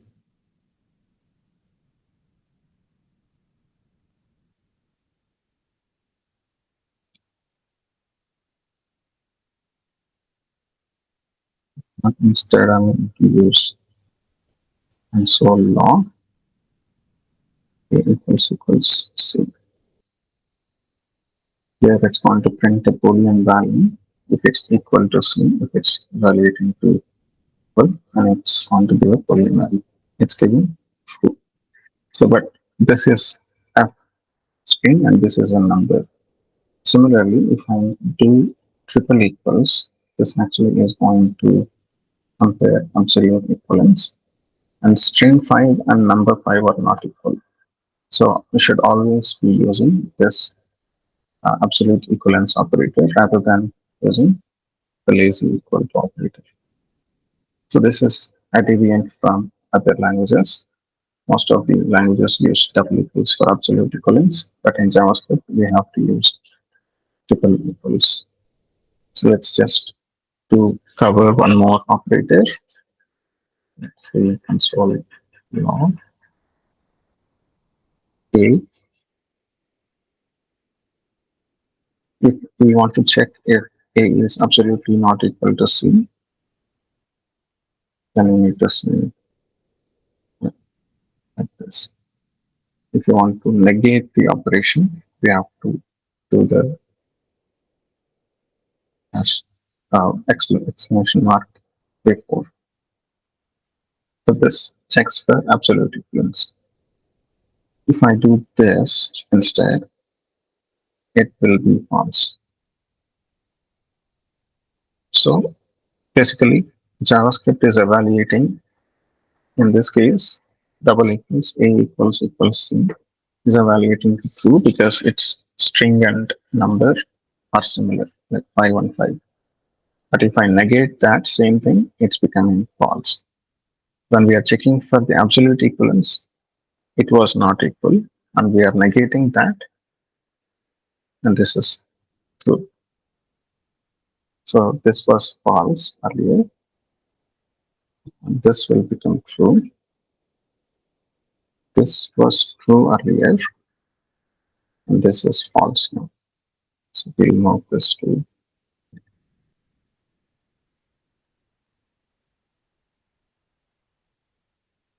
So this is a subtle difference.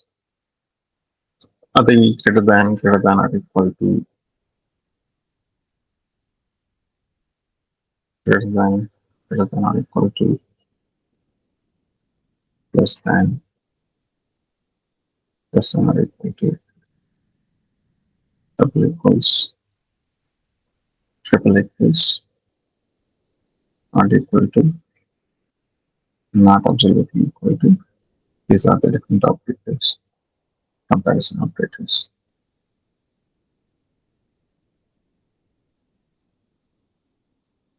Okay. Now we have seen if these conditions. Now it's time to look at switch conditions. Switch is another type of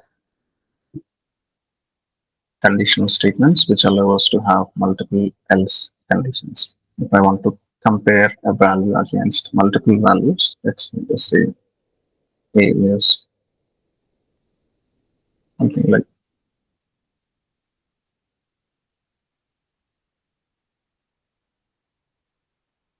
let's say I have A as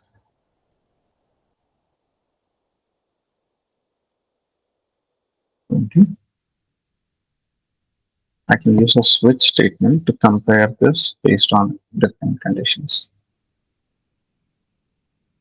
I'll just demonstrate the syntax and then explain how it works.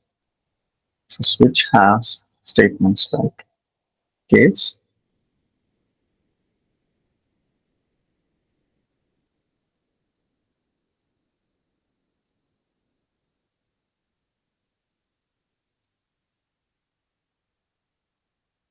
like this, case A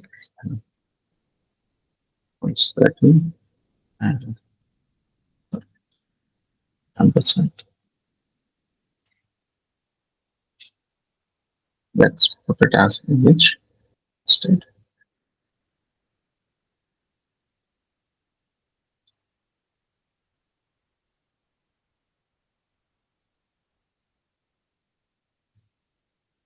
It's less than 50.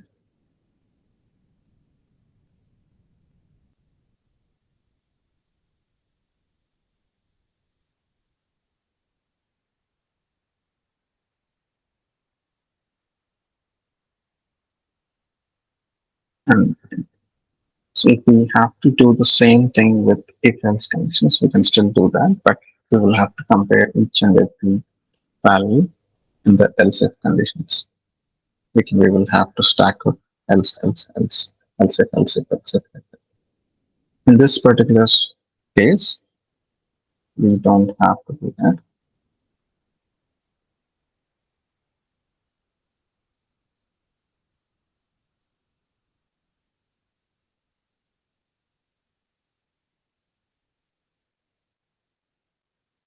And that is something called default condition, which will give us did not match any else. So if we have age as 20, so we can compare the age to different values. Instead of putting else if conditions so many times, we can use a switch statement to compare a specific number or value against different values. So if age is 30, it's going to execute this block, and in each case we will have to specify a break statement. Otherwise, it will continue executing the other cases as well. So if I have to have multiple cases having the same set of instructions, I can use something like this. Greater than 50 or greater than and less than 90 or greater than 35. Let's do, we put 90, 60 here, 45, 55 here.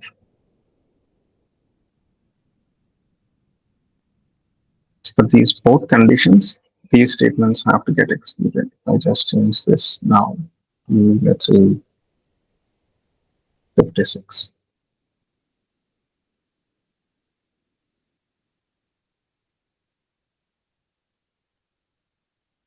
It's greater than 50. This is what it is doing. And let's say 66. This is getting executed. For both these conditions, these statements get executed. This can have multiple statements also. Again, equal to 16.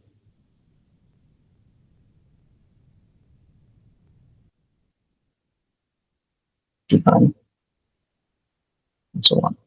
So if you have multiple statements, it will execute all those statements and then return from there with the break. If I don't put a break here, it will execute the default condition as well. So it's compulsory to put a break statement here. So if it's in here, it's executing this. So if none of these conditions are matching, it will go to this. Let's say I have a negative number -1. This is not getting executed. Let's see. I'll change this to less than 16.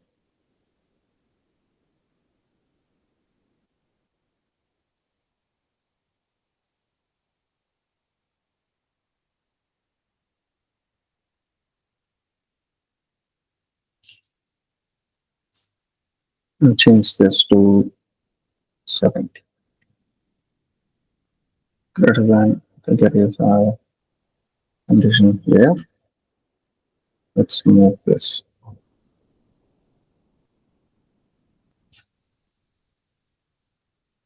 It's matching this.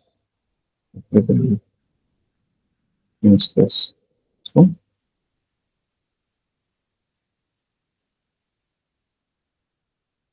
if I want to execute this, so if any of these conditions did not match, it will go to this default case at the end. So this is the switch syntax.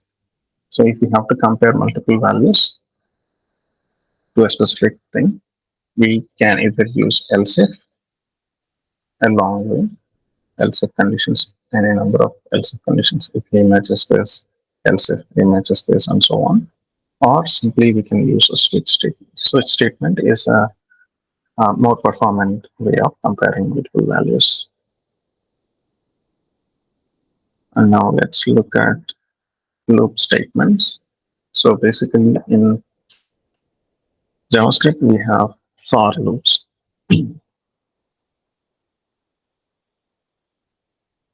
We can use for loops. A simple syntax for loop is this. Like I is an initial value, I less than a maximum value, and I plus plus. So I have to demonstrate one simple thing before we go to this. So the meaning of I is this. Let's say I define a value for A as 10. Console log of I'm going to use A here. So it is 10. Okay. So if I just do A plus plus, so, but it still is 10. If I print it again, the A,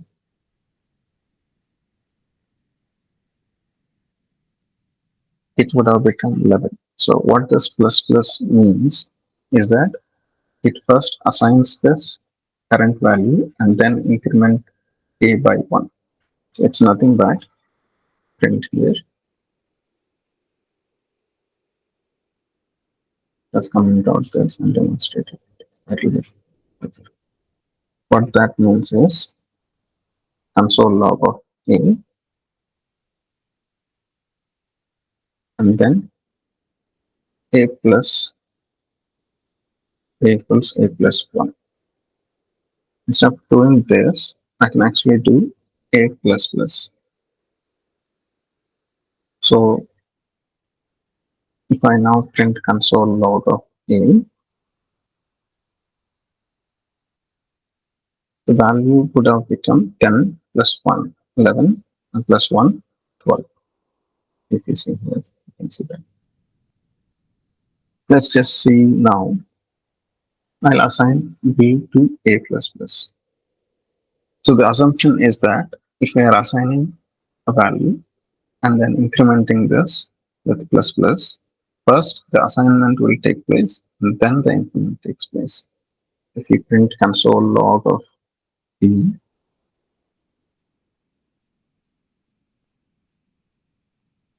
B's value is still 12. And now if I print A,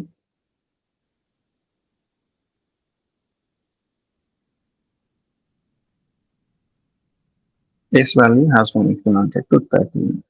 So this increment happened after assigning this value to this. There is another syntax now. Let's say C equals plus plus A. Instead of incrementing afterwards, this is going to increment before assignment. Now let's do console log C 14. At this point, it was 13, and as we are incrementing and then assigning, C's value becomes 14. Now, if I print again console log A, this value also is 14 because we are pre-incrementing it before assigning. So this plus plus is for incrementing. But let's say A minus minus is for decrementing. Decrease by 1, A minus 1. A as A. So it's reduced. Now, similarly, if I do minus minus A, console log,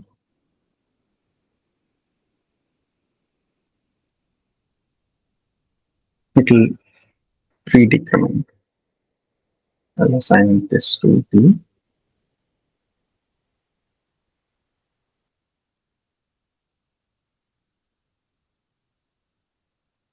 D equals A minus minus by 2.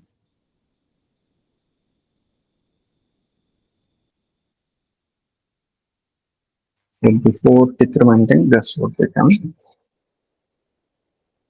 so we assign to D. If we print A again here, so these value will be one greater than 8. You see here, clear this. Let's comment out this. If you see D's value is assigned as 13 and A got decremented afterwards, which is now 1. So if we pre-decrement and then assign A to D, so it's decremented to 11 and then assigned to D. So D also is 11, A is also 11. So using this incremental syntax, what this loop does is, first it will define a variable I with an initial value as 0, and for as long as I is less than 10, it's going to loop this statements we write in here.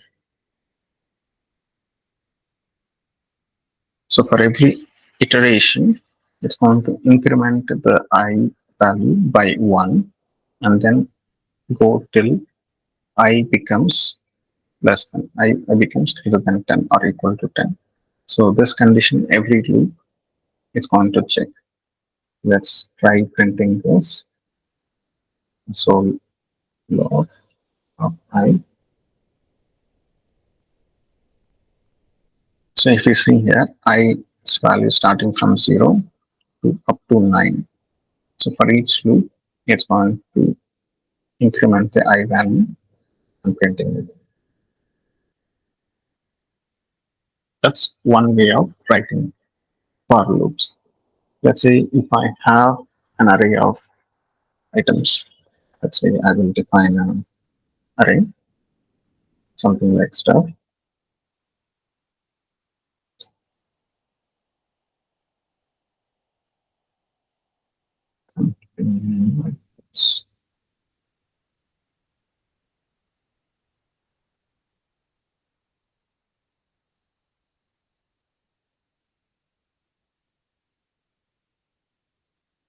And now if I want to iterate through each of these items, I can go to multiple ways. I can either use it like this, that I equals 0, I less than stuff dot length. The length property gives the length of an array. I do console log of stuff.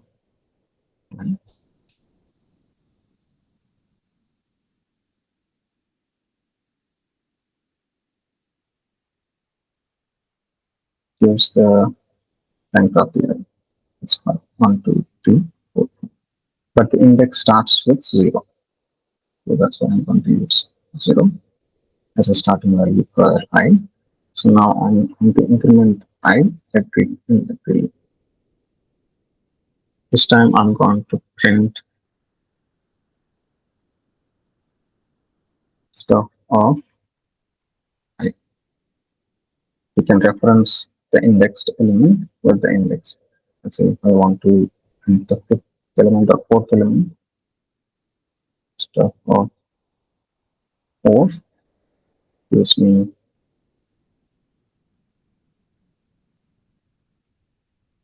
the value at 4, index 4. So 0, 1, 2, 3, 4. I use 3, making the letter D. This. So I'm going to print, go through each of the items with the index, and then I'm going to print that. So it's printing A, B, C, D. So another way of iterating through all these array elements is like this. Same thing, for loop, I'm going to use. This time I'm going to use a constant. We can actually use let also, that's no problem. Const is a better way. Wherever necessary, wherever is possible, use constant. If not, use let. In the rare cases, you can use where. Where most of the times you won't have to use. So you can always use let. Here, the syntax is for each item of stuff, you can actually print item as item A, B, C, D. So this is how we create each element. So one more way of iterating to the elements, but with a callback function, is like this. On this array object, we have a function called method called for each. So on this stuff object, I'm going to call in for each method. So for each method accepts a callback function that will be called for every element in the array. So the callback function has to be defined like this.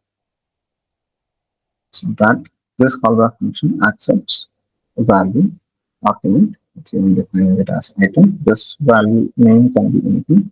You can actually use it as a also. Item, I'm going to use the name as item. So for each of these items in the stuff array, it's going to call this function. This is an arrow function. Within this arrow function, I'm going to define console log a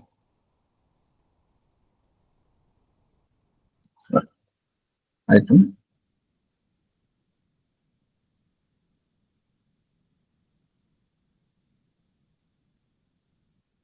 for each loop for each item, so that we can know the difference is for loop and this for loop.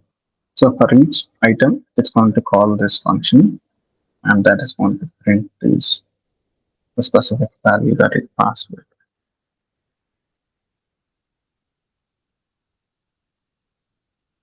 So let's say I want to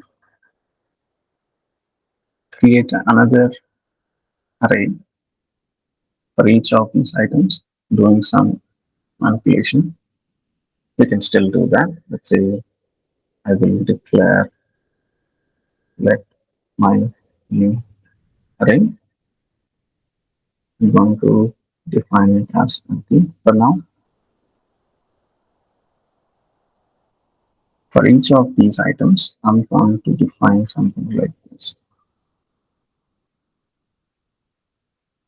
My new array push item.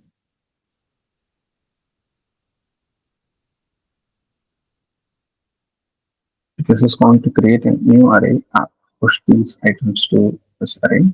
If I not print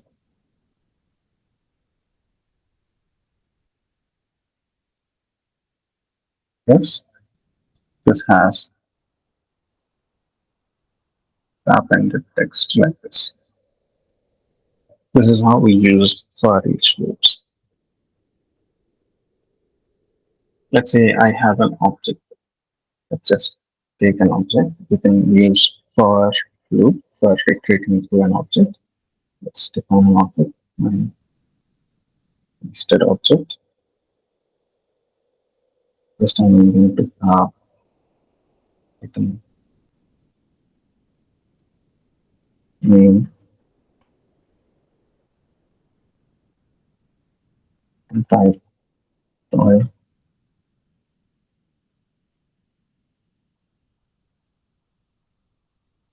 I'll define item 2. So this is a nested object. Within an object, other objects are there. So for P, this is similar to database, what we will get in a database.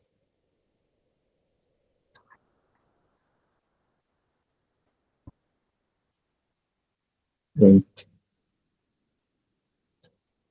let's go with this. So for each of the items in this nested object, I want to get that nested object. We can do it with for in loop, for const item or my object in my nested object. Nested object. Let's just print and see what it gives. So this is actually giving only the keys of this object. It's not giving the object itself, entire object, it's not giving. So in order to accept or get the entire object, we have to use console log my nested object of this one has to be this of the key of the object.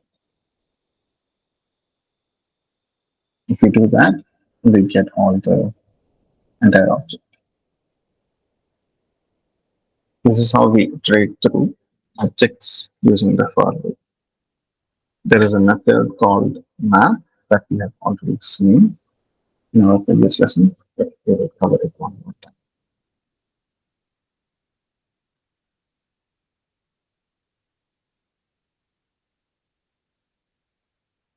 So map function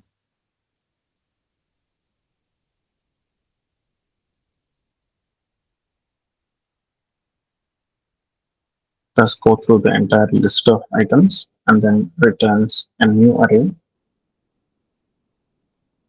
Let's define stuff.map. This accepts callback function. I'm just going to do a console log of item. And let's store this into a new array. Let my name array. This time, let's return something like this.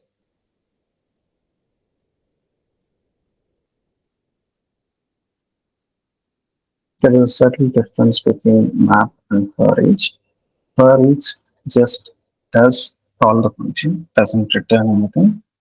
If we see the return value of for each, let's store this in for each return.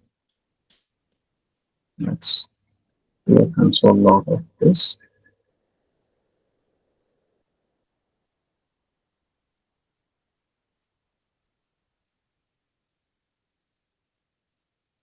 For each return is undefined. So the for each loop does not return anything. For each method does not return anything, whereas map returns an array, another array that is constructed from the return values of these callback functions. So let's try printing this. So map as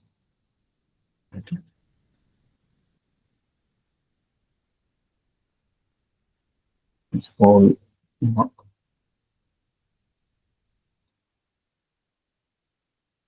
So the mapped array is now an array. So this return value for each of the items is going to get stored in the resultant array. So this is very useful in our React for displaying list items. So this is the map function.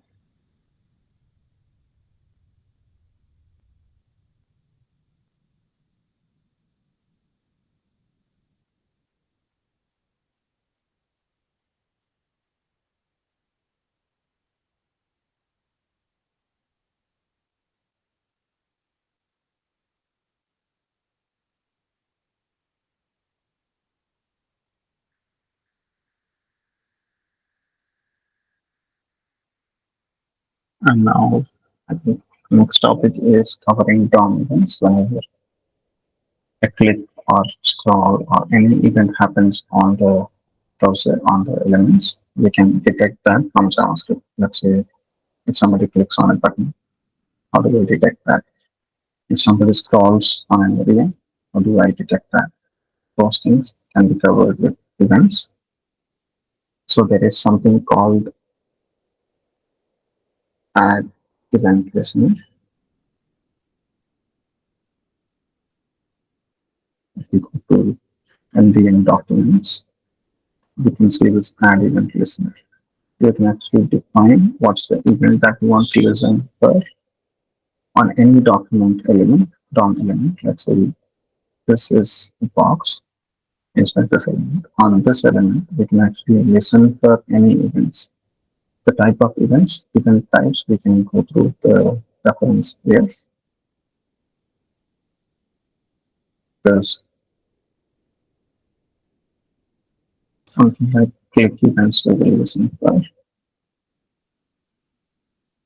Mouse events, we can,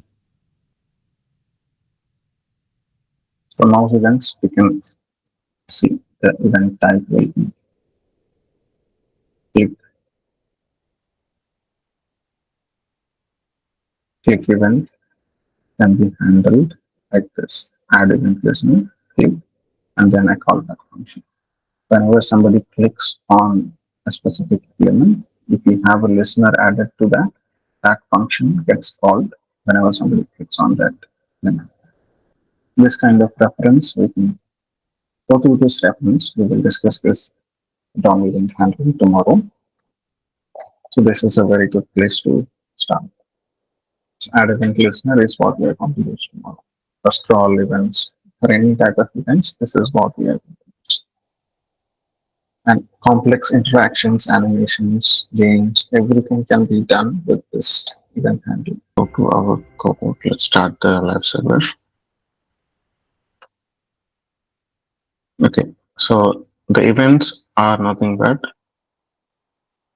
what they say. So whenever I interact with the browser or any of the DOM elements, I can listen for specific events and perform action on top of the DOM elements.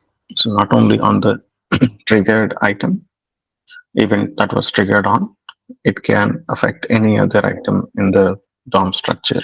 So this box, if I click on this, it need not affect this box itself. It can affect any other part of the browser DOM tree. So let's go to MDN docs.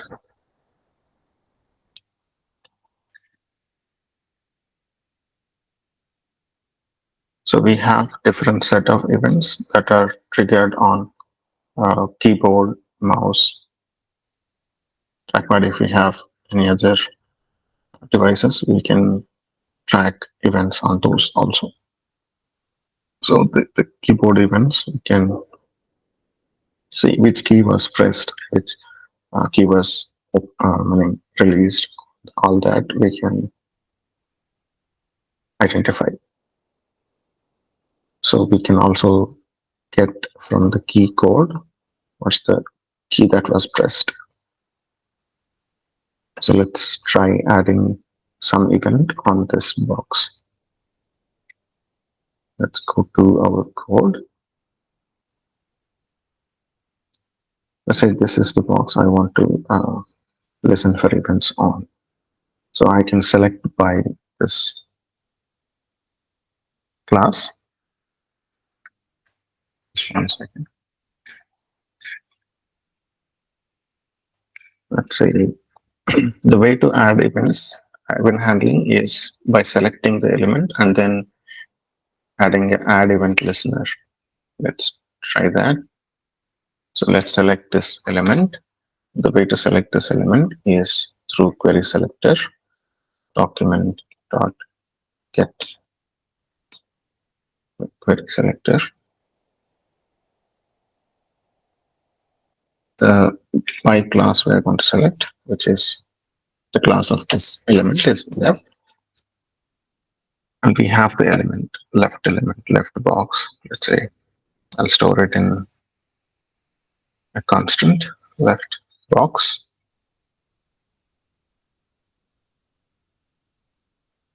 Now I want,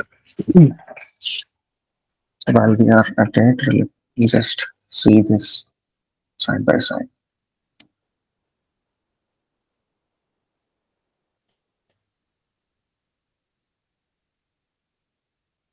We keep the console cleared.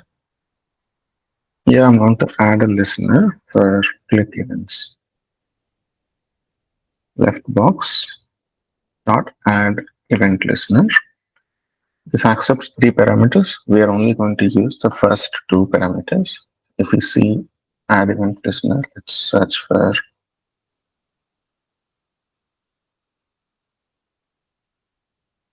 this is the event listener method which accepts 2 parameters, 3 parameters actually. We can make use of this too. So this options is an advanced parameter which we'll not be using in this class, and most of the cases we won't be using the options. It's to customize the event triggering mechanism. So that's an advanced concept. Most of the times we won't be using it. So the type of event will be dependent on what device we are identifying.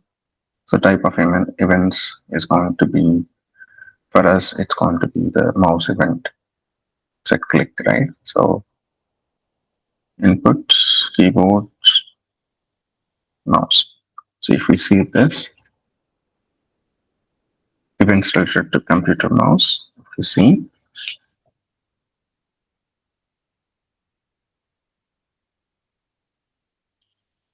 we can get all the reference of all events that the mouse can trigger.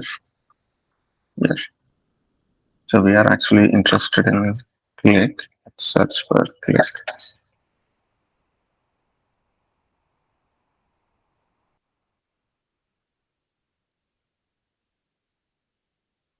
Click event, double click event, mouse up and mouse down.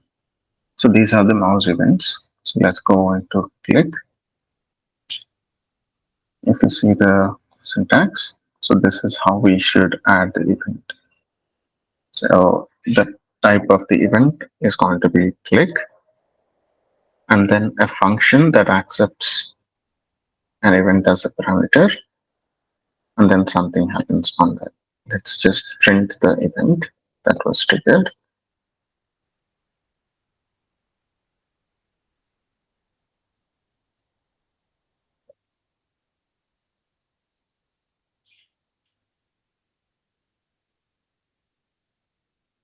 Let's go to the process, and then let's click on this. So this has logged an event. We can see all the properties of this event. Alt key was false. So if we see the client X and client Y, this is the position on the screen where the click happened. So at location X, location 280, and Y location 370. So X coordinate starts from here to the right, and Y coordinate starts from here, top left to the bottom. So X and Y, so horizontal and vertical. So the 0, 0 location is at the corner of the document. So 280 pixels right and 370 pixels down. That is where the click happened. Is seen here. This control key specifies whether the control key was pressed or not at that point of click. And also we can see X and Y, same thing. So we have identified this. Now, how do we interact or change this down tree based on the events? We can actually use this keyword. Let's print this. Inside this context, what does this point to?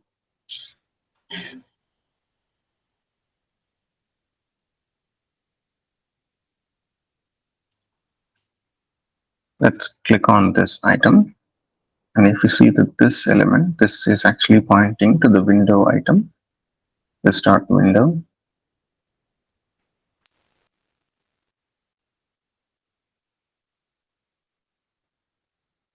So window is the topmost object in the browser DOM tree. So if we try to print window, so window is available, window object is by default available to the entire context of the JavaScript.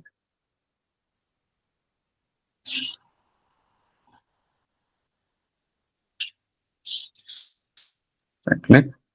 So this is the window tree, window object, which has global parameters properties. If you want to store something in the browser, we can actually make an object and add to the window object.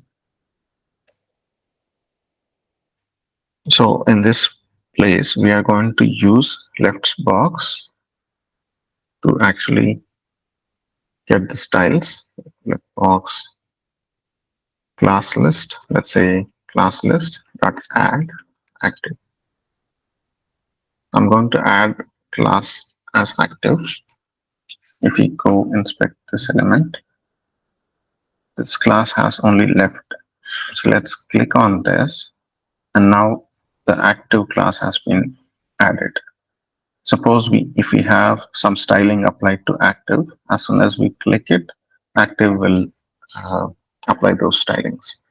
Let's use the styles, something like active. Let's put some active class here. Apply some styles to this. So background color, I'll just put red. Let's go on this. As soon as we click, the background color has to change. So it did not. Let's find out why. If we inspect this, let's see if there is something overriding this property, color red.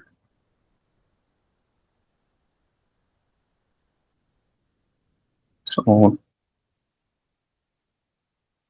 this is more specific. There is CSS rules apply in the most specific items. The selection criteria, if we have more specific rule, that gets preference over less specific rule. So any item that has active class, it's going to apply this. As we are specifying boxes and div, this has higher preference over this. For that, I need to add this to active to override the specificity. This is called the specificity of CSS rules. We'll look into that in the CSS classes in the upcoming days. So if I click now, this class is getting applied, active class is getting applied, and the rule that says the color should be red is applied. So we can do animations, we can do much more with event listeners like this. It's just a sample of what we can do in mouse events. We will look into mouse enter and mouse out also. So upon a specific location, when a mouse enters a specific location, the browser can detect that location. Let's just search for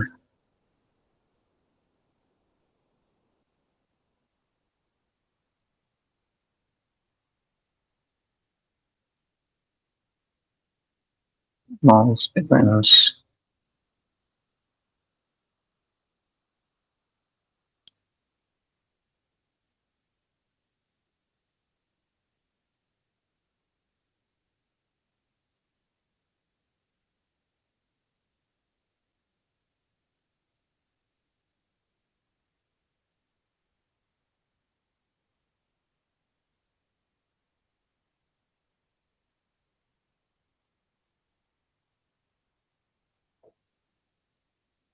Yeah, this mouse move events is what we need to identify.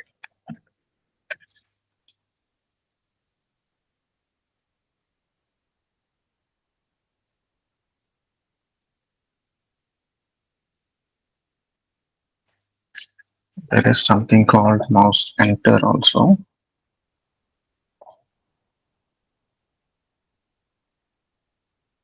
Let's search in documentation.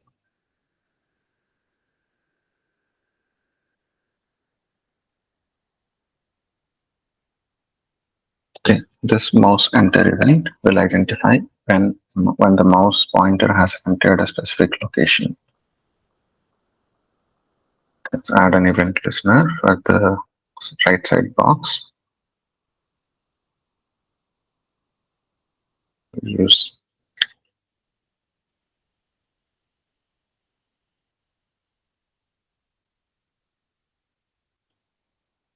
and this time mouse enter event I'm going to add.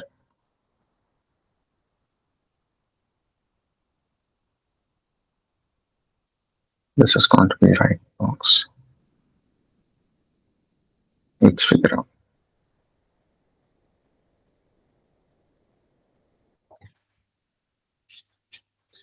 Bring over right. And the CSS rules boxes division active. This is going to add the class active to the element. Let's refresh. Click. And this is not working. Mouse enter. Let's just try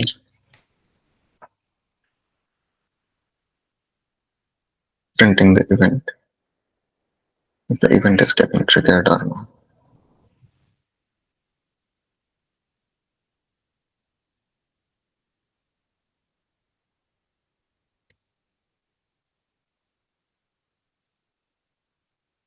It got triggered, mouse event enter.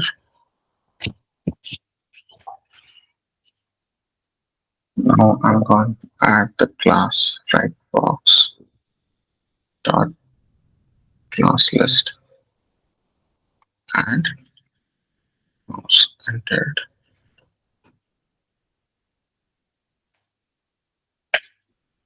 We go to the elements.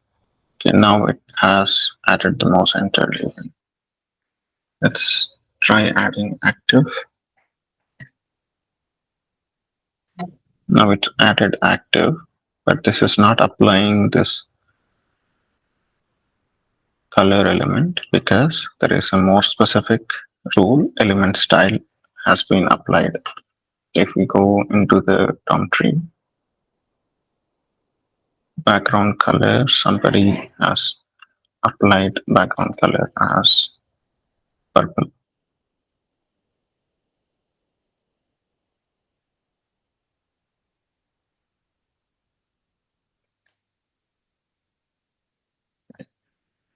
So this is overriding the element styles.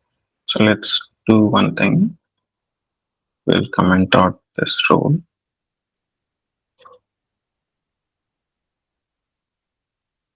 So the more specific rule is that is specified in the DOM tree itself. If a style has been specified for an element here in the attributes, that will take the highest preference over other rules that we write in the CSS. So these things we will discuss when we are talking about CSS rules and specificity. So for now, we'll just comment out this section. Not this purple. This one I'm going to comment out.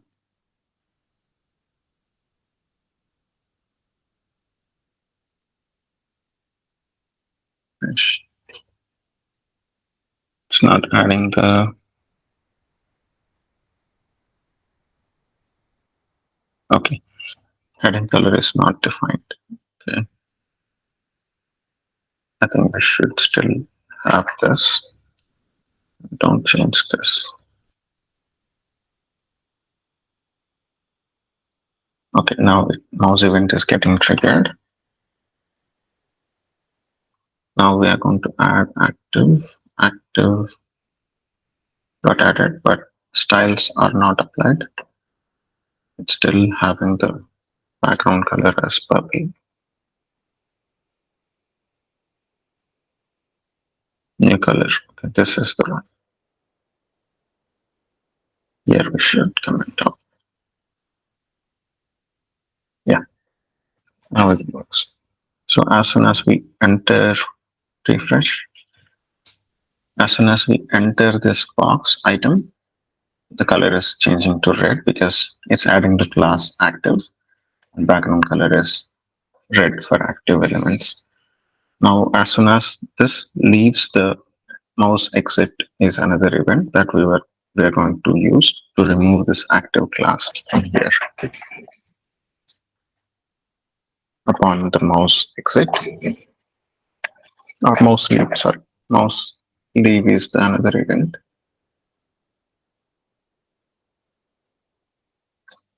Mouse enter and mouse leave. This mouse leave event is what we're going to use to detect if the mouse has left this box. We'll add one more event listener for mouse leave event. So we are going to remove the active class from here in this box. Now, as soon as I enter it, it will be active. Leave it, the active class got removed. So this is how we add interactivity to elements with friends.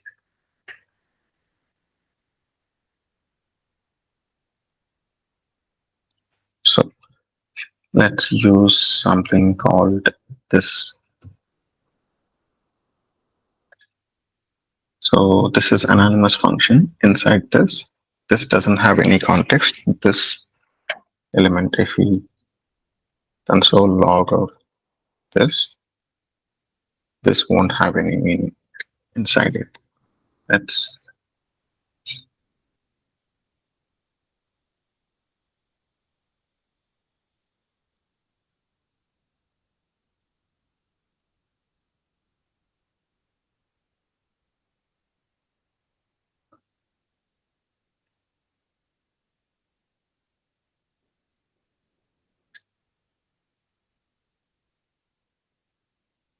this is actually printing the window object, which is the global this object. Let's try adding this event listener as an anonymous function. Instead of using arrow functions, I'm going to use a function like this and print this keyword here. So I enter, exit. And this now refers to the element that got the event. So in this case, this keyword refers to the right box that referred this event, that got this event. So this will closely help us to basically manipulate the current object that the event got triggered on. Instead of using the right box here, I can actually use this dot class list dot remove of active. Same way, we can have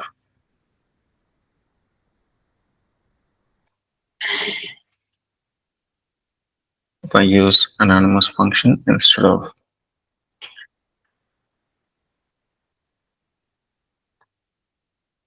the arrow function, I can use this keyword to refer to this right box instead of finding out the object. Even if we don't have the reference to the object, within the function, we can find out the object reference.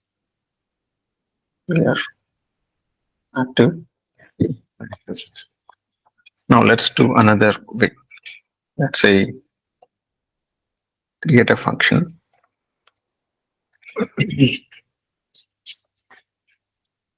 My event,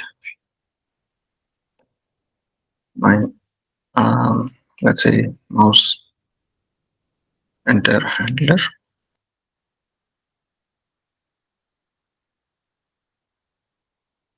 This accepts the parameter event. Inside here, let's print this keyword. Similarly, we'll use mouse leave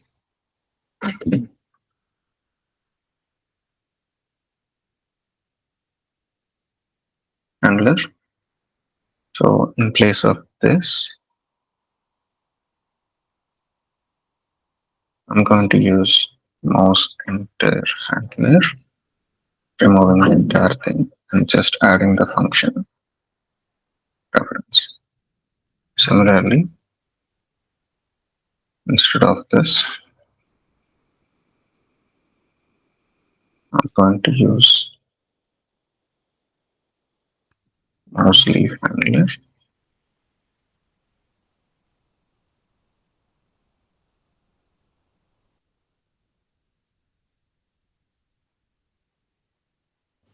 Let's move these two calls to the bottom. These things also to the bottom. So now I define two functions on enter, on leave, and adding those functions here. Let's see if I enter it, that this keyword is now referring to the button that was triggering the event. So in this fashion, we can actually manipulate that object directly from this keyword. Class list add active.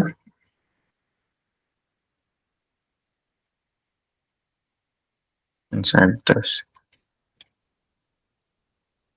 remove class active.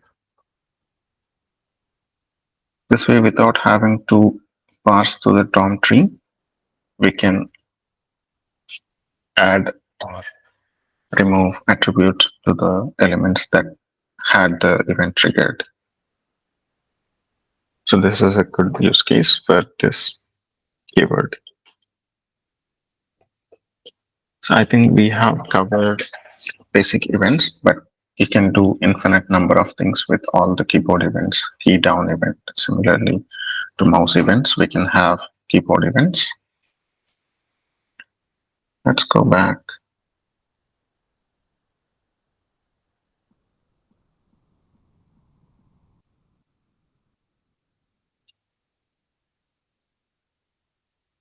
So key down event, we can actually identify key down events. So like this, if any press of key happened, any keyboard key got pressed, this event will have the entire details of what key got pressed and everything. So we can handle different type of operations. So we'll get into this event handling when we are actually handling real-time projects. So for now, this is just enough to know this documentation, and this need not be remembered by heart. We can refer to the MDN docs and find out the event types, this keywords and all we can use. So with that, we have one last topic to discuss. If at all there is something wrong with your JavaScript, let's say even your event handling is not working properly or not. So we can have debugging mechanisms built into the browser. Let's go to browser, expanded. Suppose this active, inactive, this is having a difficulty. So we can actually go to the sources to find out a specific line where the problem is and identify. I go to the scripts. If you see here, this gives us all the source code that we have written. In the sources tab, we can find all the source code of this website or this web page. So index is the HTML. You don't have to debug anything there. So what we are interested in is the script.js. So we can have, let's say, if something is failing, if something, this active inactive is not working, and it's one way to do it is putting console logs and checking like this, whether that is entering this particular loop or not, block of code or not. So if that is not helping you, then you can actually go to sources. And let's say in this line, we can see all the code that we wrote. Suppose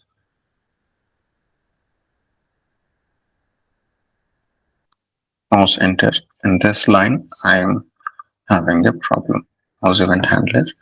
So this statement is not working. Then I can have a breakpoint put under this place. If you go to the line number and click on it, so it will put a breakpoint here. So while the code is getting executed, the code will pause over here and show you what all values it has in this particular location. Let's go to the mouse enter. Now the browser has paused execution of code and stopped there. It shows you what values are there in this particular location. The event, we can see the values of it. You can see this keywords value. Let's say if you have local variables, those things also you can see. The way to move forward is you can actually step by step execute each of these lines by going through this step function. If I click on step, it will go to the next line of code and executes that. And then if I go step again, it will execute the next line. Step again, it will execute the next line. And if it is going into the internal JavaScript routines, we can actually step out to come out of that routine. You can come out, or if you don't want to step execute, if you just want to continue executing, you can actually resume the script by clicking on this. This is called the debugger, and these are called the breakpoints. So we can have any number of breakpoints. Let's just put one more breakpoint somewhere around here. If I reload this page, so first thing, it gives me the values for each return. What is this doing? Item has flashlight in it. And if I put one more breakpoint here and continue executing, it will stop in the next breakpoint. You can see the values in line here. This is how we debug JavaScript. If console logs are not helping, we can debug it like this.